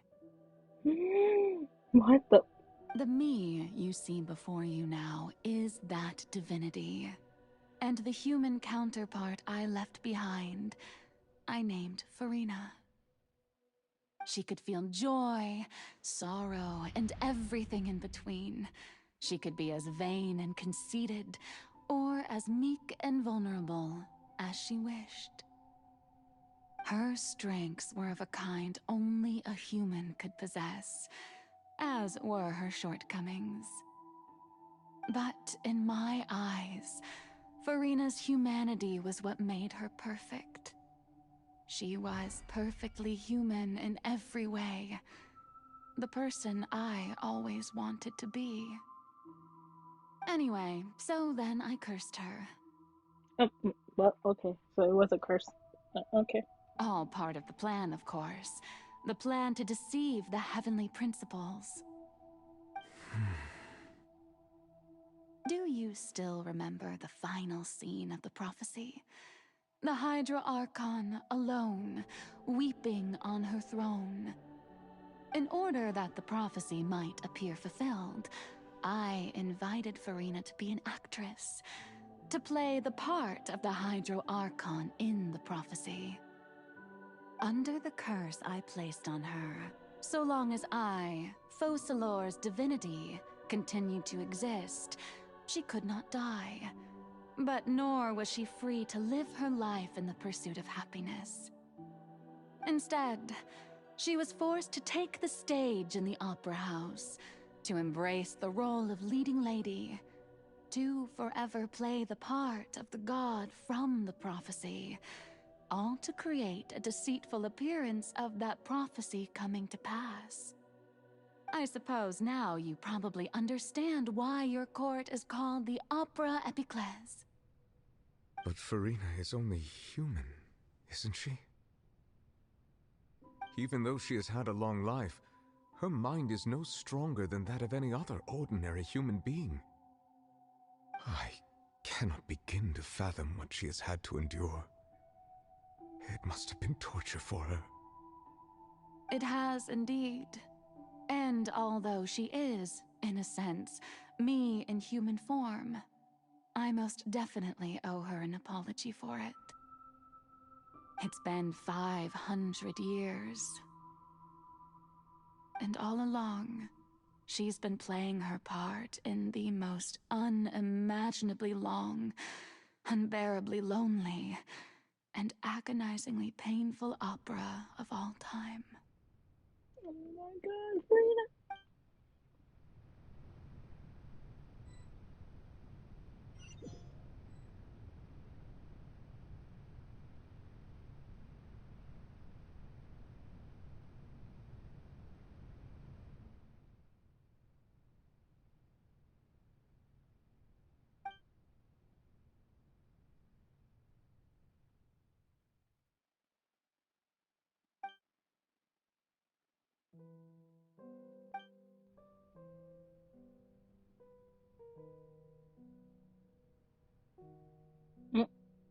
Okay, everyone, she's wearing black, okay?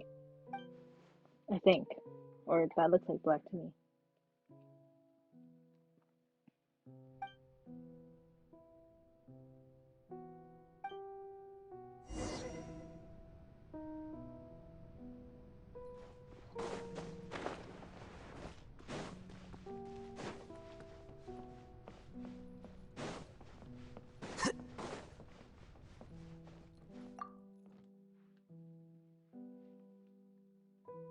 Oh? Who permitted you to come onto the stage? Now, I understand your admiration for my august self, but I must ask you to keep to the rules. All right. It is not my intent to reprimand you. There is no need to state your name. Just be off with you. Do not distract me from my performance. Oh, do not jest. Can you not feel it? I am Focalor. The eyes of countless Fontanians are upon me. I must, at all times, display the utmost elegance and nobility.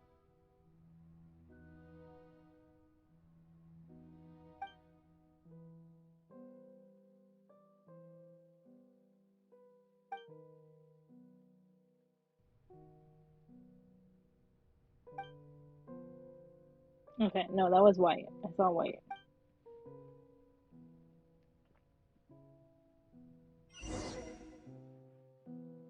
Hmm. Yeah, that's white. Okay, never mind. I lied.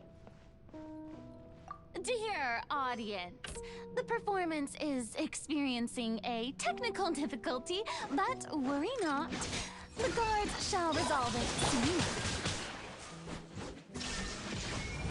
Inazuma shines eternal! Your life is mine. Don't waste my time.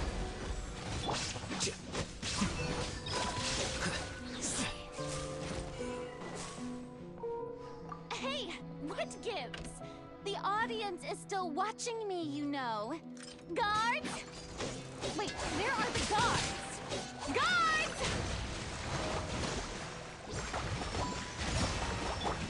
It's nothing. A process of elimination.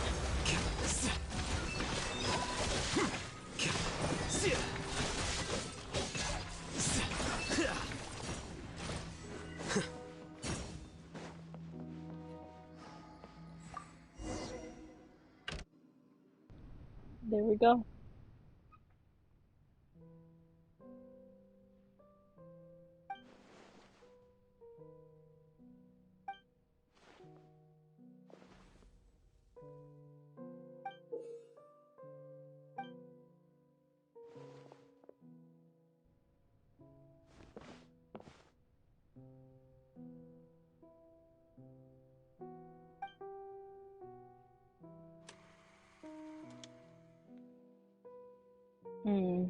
Okay.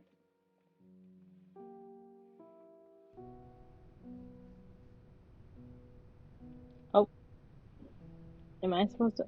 Okay.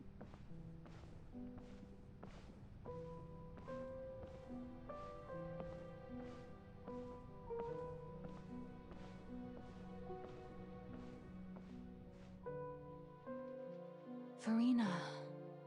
Furina. And now she's wearing black. Huh? Who's that? Who's calling me? Where are you? Be not nervous. Be not afraid. I am before you. There's no way that's not Jingliu. There's no way. I choose not. Anyway. Wait a moment. You're mirror me? How can this be? Mirror you, huh? You know what? That's not bad. Let's go with that. Mirror me. What do you wish to say? The prophecy. Have you heard of it? What prophecy? Wait. I know. I think. I don't know why, but it's in my head somehow. The people will all be dissolved into the waters, and only the Hydro Archon will remain, weeping on her throne. Only then will the sins of the people of Fontaine be washed away. Oh, very good. You know it well. What's going on? I can't seem to remember anything clearly. The only thing I know for sure is this prophecy. Will it really come to pass? Yes, it will. And that is why I've come to you. Disaster will come to Fontaine sooner or later. Things will develop just as the prophecy declared. There is no escaping it. But doesn't that mean everyone will die? I'm a Fontainian just like them. Will I dissolve too? Oh, don't worry. Magical meetings exist in this world precisely to give people a chance to turn things around. It is the reason why you met me today. I will tell you how to save everyone, but you may have to suffer somewhat. Oh, Oh, so there's still hope after all. Goodness, you frightened me. You spoke so much and with so much certainty. As for the suffering, well, I will admit that the first thing that came to mind was, why do I have to be the one to suffer? But if the prophecy will come true, I'll also die anyway, right? So if I've already met you as my magical meeting in this world, if there were scales, with all the people of Fontaine on one side and my pain on the other, is it not obvious where the scales should tilt? You truly are the perfect human, my ideal. I suppose this would also be the justice that belongs to you. Huh? Don't worry, it's nothing. Listen well. Fontaine has just lost its Hydro Archon. I need you to play a role, that of the new Archon. Play as a god? That's right. You must begin a never-ending masquerade.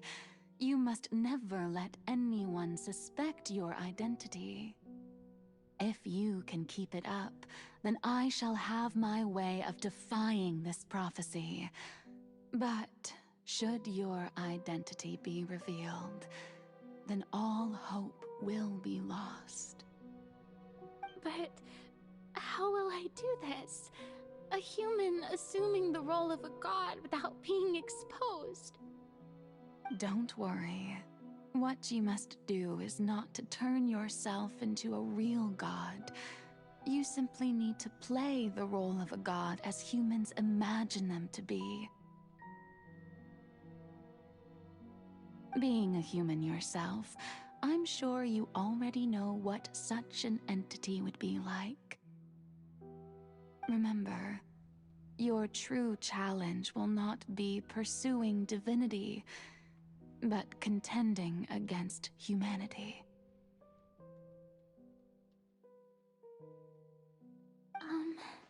I'm still not sure I understand, but I'll try.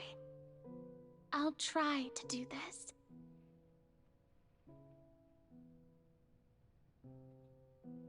So, how long am I going to have to play this role? To accomplish this mission, you will have to stay on the stage for many, many years. You will endure and not grow old until your task ends.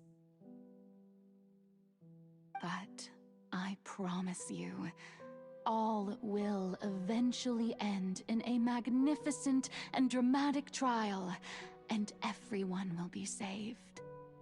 A trial, huh? How exciting. I'll be looking forward to it.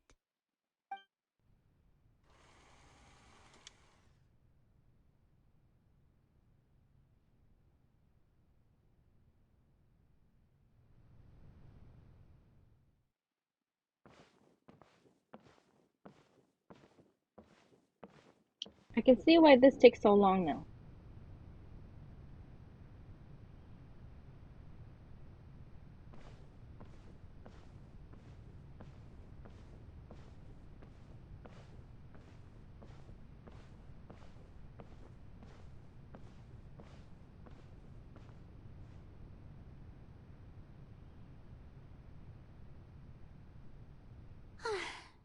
The Maison Cardinalise has announced my accession, but this is my first time facing the people. What should I say to most appear like a god? To be honest, I still don't know. Perhaps I should first try to act natural. Ladies and gentlemen, good evening, and welcome to the Opera Epiclese. I'm sure you've all heard about how I have taken on the role of Hydro Archon. Indeed, I am Furina de Fontaine, your new Archon.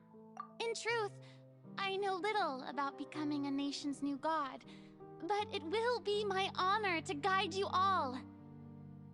As the god Focalor, the god of justice, I shall do all within my power to lead you into an age of fairness and justice. Once again, thank you all for coming. If you should have any questions or suggestions, please send them to the Maison Cardinalise. The future of Fontaine will require us to work together, after all. Oh, darn it. Sigh. It's okay, you'll find a Luca or Quicolia cosplay soon. This should do it. I thought I might stammer, but thankfully, I was able to convey my thoughts just fine. Okay, and next. That's the new Hydro Archon. Is this some kind of joke by the Maison? I would have thought that a being that surpasses humanity would be a bit more assertive. Hey, did you hear that? She even told us to send her suggestions there at the end. Shouldn't gods be all-powerful? She's being so modest. What's the difference between her and an ordinary person, then? If you ask me, perhaps the succession didn't actually happen. She might just be a Maison-backed puppet. Wait, what's going on? Why is everyone suspecting me of being a fake? Oh, this is bad. If I get exposed here, there'll be no saving the people from the prophecy. Right. Mirmi said that I just need to play the role of a god as humans imagine them to be. Calm down, Furina. Think. What do the people want? How would they imagine a god to speak and act? Assertive, with a strong sense of presence. One who can dispel all doubt. That is the character I'm fated to play.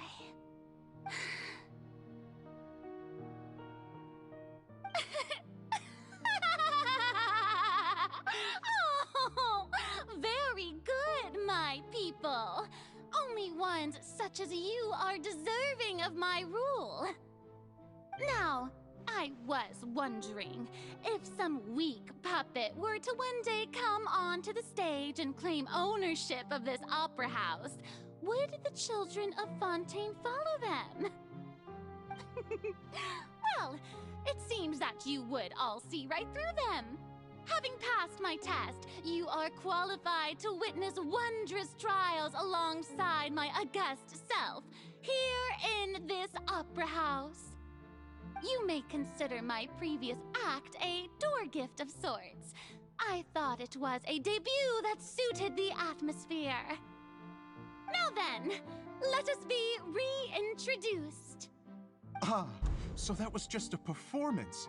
How could I have forgotten that we were inside an opera house? Her personality. It's quite shocking, to be honest, but I suppose it's a better look than before. Such a fascinating and bold deity. How wonderful! Our future may yet be bright after all. It seems I've turned them around. Best follow this flow and restart my accession speech. My dear people, whether you acknowledge me or not, whether you trust me or nay, I say to you, keep faith in your ardor for justice. We have heard it said that this nation's sins can no longer be washed away. Well, I say that justice is most fragrant when it blooms amid sin. The scales of justice should not weigh heavy in the hands of its god. On one side, it must carry fairness and justice. And on the other, praise and applause. Yeah, bamboozled indeed. Funny enough, I know that Howard would also love it if I were wearing it. I know, Howard would definitely love it. May law be the prayer on our lips. May judgment be our worship. Let us light the fires and drink to the future of Fontaine!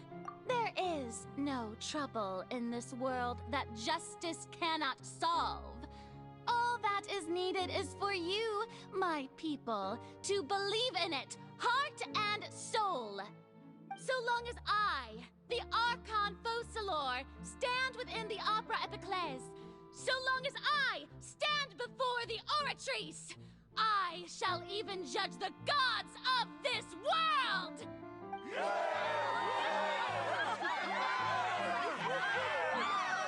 Okay, fair enough.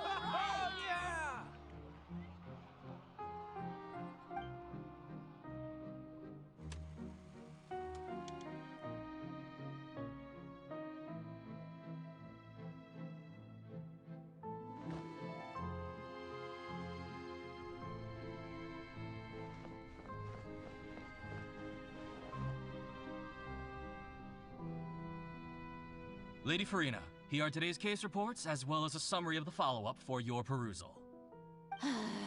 Come now, was I not just at the Opera House in person? Leave these kinds of things to Neuvillette. Besides, none of these trials were the one that I'm looking forward to the most. If I may be so impertinent, what kind of trial are you truly looking forward to? A magnificent, dramatic, and wondrous trial. A trial to end all things. How could you hope to understand? That's true, I fear I lack the ability to grasp your divine thought, Lady Archon. No need for fright, and do not take what I said before too seriously. Go now, do your duties. The trial I await. It will come one day.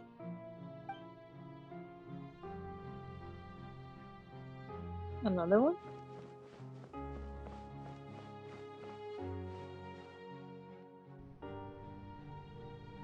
Lady Furina, I don't know what to say. Thank you for agreeing to see me. No need to thank me. Or rather, thank your own sense of perseverance instead. Long have you stood in line to meet me, have you not? Oh, I'm afraid that's just an inevitable consequence of my divine charm. All right, Deoteria, is it? How is your son's illness? You remembered me, and you knew of my family, too. He is doing much better now. In fact, he is far more of an ardent believer than I. He was the one who forced me to seek an audience with you, and to bring your words back to him. Oh, good. Very good. If this should happen again in the future, please do not hesitate to come and tell me. Going down to citizens' homes every so often, while not usual practice, should serve as a fine change of pace. You're such a gentle and wise god. Thank you once again, on behalf of my son.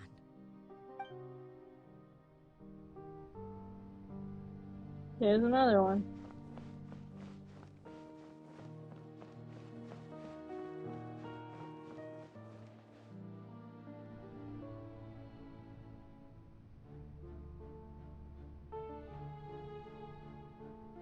Lady Furina, here are the latest hydrological reports.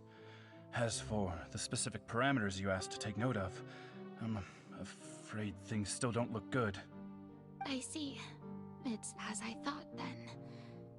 As your god, I did already expect this, but I wanted to see how far your human wisdom would allow you to analyze it. All manner of signs indicate that the prophecy will still come to pass. Forget it. That's not something you need to worry about right now. Well, as I understand it, the Fontaine Research Institute is also trying to find a way to counter the rising water levels. Really? Have they found anything? I'm afraid that they haven't found any effective solution thus far. Is that so? Well, no wonder. This issue has reached the realm of the gods, after all. Still, their spirit is praiseworthy. Oh my god.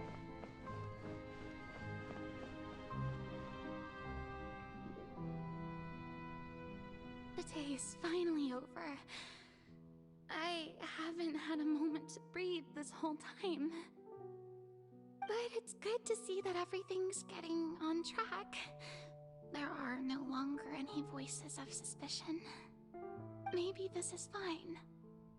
I just need to keep going, and everyone will be saved. Alright, Furina, don't think too hard about this. You need rest. Tomorrow's a new day.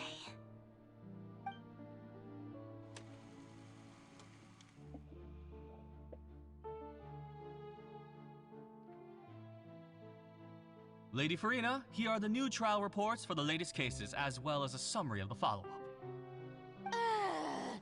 There'll be no need for that. I've seen them already. There's no need to go back over scenes I've witnessed in person before. Lady Furina, I've waited so long for this chance to see you in this manner. Indeed, my dear, loyal citizen. This joyous moment is an honor for us both. We're getting there. We're getting there. Just give it a few minutes.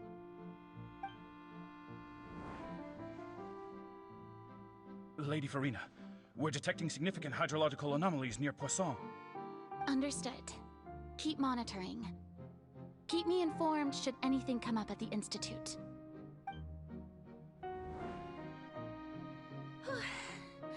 I don't think I let anything slip today. I must show the people that there is nothing to worry about. I just don't know when these days will end. I feel utterly exhausted. Best to rest early today, too.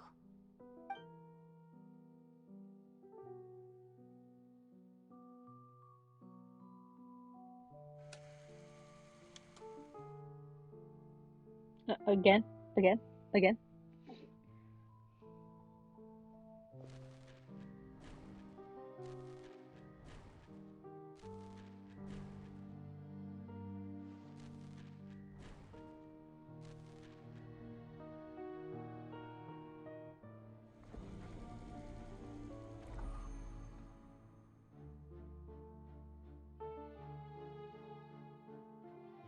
Lady Furina, it's like a dream being able to speak with you up close like this. I've heard that the first member of our family who was honored to receive an audience with you was Madame Deoteria, almost 20 generations ago. And what a fine family yours is indeed. It brings me great joy to meet such a faithful believer. A descendant of a line most ardent. Surely you exaggerate, Lady Furina. My lady? What is it, good citizen? Oh, are you crying? Oh,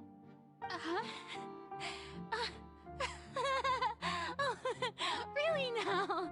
I didn't even notice.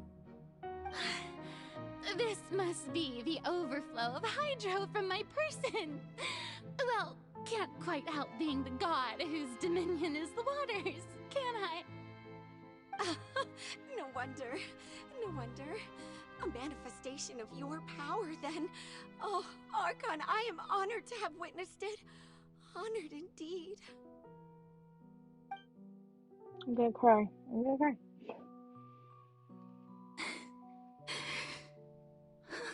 So interminable. So lonely. Just how much longer? Hundreds of years must have passed by now. Perhaps the show must go on for hundreds more. I never imagined that it would hurt so much. Have I reached my limit? No. Perhaps I reached it long ago. Today I didn't even notice my own tears. I know. You know, at this point, I might as well just finish it. You know what I mean? We'll see. We'll see. I want to tell someone, anyone, about this. But would that not destroy all I've done so far? I've conducted so many investigations across the centuries. But there's not even a sliver of hope that we might break the prophecy. All I can do is keep heart. I must maintain this act. It is the only way to save Fontaine. Please, mirror me. You have to succeed.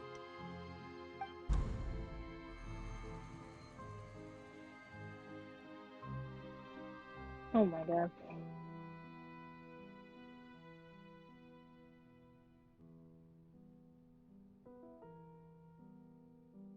Furina, you don't have to shoulder this burden alone. Although I don't know what you might be keeping from everyone, your people are more than willing to share your burden with you.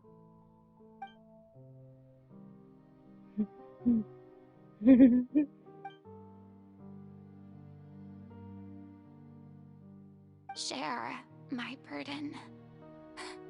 That's impossible. It was fated right from the start that this would be my duty alone. But even if your burden doesn't need to be shared, you can still choose to confide in someone. And the rest, what the? Just share it with me. I'm what you'd call a witness. A witness? Yes, I've heard that you came to Tevat from beyond the stars, yes. In other words, you never belonged here. And if Tevat is, in its entirety, a show on a stage, then you're just a spectator, aren't you? If that's the case... She's right. I could confide in her, couldn't I? But if things don't play out as expected, the people of Fontaine will be the ones to pay the price. No, Furina. You shouldn't be selfish.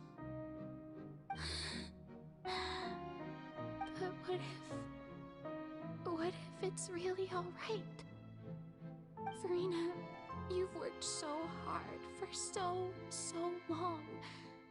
Surely it would be okay to put yourself first for once. Just this once. Is it such an outrageous thing to do anyway?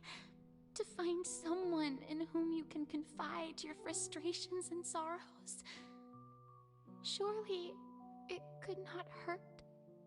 If you let this opportunity slip through your fingers, it might never come by again. Think about it long and hard.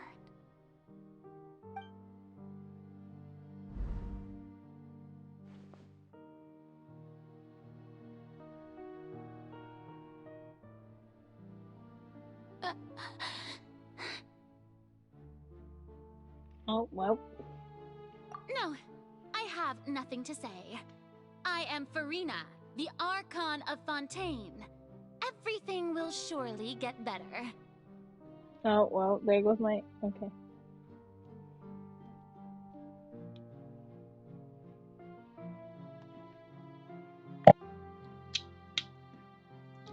Switching AirPods again. All you need to do, dear spectator, is to witness my performance until the curtains fall.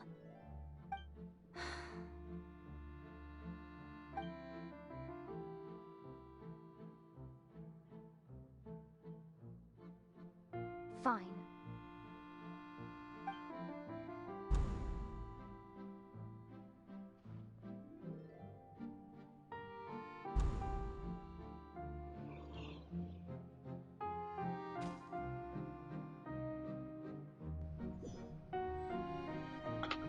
Whoops. So even Furina doesn't know the truth? You've never once let her in on the full plan? Yes, it had to be done. To deceive the heavenly principles, you must first deceive yourself. She did very well. If she had let her resolve falter even once in these 5 centuries, Fontaine would have been doomed to the most tragic fate. It seems that trusting humanity was the right decision after all. I believe that I understand how your deception works, but that is only half the truth, is it not? How would you build on this foundation to save the people of Fontaine? That is the most important thing. Ah, good. Of course, the Udex of Fontaine has pinpointed the crux of the issue. I'm sure you've long sensed that the Oratrice is no simple machine, yes? I've always suspected that it had its own consciousness, and Lenny did mention that he heard a human voice within the core chamber.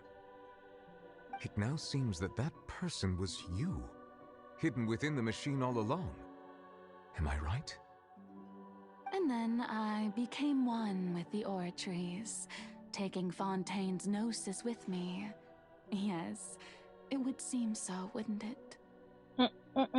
Alas, your understanding of this device still lacks sufficient depth. In truth, it is no enactor of justice. It is, in fact, a device created to kill the god of justice. What the huh? I beg your pardon?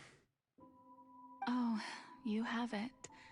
And to be more precise, not only will the Oratrice take down the god of justice, it will also take down the divine throne upon which she has been placed.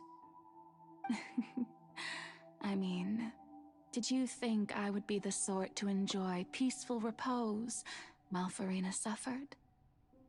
My work over these last 500 years has been to constantly accumulate indemnitium within the Oratrice. But really, some have already discovered that only a small fraction of the energy generated by the device was ever used to provide power to Fontaine.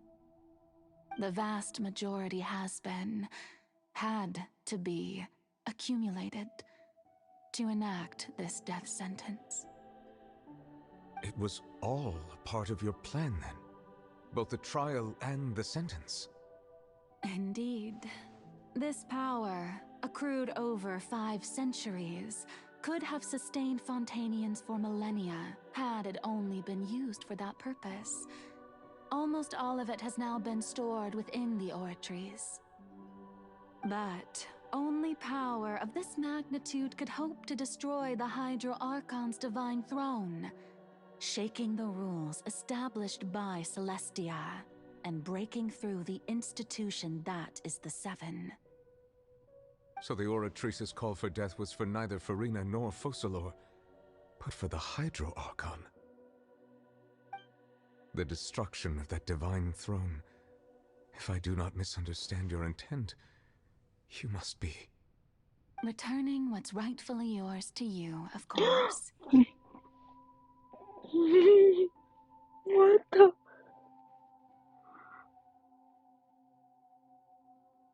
She's returning the power to the dragon? What the frick? Oh my god. In other words, this was all done to return the authority of the Hydro Archon to the Hydro Dragon of this planet. What? She's returning the power to Noblesse? Oh, what the frick? This... Oh my god, Fontaine's storyline. Okay. But...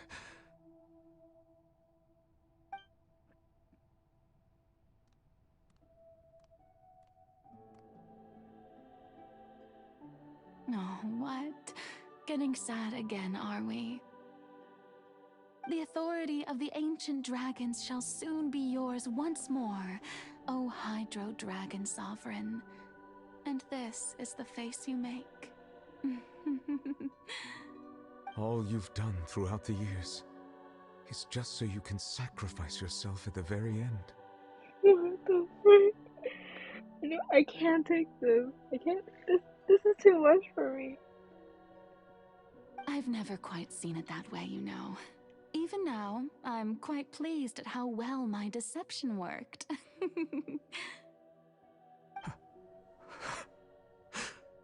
I'm gonna cry. I'm gonna cry.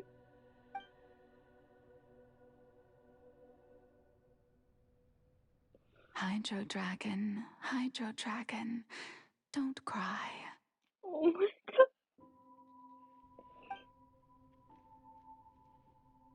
I must say, had it been within my rights, I would have loved to judge the heavenly principles themselves.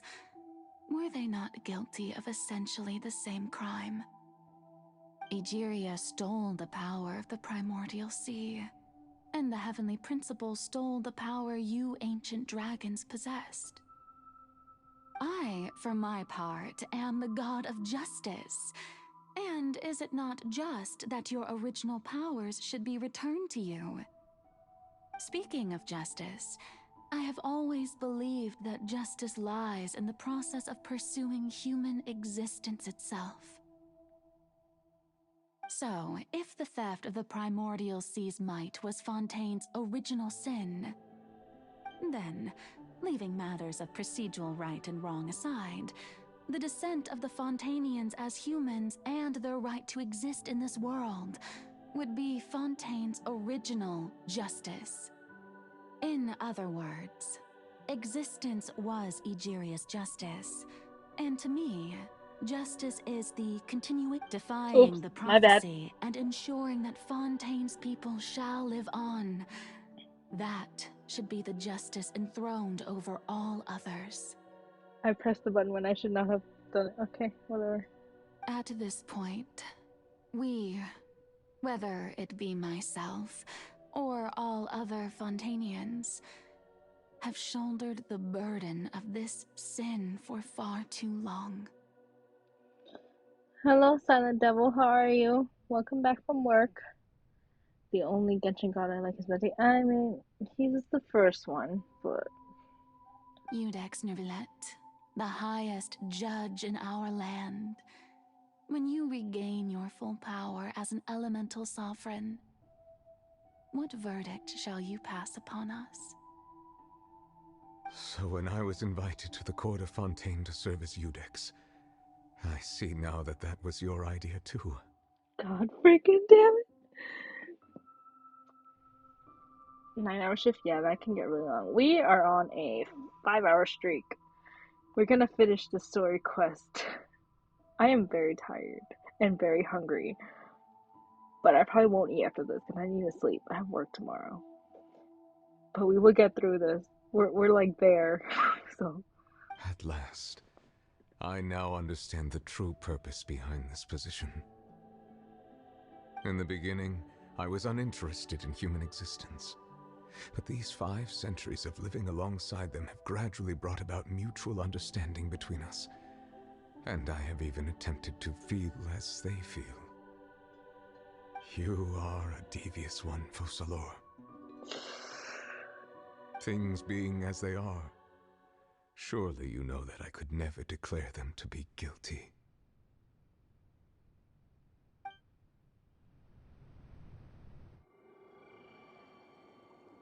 Oh my god. The hour of my execution is almost here. For the sinner, the curtain call has come. I know I may not sound it, but faced with death, I find myself a little afraid. Perhaps this is one thing both gods and humans have in common.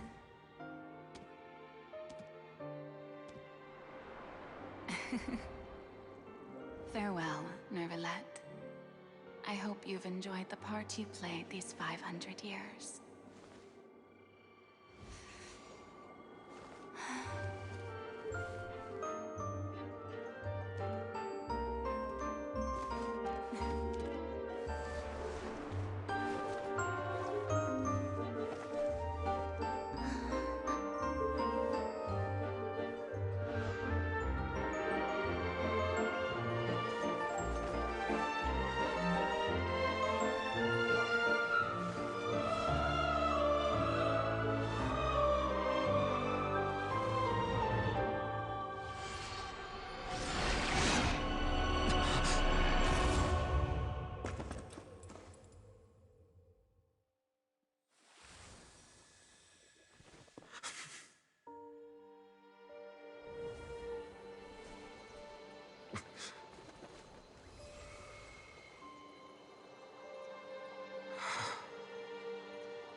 I, Iudex Nuvelet, hereby declare, people of Fontaine, your sins are forgiven.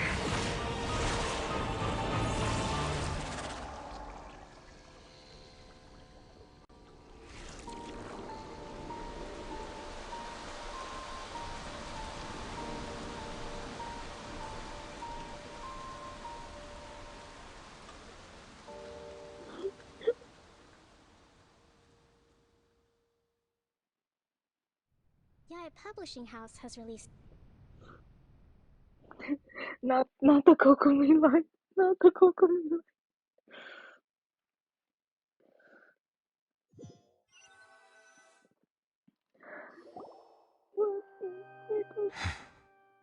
Oh my god. Can't. I'm done with this. I can't. What just happened? Has the death sentence been carried out? I can't.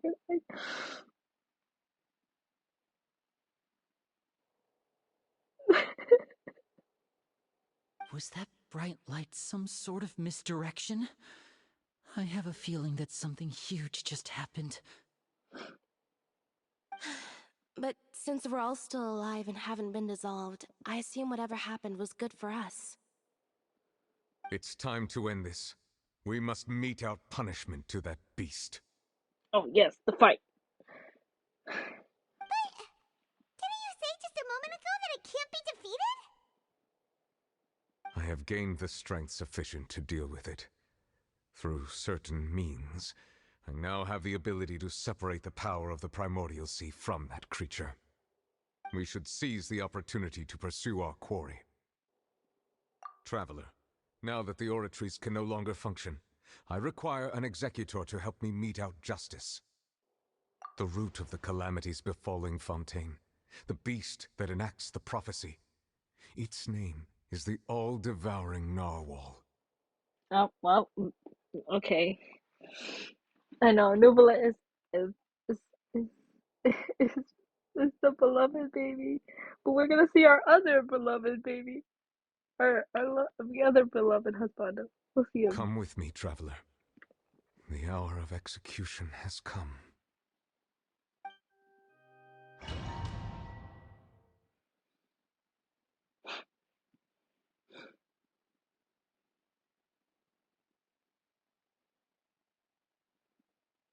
Our baby, Tartag.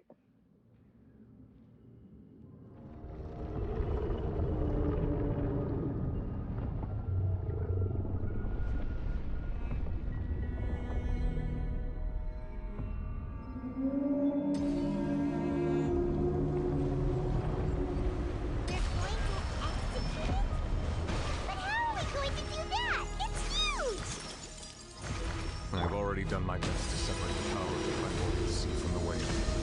Considering the size of the beast, it cannot reach the power source. Unless you can find a way to attack it from within. I shall share a part of the ancient dragon's power with you. I look for an opening to get it. Here you are.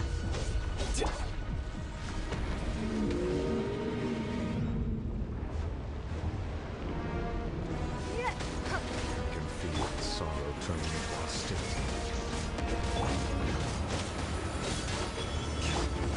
Hold the line. Submit. Give up.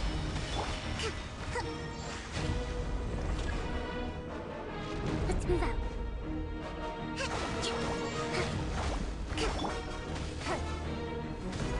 The all-devouring narwhal cannot resist its instinct to devour. Continue to trigger its hostility. Chance will present itself.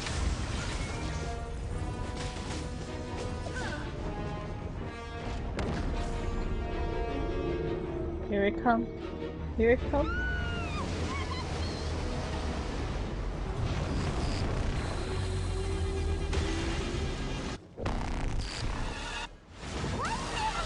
Looking thingy over there. Huh? Very scary.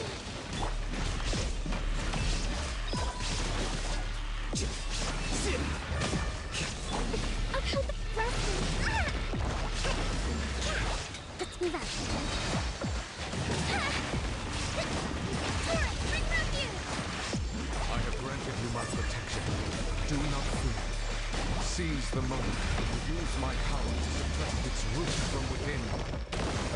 Okay, but where is the power? Is it this? Allow me!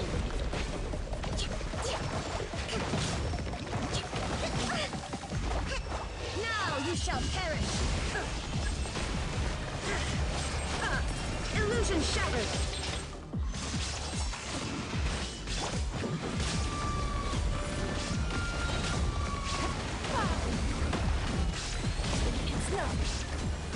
Scatter!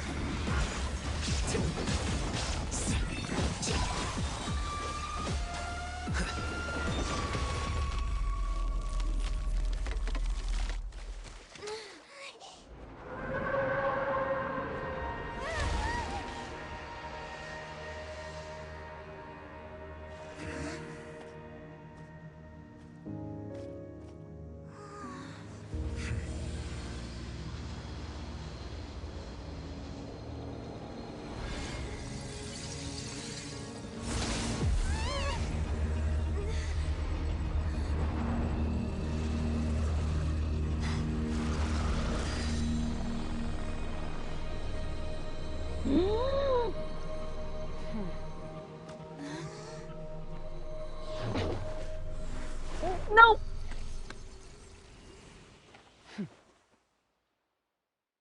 My baby! My baby! Thanks for helping with the cleanup. It should have been my job, but... oh well. My baby! Why did she just throw Charles like that? It was just supposed to be a short private training session for me. I didn't think that my disciple and my master's pet would start brawling in the meantime. Well, actually, I had a feeling that it would happen at some point, but they bumped into one another earlier than I thought. What a blunder. I suppose I'll have to swing my sword 3 million times as penance. That power. Who are you exactly? Paimon has an idea. From what she said earlier, she must be Child's master. Skirk, right? It's just that he gave us the impression that she was the less talkative person. I simply did not have anything to say to the weak. But you, on the other hand, managed to defeat the all-devouring narwhal without using power from beyond this world. So you may speak to me as equals. I have to agree. It's a strange use of a planet's primordial waters just to raise an all-devouring narwhal. That kind of power is wasted on it. It's not cooperative. It eats too much. And I have more important things to do with my time than pet sitting.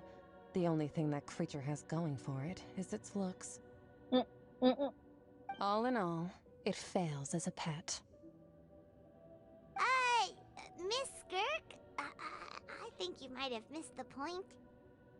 The point being? Well, being that this pet almost destroyed an entire nation. So what sort of person is your master? Well, Child's master's master. Wait, is that right? Oh, right. So you don't know him. Sorry, I assumed you did. His name is Sertologi. Who? I am unfamiliar with that name. Huh. So Master isn't sufficiently famous. How should I describe him then? Have you heard of the name The Fowl? The Fowl? Still nothing? Well, how about the Visionary? Vetterfulnir then? Or Gold Rhine-daughter? Ooh, that one we've heard. Rhine-daughter's part of the Hexen Circle. She's Albedo's mom, right? Oh, so you do know that name. To be honest, I also heard all of those names and titles from my master. I don't actually know them either. But I suppose you understand now, yes? My master is likely a similar sort to Rhine-daughter. They are both pursuing some form of perfection. Wait, didn't you also mention a visionary person? Paimon didn't quite catch their name. Actually, never mind that.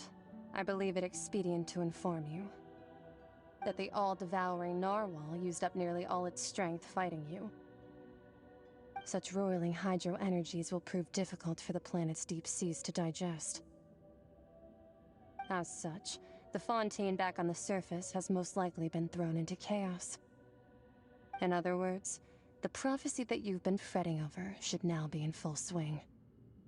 What?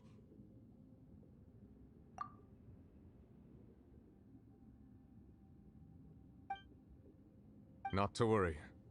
Focalor has already managed to deceive the heavenly principles. In the end, the people will all be dissolved into the waters, and only Furina will remain, weeping on her throne.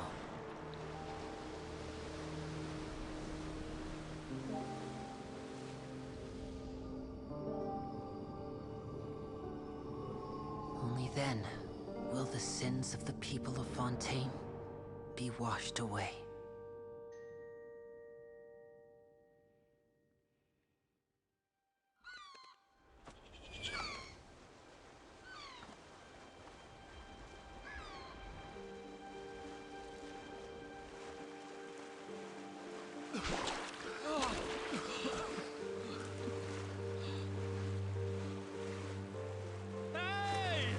Help! Over here!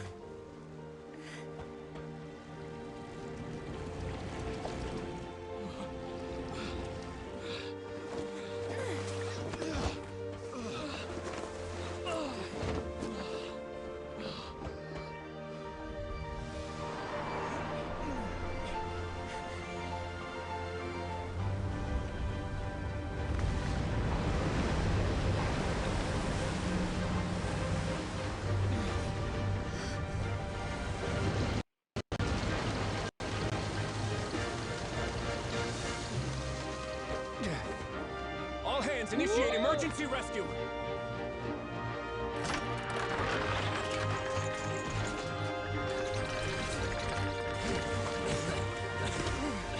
Hurry!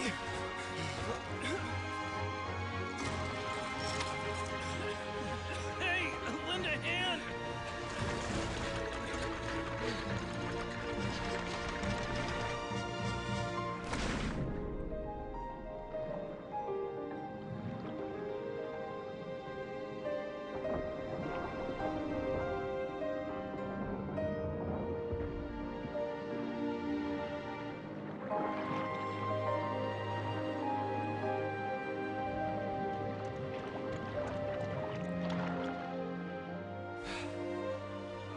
Look!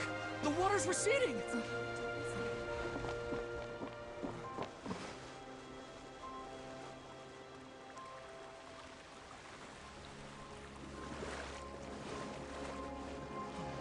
It's a miracle! Water's receding. We didn't dissolve. The prophecy was wrong. The prophecy was wrong.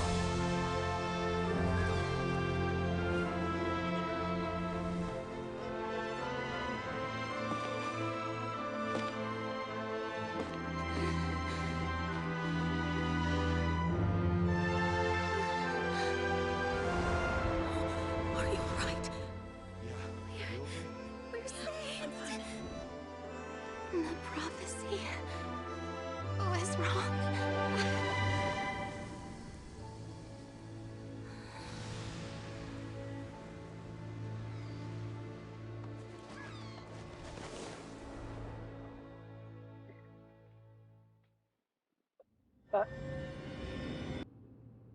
That was a good cutscene. What though? Like what?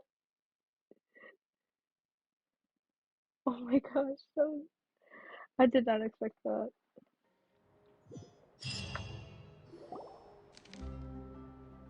The soul renewed. The Spirit di Rasula attacks post-disaster rebuilding. I recently visited Poisson to meet with Miss Navia, spokesperson of the Spirit di Rasula, and we spoke about Poisson's present and future. Old soil can still give birth to new bloom, Miss Navia stated. Hope is like seeing a small cookie when you're starving late at night. You just need a little of it.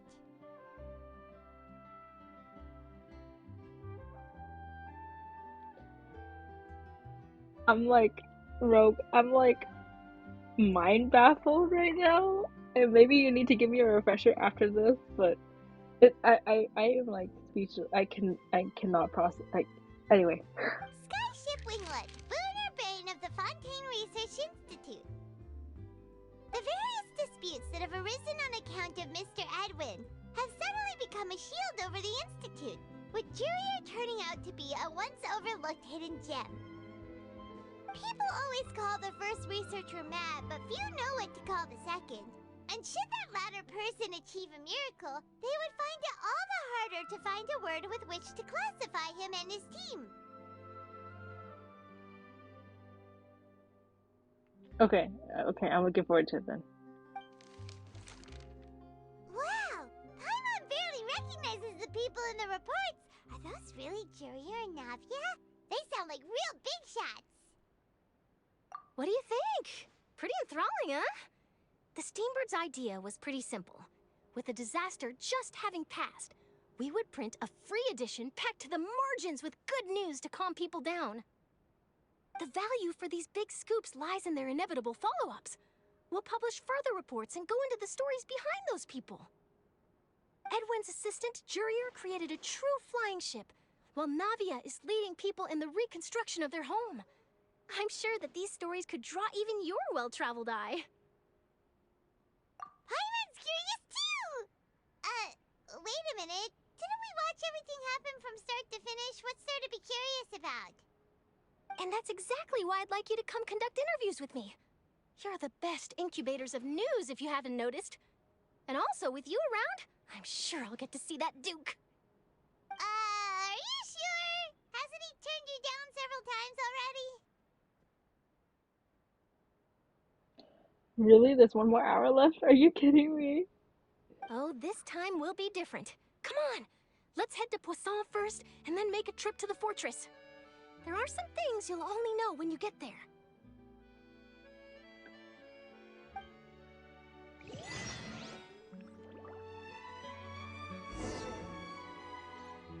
Okay, guess it hasn't ended yet. We'll get there then.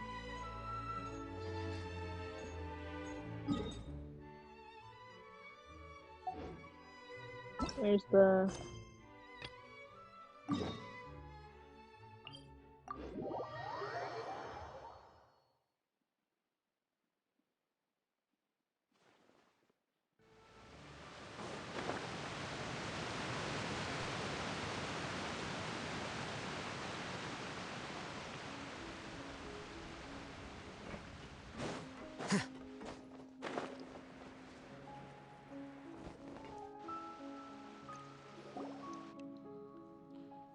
Navia! Okay, we'll see. Okay, cool. Oh, it's you. What brings you all here? Hey, we're just having a look around. I'm here to update myself on how things are going here. Oh, the Fatui are here too! Let me introduce you. This is Mr. Garunt Snezhevich. He represented the Knave in sending us a large amount of supplies, and is helping with our work. Our residents are hard at work as well. Thanks to everyone, work is progressing nicely. We've lost a lot of people, but we're moving forward. That will have to be enough. Hello, Miss Charlotte. I'm a big fan of yours. I especially like that article you wrote last year about Fontaine's stray cats. But if you don't mind, could you not emphasize our role too much in your report? It's not charity we're doing here. We just happen to share the same interests as the Spina. I get where you're coming from. I'll keep it as simple as possible. Or would you be willing to feature as friendly neighbors? That would be fine. Thanks. Oh, you're back too. How are things? We finished laying down the construction materials. It'll be another hour before the workers are able to go over there. Huh? You're here too, Clorand? Well, her reputation's greatly risen after that whole duel business with Miss Furina. So she's here in Poisson to wait out the heat. All right. She really came here to help me out. There's too much to consider in the reconstruction of Poisson. The Spina has need of more decision-makers. And, well, I do already happen to be connected to Mr. Callis. This this Fontaine story quest, man. Oh, wait just a moment. Do you mind me asking a few questions? You know, about how you felt before the duel, about what it was like facing down a god. There's lots of exciting material there, I bet. Forget it.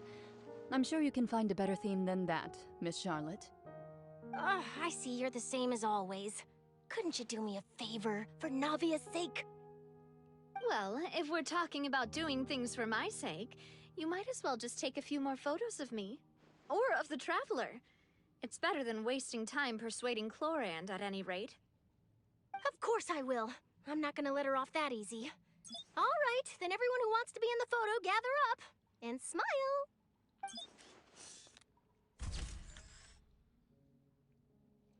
How did it go? Was it a good shot? Did Paimon look cute in it? Not bad. Your addition really helped the composition of the picture. All right, hang on a moment. Let me snap a few more shots.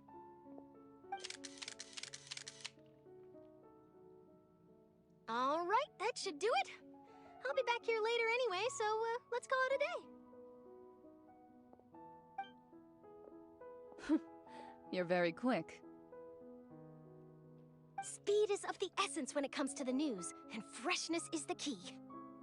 Also, not to brag, but I'm pretty good at building connections. Who knows? I might eventually get that interview with you after all, Miss Chlorand. Wow, you really do have that never say die spirit. I'm impressed. I'll hazard a guess that this is how you got that interview at the Fortress of Meripede. Whoa, you're well informed. Let me make a guess too.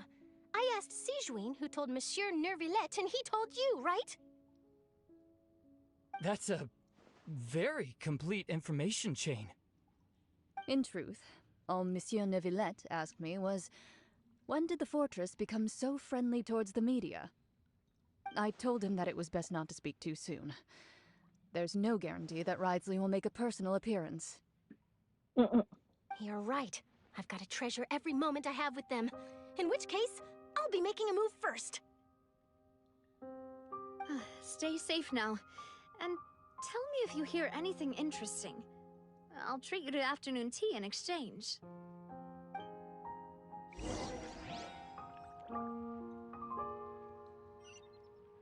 We're going to the fortress.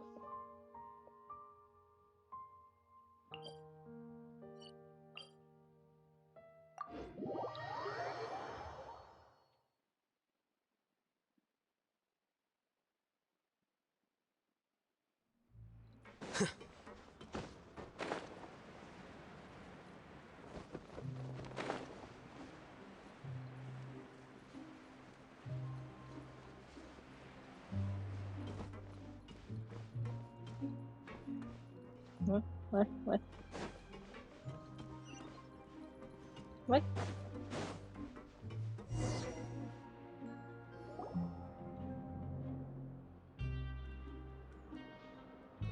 Wow, guess we're here again, huh?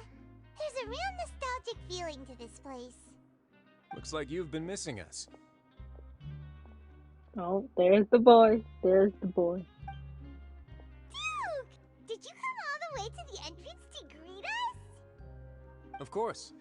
I'm here to welcome you and our dear Miss Charlotte, whom our good head nurse recommended to me.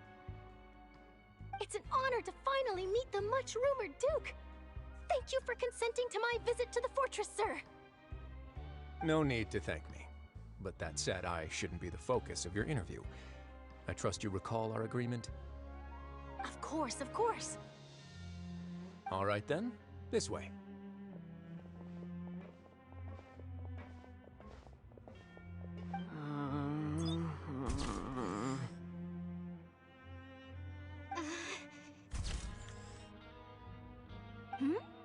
Hey, no need to be so nervous. I've already taken all the photos we need. Miss Charlotte, do these pictures really need to be published on the cover of the Steambird? It would seem that Miss Lorvine doesn't want her face to appear beside that of Mr. Jurier, hmm? Sir, please don't say things like that. But it looks like dear Mr. Jurier denies it. Might this interview be very important to you then? No, I just...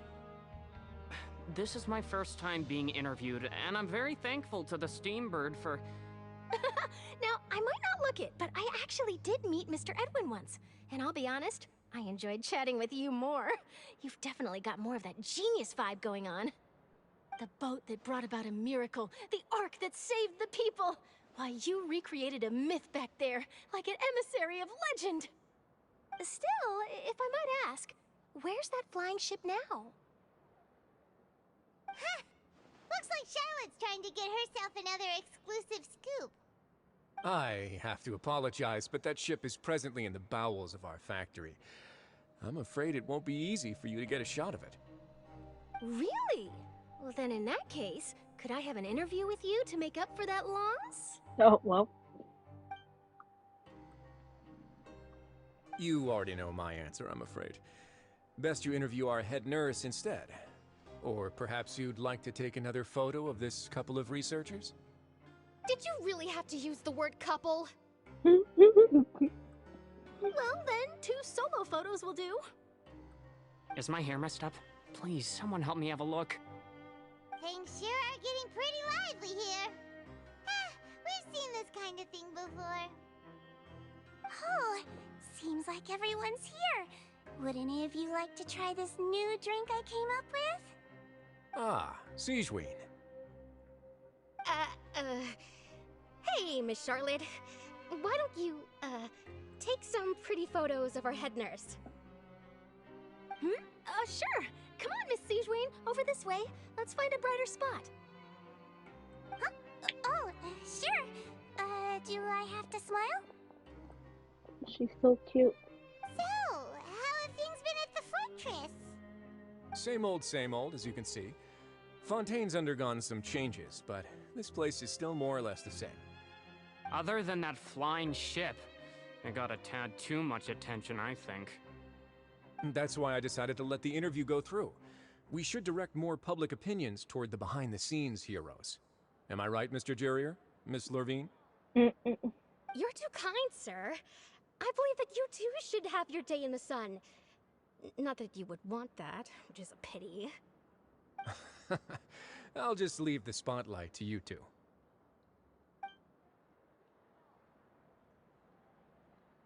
I see. Lots of things happened that day, huh?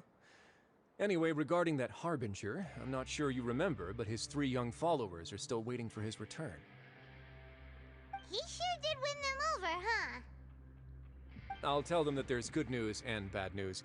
The good being that their boss seems fine, and the bad being that they must face extended sentences for abetting his escape. Oh, actually, what about you? Are things gonna change for you too? What change can there be? The fortress will keep chugging along, and so will my duties. As to what Miss Furina's departure will mean for the nation, and if our laws and governance will be transformed, we'll leave those to the folks in the overworld. Hey everyone, the photo shoot's done.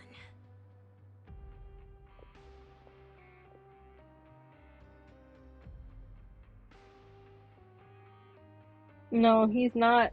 Silent Devil, he's not. Good. In that case, let's call it a day here. Thanks for your cooperation. Come on, Traveler, let's go. Till next time, everyone. There'll be a next time? Maybe. Who knows? I might write a story about the underwater factory next time. Until then. All right. Last stop, the docks.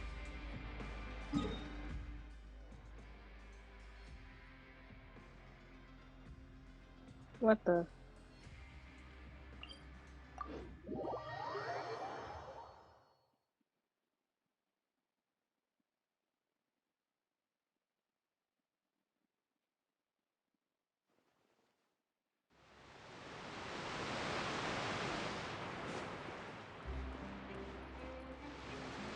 You want to go down?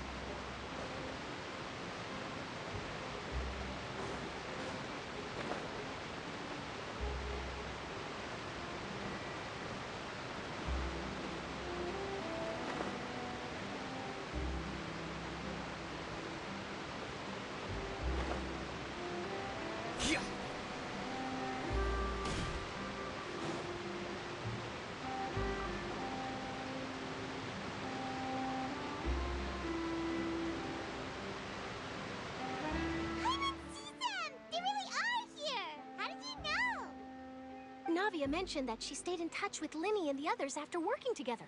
Apparently, they've been at the docks distributing these strange pockets the whole time since. Traveler, Paimon. Ah, and Miss Charlotte, too. Would you like a magic pocket? What sort of gadget is it? It's a wondrous bag that can be used to carry many things. The water level has returned to normal, but if you see any of your things floating around, you can use this to carry them. Or you could trick a friend into doing it for you. Trick a friend? I wonder which of my friends would fall for that.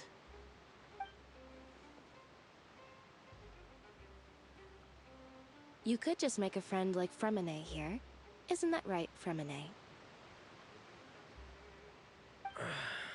Is this what you meant by, I'll help you make some more friends?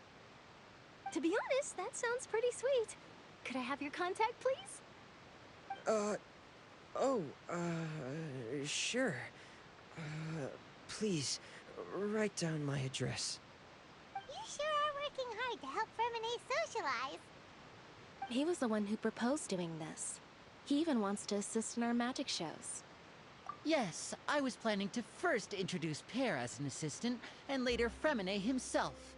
In the future, I think we can leave underwater escape magic to him too. That said, would anyone want to see a diver escape underwater? Oh, it'll work out. Every journey begins with the first step. He'll become a part of our show eventually. Lynette, could you come over? Miss Charlotte says she wants to take a picture of us. Got it.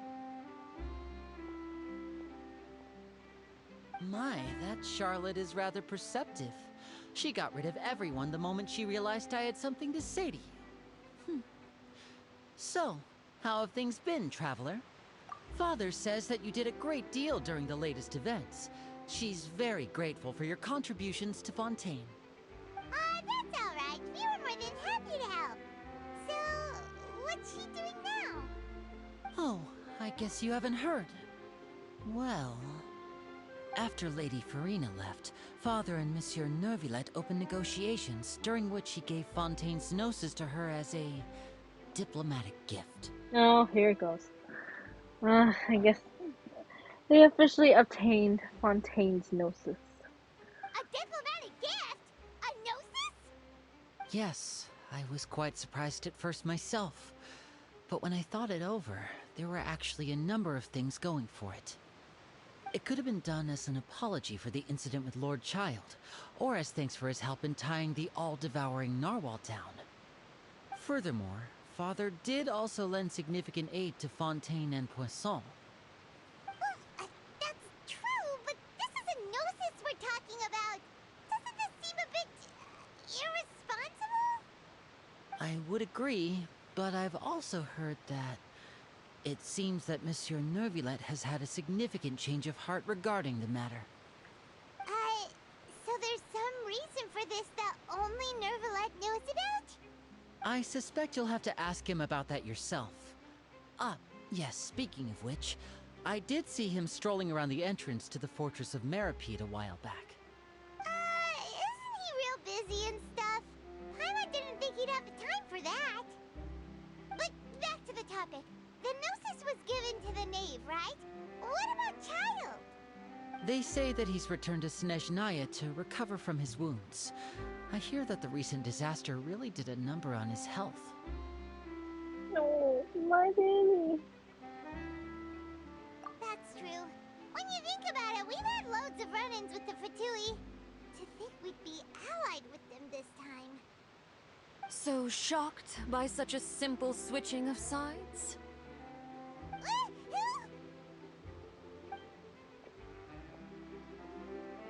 Father! Well, what do you know? Come to the docks to see how my children are doing and meet the Traveler by chance.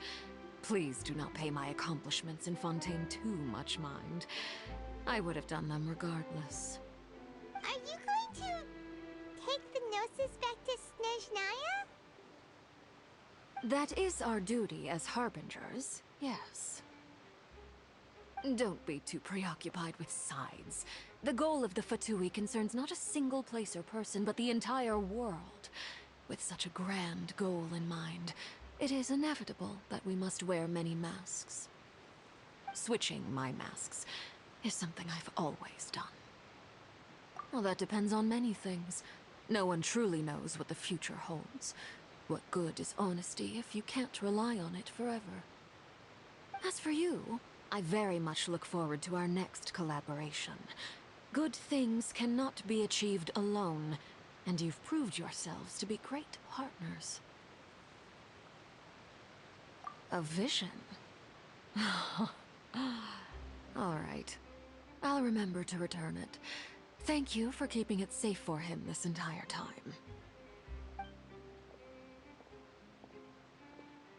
And that's a wrap for me. Huh? You're... Greetings, Miss Journalist. Hello. If I'm not mistaken, there are diplomatic channels I'll need to report to take a photo of you. That is correct. So forgive me, but I will not be able to serve as a subject in your article. However, feel free to write as much as you'd like about our dear magicians and our upcoming rookie talent. I will. The sea breeze is quite pleasant. I shall continue my walk while the weather remains so agreeable. Farewell. Farewell, Father. Oh, she has such an intimidating presence. I didn't even dare to take a picture. Thankfully, I've already wrapped up all my pre-scheduled interviews. Thank you all. This'll be more than enough for me to write about, I'm sure. Don't be too nervous. Why don't you take a magic pocket before you go? Here, Traveler, Paimon, you take one too. To move things about? That's right. Funny. I was giving out magic pockets when we first met too. And what do you know? I'm doing the exact same thing right now. So many things have happened, but the pockets are still the pockets. I guess this must be life. We will all follow our own paths, and serendipity will lead you to your fated friends. All right then. We'll be handing out pockets in some other districts later, so we'll get going now. Have a good day, you two. Well, guess we said Charlotte, huh? Should we go see what Nicolette's doing? As long as he's not so busy that he doesn't have time to chat anyway. That was loud. That water was really loud.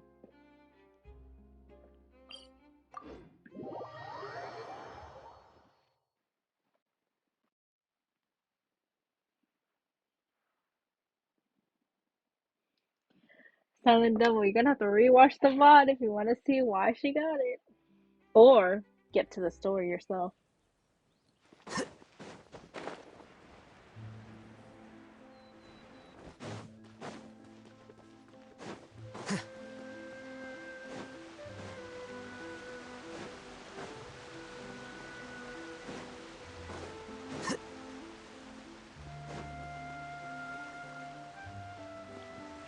Oops.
Really? Oh, I suppose you must have met Mr. Linney. He took the time to greet me earlier when he passed this way. In any case, you came at a good time. I was just considering reaching out to you to set up a meeting, so I may explain some things that I haven't had the time to before. Aw, Paimon's glad that you remembered. Thank you for keeping us on your mind, what with you being busy and all. Alright, let's have it then. How was Fontaine actually saved? The whole business is still quite the mystery to us. Oh no, not this again. It is strange how words can often leave a bitter taste in the mouth when it finally comes time to say them out loud.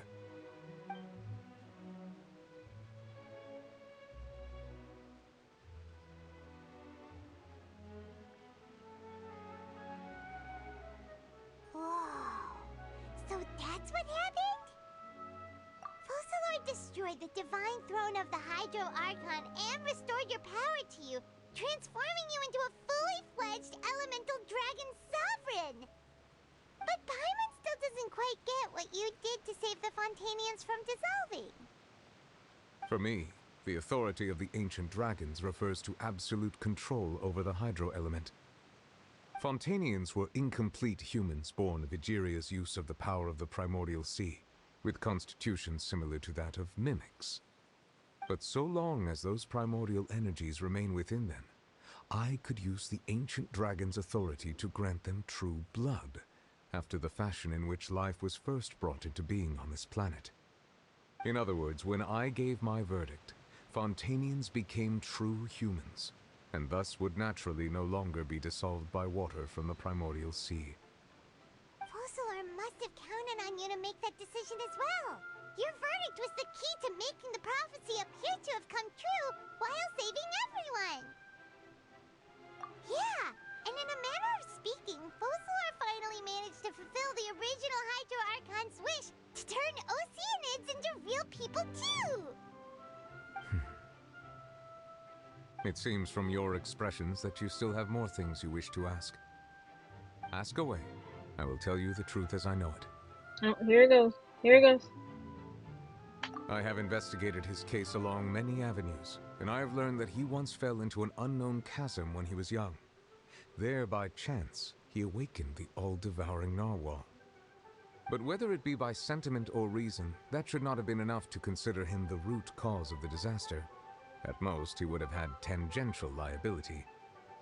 As for the judgment passed by the oratrice during the trial, whether it was due to that liability by association, or Focalor deliberately using him to buy time for us on the assumption that he would be able to hold the creature off, I cannot say. Guess Focalor had Fontanians in mind the whole time. In the end, it was thanks to her that they finally became real humans. Hang on a second. Paimon suddenly got another question. Back when Fontanians hadn't yet become real humans, were the children they had also transformed Oceanids? Life has always flowed like water. Do you recall how Fontanians would often come to the Fountain of Lucine to pray for children? Yeah, Lynette said the fountain is where all the waters in Fontaine converge. In truth, even those couples did not know that such prayers were no mere custom, but instead a form of ritual. Those Oceanids who were blessed within the spring water would later descend as new humans in the coming months. Paimon sorta gets it now. Either way, seems like this ritual won't be of any further use, but it'll probably live on as a local custom. Ask away. I will tell you the truth as I know it. Is that Sebastian from Black Butler? No, no, it is not. I know who Sebastian from Black Butler is, and it is not him. You should go and watch Rogue. What is it? It was the trailer for the funeral. What was it? What was it called? If Rogue is still here.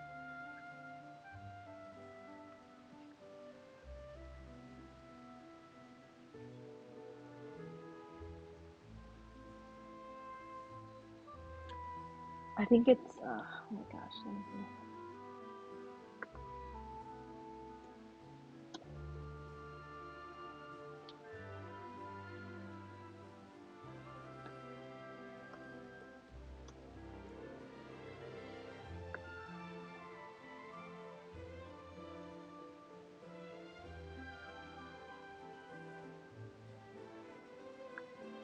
One second, I'm sending you the link right now.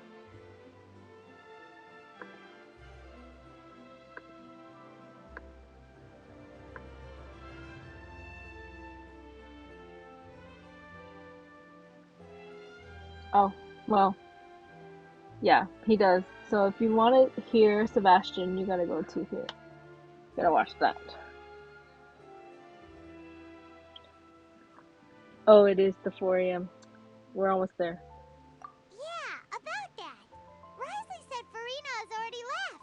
What's that all about? Ah, Lady Furina. The people are only aware that her death sentence has not been carried out. She abdicated the post of Hydro Archon and left affairs related to that title to me, before leaving the Opera House. I related Focalor's words to her faithfully and completely. After hearing them, she seemed neither saddened nor comforted. She simply said that she was tired and needed to rest. Having said that, she then packed her things and moved out of the Opera House, not unlike how an ordinary person might. But she's still got a place to stay, right? You need not worry. I will make arrangements to ensure that she will not want for food, clothing, board, or travel. In truth, I am somewhat happy for her. The wear and tear on her spirit will, of course, take time to heal. But now that she no longer has to play the role of Focalor the Hydro Archon, she can finally lay down her burdens and lead a normal life. What about you then? What are your plans now that you've regained your full powers as the Hydro Dragon? After Focalor passed on, the Oratrice also ceased to function. This matter will directly affect our trials. After much careful consideration, I've decided to take over its role in our courts. From now on, I shall hear cases and pass verdicts by myself. Looks like you're still considering stuff from the perspective of the Udex, huh? As an elemental dragon, there are indeed many things that I must do. But this power and this duty, in a manner of speaking, you could say that both were granted to me. As such, before I attend to my other responsibilities, I must first and foremost continue to serve Fontaine as its highest judge. The duty of the Hydro Sovereign and the duty of the Udex shall coexist within my person. Additionally, the Hydro Archon's departure has brought about another problem, which is that the Opera House shall no longer produce indemnitium. That's true. That power was derived from the people's faith in the Hydro Archon, wasn't it? Wait, but the various mechs and machines in the city are all still okay. Where are they getting their energy from? As I am now, I have full command over New Musia, and it can serve as a complete substitute. Another reason why I cannot quite leave Fontaine immediately. Wow. This ancient dragon's authority stuff is really quite useful, huh? Ask away. I will tell you the truth as I know it. Oh, that's right! They say you've given it to the knave as a diplomatic gift or something! Leaving aside their intentionality, the two Fatui Harbingers have indeed done much for us during this crisis. Their sole remaining goal in Fontaine, at least at this point, would seem to be the Gnosis. The Oratrice has ceased to function. The Hydro Archon's divine throne is now no more, and I do not need the Gnosis's power. As such, it has lost all meaning for Fontaine. If the Fatui have impure designs, then we might as well accede to their request now, and avoid unnecessary conflict. Makes sense. What complicated considerations! Paimon thought you were just giving it to them out of gratitude to the knave and as an apology to Child. Ask away. I will tell you the truth as I know it. You will soon be heading to Natlan, I presume? Yeah, this is the thing I was waiting for. Every single thing, they always tell you where to go next. I'm afraid that I have little talent as a travel guide, so all I can do is tell you what I know about that land. As far as I'm aware, Natlan can be said to be a nation of dragons. A nation of dragons? You mean like you? No, I suspect that I would not find myself welcome there. Unlike ancient dragons such as myself, the dragons of Natlan have undergone long years of development and evolution. Large numbers of them have entered a form of coexistence with humanity. Natlan is also the nation of war. War ravages those lands like an undying flame. There is one other piece of information I got incidentally from my negotiations with the Knave that I believe may be useful to you. The Harbinger known as the Captain has thrown his hat into the endless ring of war. We'll see Capitano in the next land, I guess. Oh my gosh. This is gonna be so fun. This is gonna be so fun. We're just seeing all the Harbingers together. Oh my gosh, this is gonna be so fun. The captain. Sounds like a real tough customer. Seriously, everywhere you look, there's a Fatui Harbinger doing their thing. I suggest that you fully prepare yourself before going to Natlan. In the meantime, Fontaine's doors will always be open to you. Ask away. I will tell you the truth as I know it. Hang on a sec. Paimon still got a question about the Gnosis. When we spoke to Linny earlier, he mentioned that your attitude towards giving away the Gnosis had clearly changed. We guessed that there might be some reason for it that only you were aware of. No wonder the House of the Hearth is the Fatui's intelligence division. They are certainly sharp. So regarding this specific issue, I was just getting ready to share something with you. What is it? In truth, I exchanged some further words with that lady named Skirk after sending you two back to the surface. It went something like this.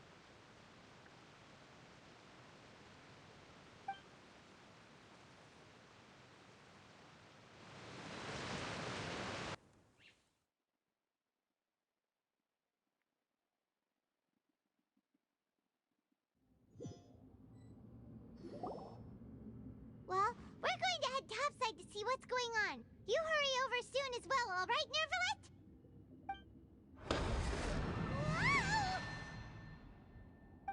What next?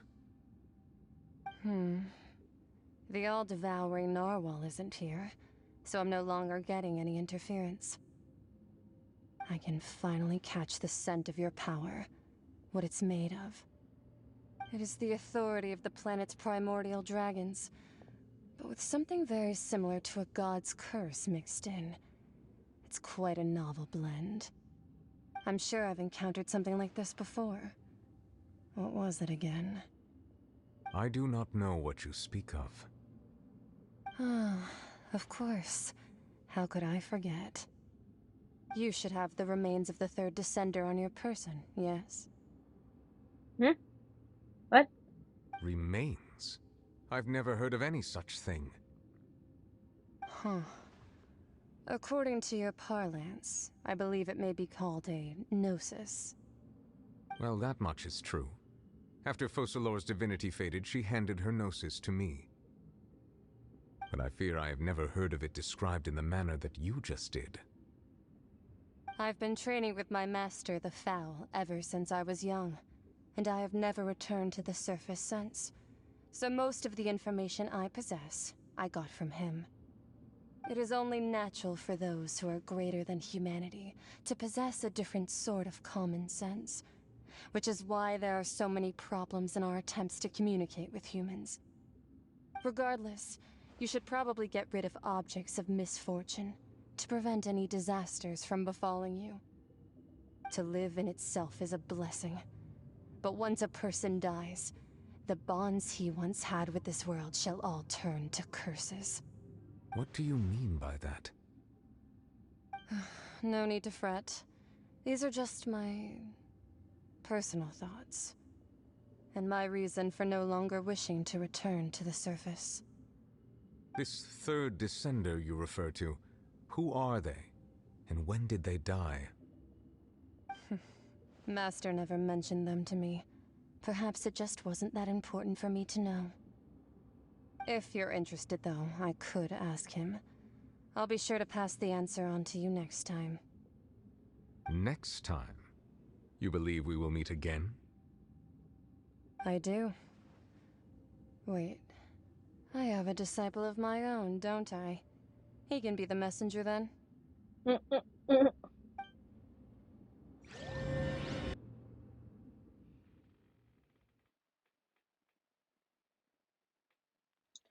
night, Silent Devil. Good night. Thank you for coming in.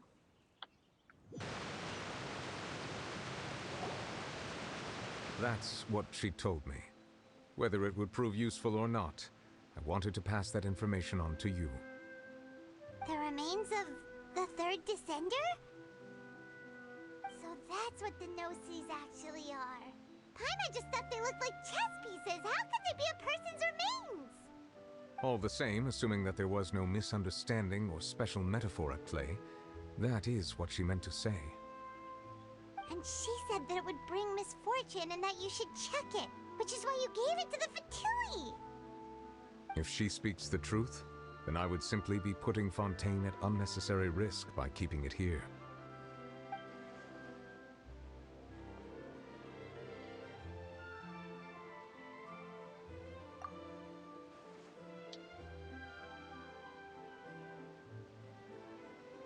I had guessed that you might already be familiar with this concept, but I did not expect you to be one of them. That means that the Gnosis, which are exceedingly element-compatible and can even enhance elemental abilities, do indeed come from the third descender. I wonder, does your body also possess similar properties? Like being able to use elemental powers without a vision. That does sort of count as special compatibility, right? No, let's not think about this stuff right now. It just feels creepy. Comparing the Traveler to the dead third descender and all. That's what you say, but this topic still feels like bad luck. Once Child recovers, let's get some more answers out of him. Or go look for his master and get the answers that way. I too believe it unwise to make too many blind guesses when information is lacking. The same is true of being at court. Alright. Whatever the case, it seems like the crisis here in Fontaine's over for now. Yes. All of Focalor's efforts were for this moment as well. But she sacrificed herself in the end as a god, and she suffered through all those years as a human. Was that really what she wanted? I suppose that would be the mystery of a god's will. I suspect not. But once in a while I too would guess that if wishes were like the clouds in the sky, they will one day return to the earth as raindrops. Oh, here comes the rain again. Life flows like water, and rain is the final answer. The water levels may sometimes tilt one way or another, but the rain falls fairly upon all. And what, ultimately, is the difference between the rains that fall upon all of us?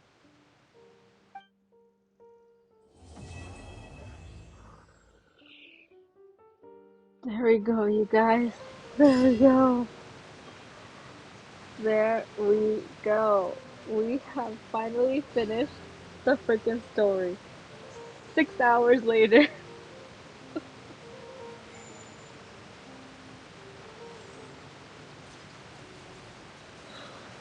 Oh my gosh, that was a roller coaster of emotions.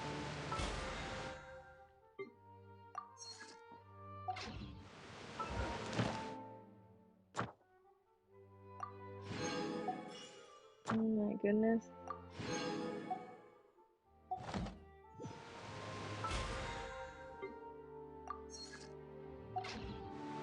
Apparently I've done my commissions as well.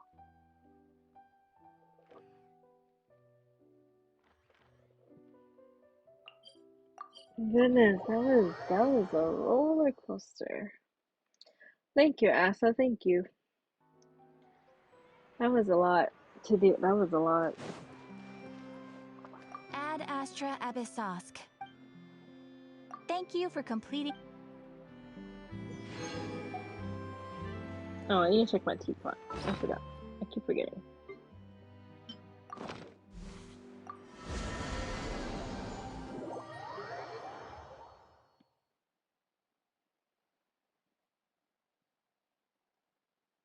Almost. I'm gonna check everything, like my teapot and stuff. But we'll see. Hold on. This realm is truly Whoops.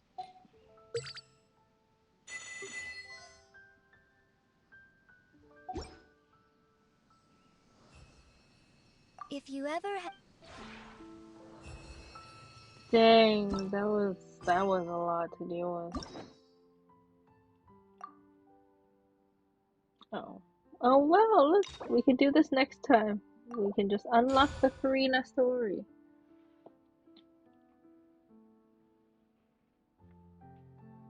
But unable to. Okay, yeah, I know. Wait. Okay, cool. Huh? No. Whatever.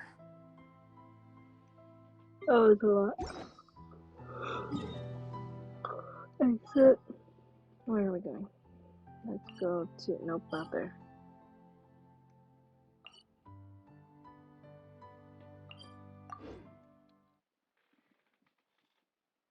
You sent pictures? Okay, I'll look at it in a bit. Dang, that was a lot to deal with. A lot of emotions. Set me on a roller coaster. We did a whole 6 hours.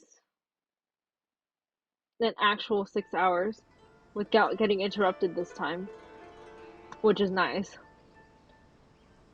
There was like that slight buffering, but then it continued. Which I am surprised it lasted this long, because normally we would have so many problems before this. And Wait. holy crap, it is 4 a.m. Whatever.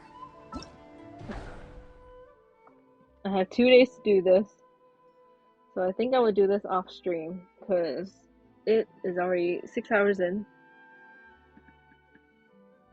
And that was a lot. So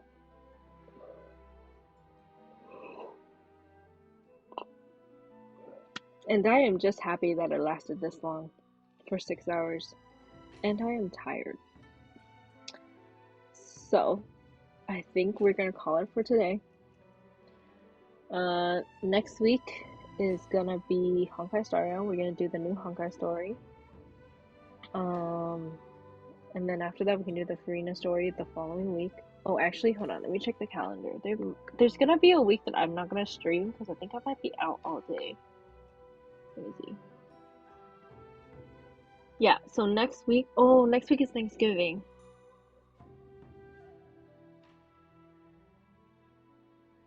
I might stream on Wednesday next week just because Thursday's Thanksgiving. So you guys have that day to not have to worry about my stream. And then Friday I have work, so I probably won't stream that day. So I'll probably stream Wednesday next week, and then the week after I might stream on Wednesday. I'm not sure because Thursday I won't be able to stream on Thursday unless we skip that week and then stream the next week.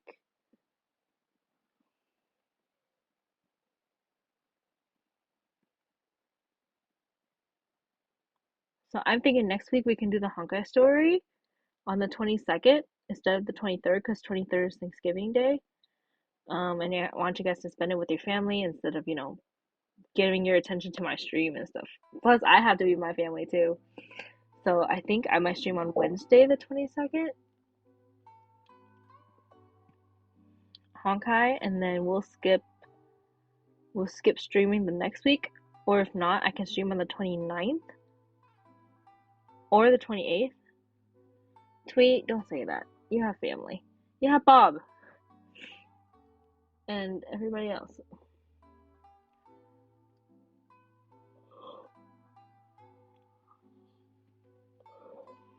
So, I think we'll plan that out. We'll see. But for right now, I think that's the plan. I'll stream on the 22nd, and then we'll see what we can do for the following week. Because I'm out all day on the 30th, and that's a Thursday. Normally when I stream, so we'll see. Or I might stream when I get back from my excursions on the 30th, but I'd probably be really tired. Yeah, I don't know, we'll see. But for sure next week I think we're gonna stream on the 22nd. If not, 21st. Yeah, I know. I really like doing this. Like I never thought about like streaming before, but once I started, I'm like, oh my gosh, this is so fun to do. So Plus, it helps me to get all my stories and stuff done. Without streaming, I probably would just slowly get to it, and I would be really behind. But now with like streaming and stuff, it forces me to like actually do the story as it comes out. It might be like a week or two late because I have to do on and off Honkai and Genshin, but it's getting me this far so far, so I feel great. But right now it's 4 a.m. and I am really tired. So I don't think we're gonna raid anybody today because nobody I know is on. Unless you guys have a suggestion of a person we can raid.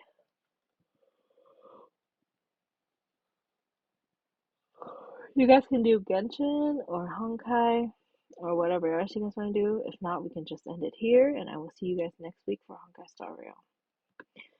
What do you guys think?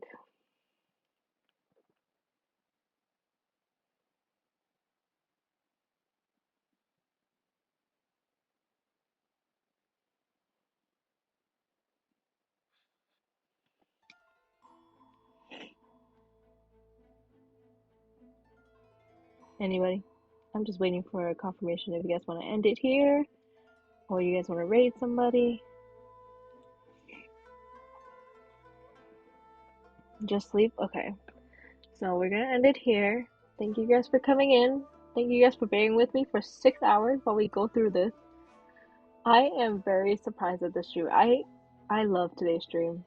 It has gone uninterrupted, which is always nice to me.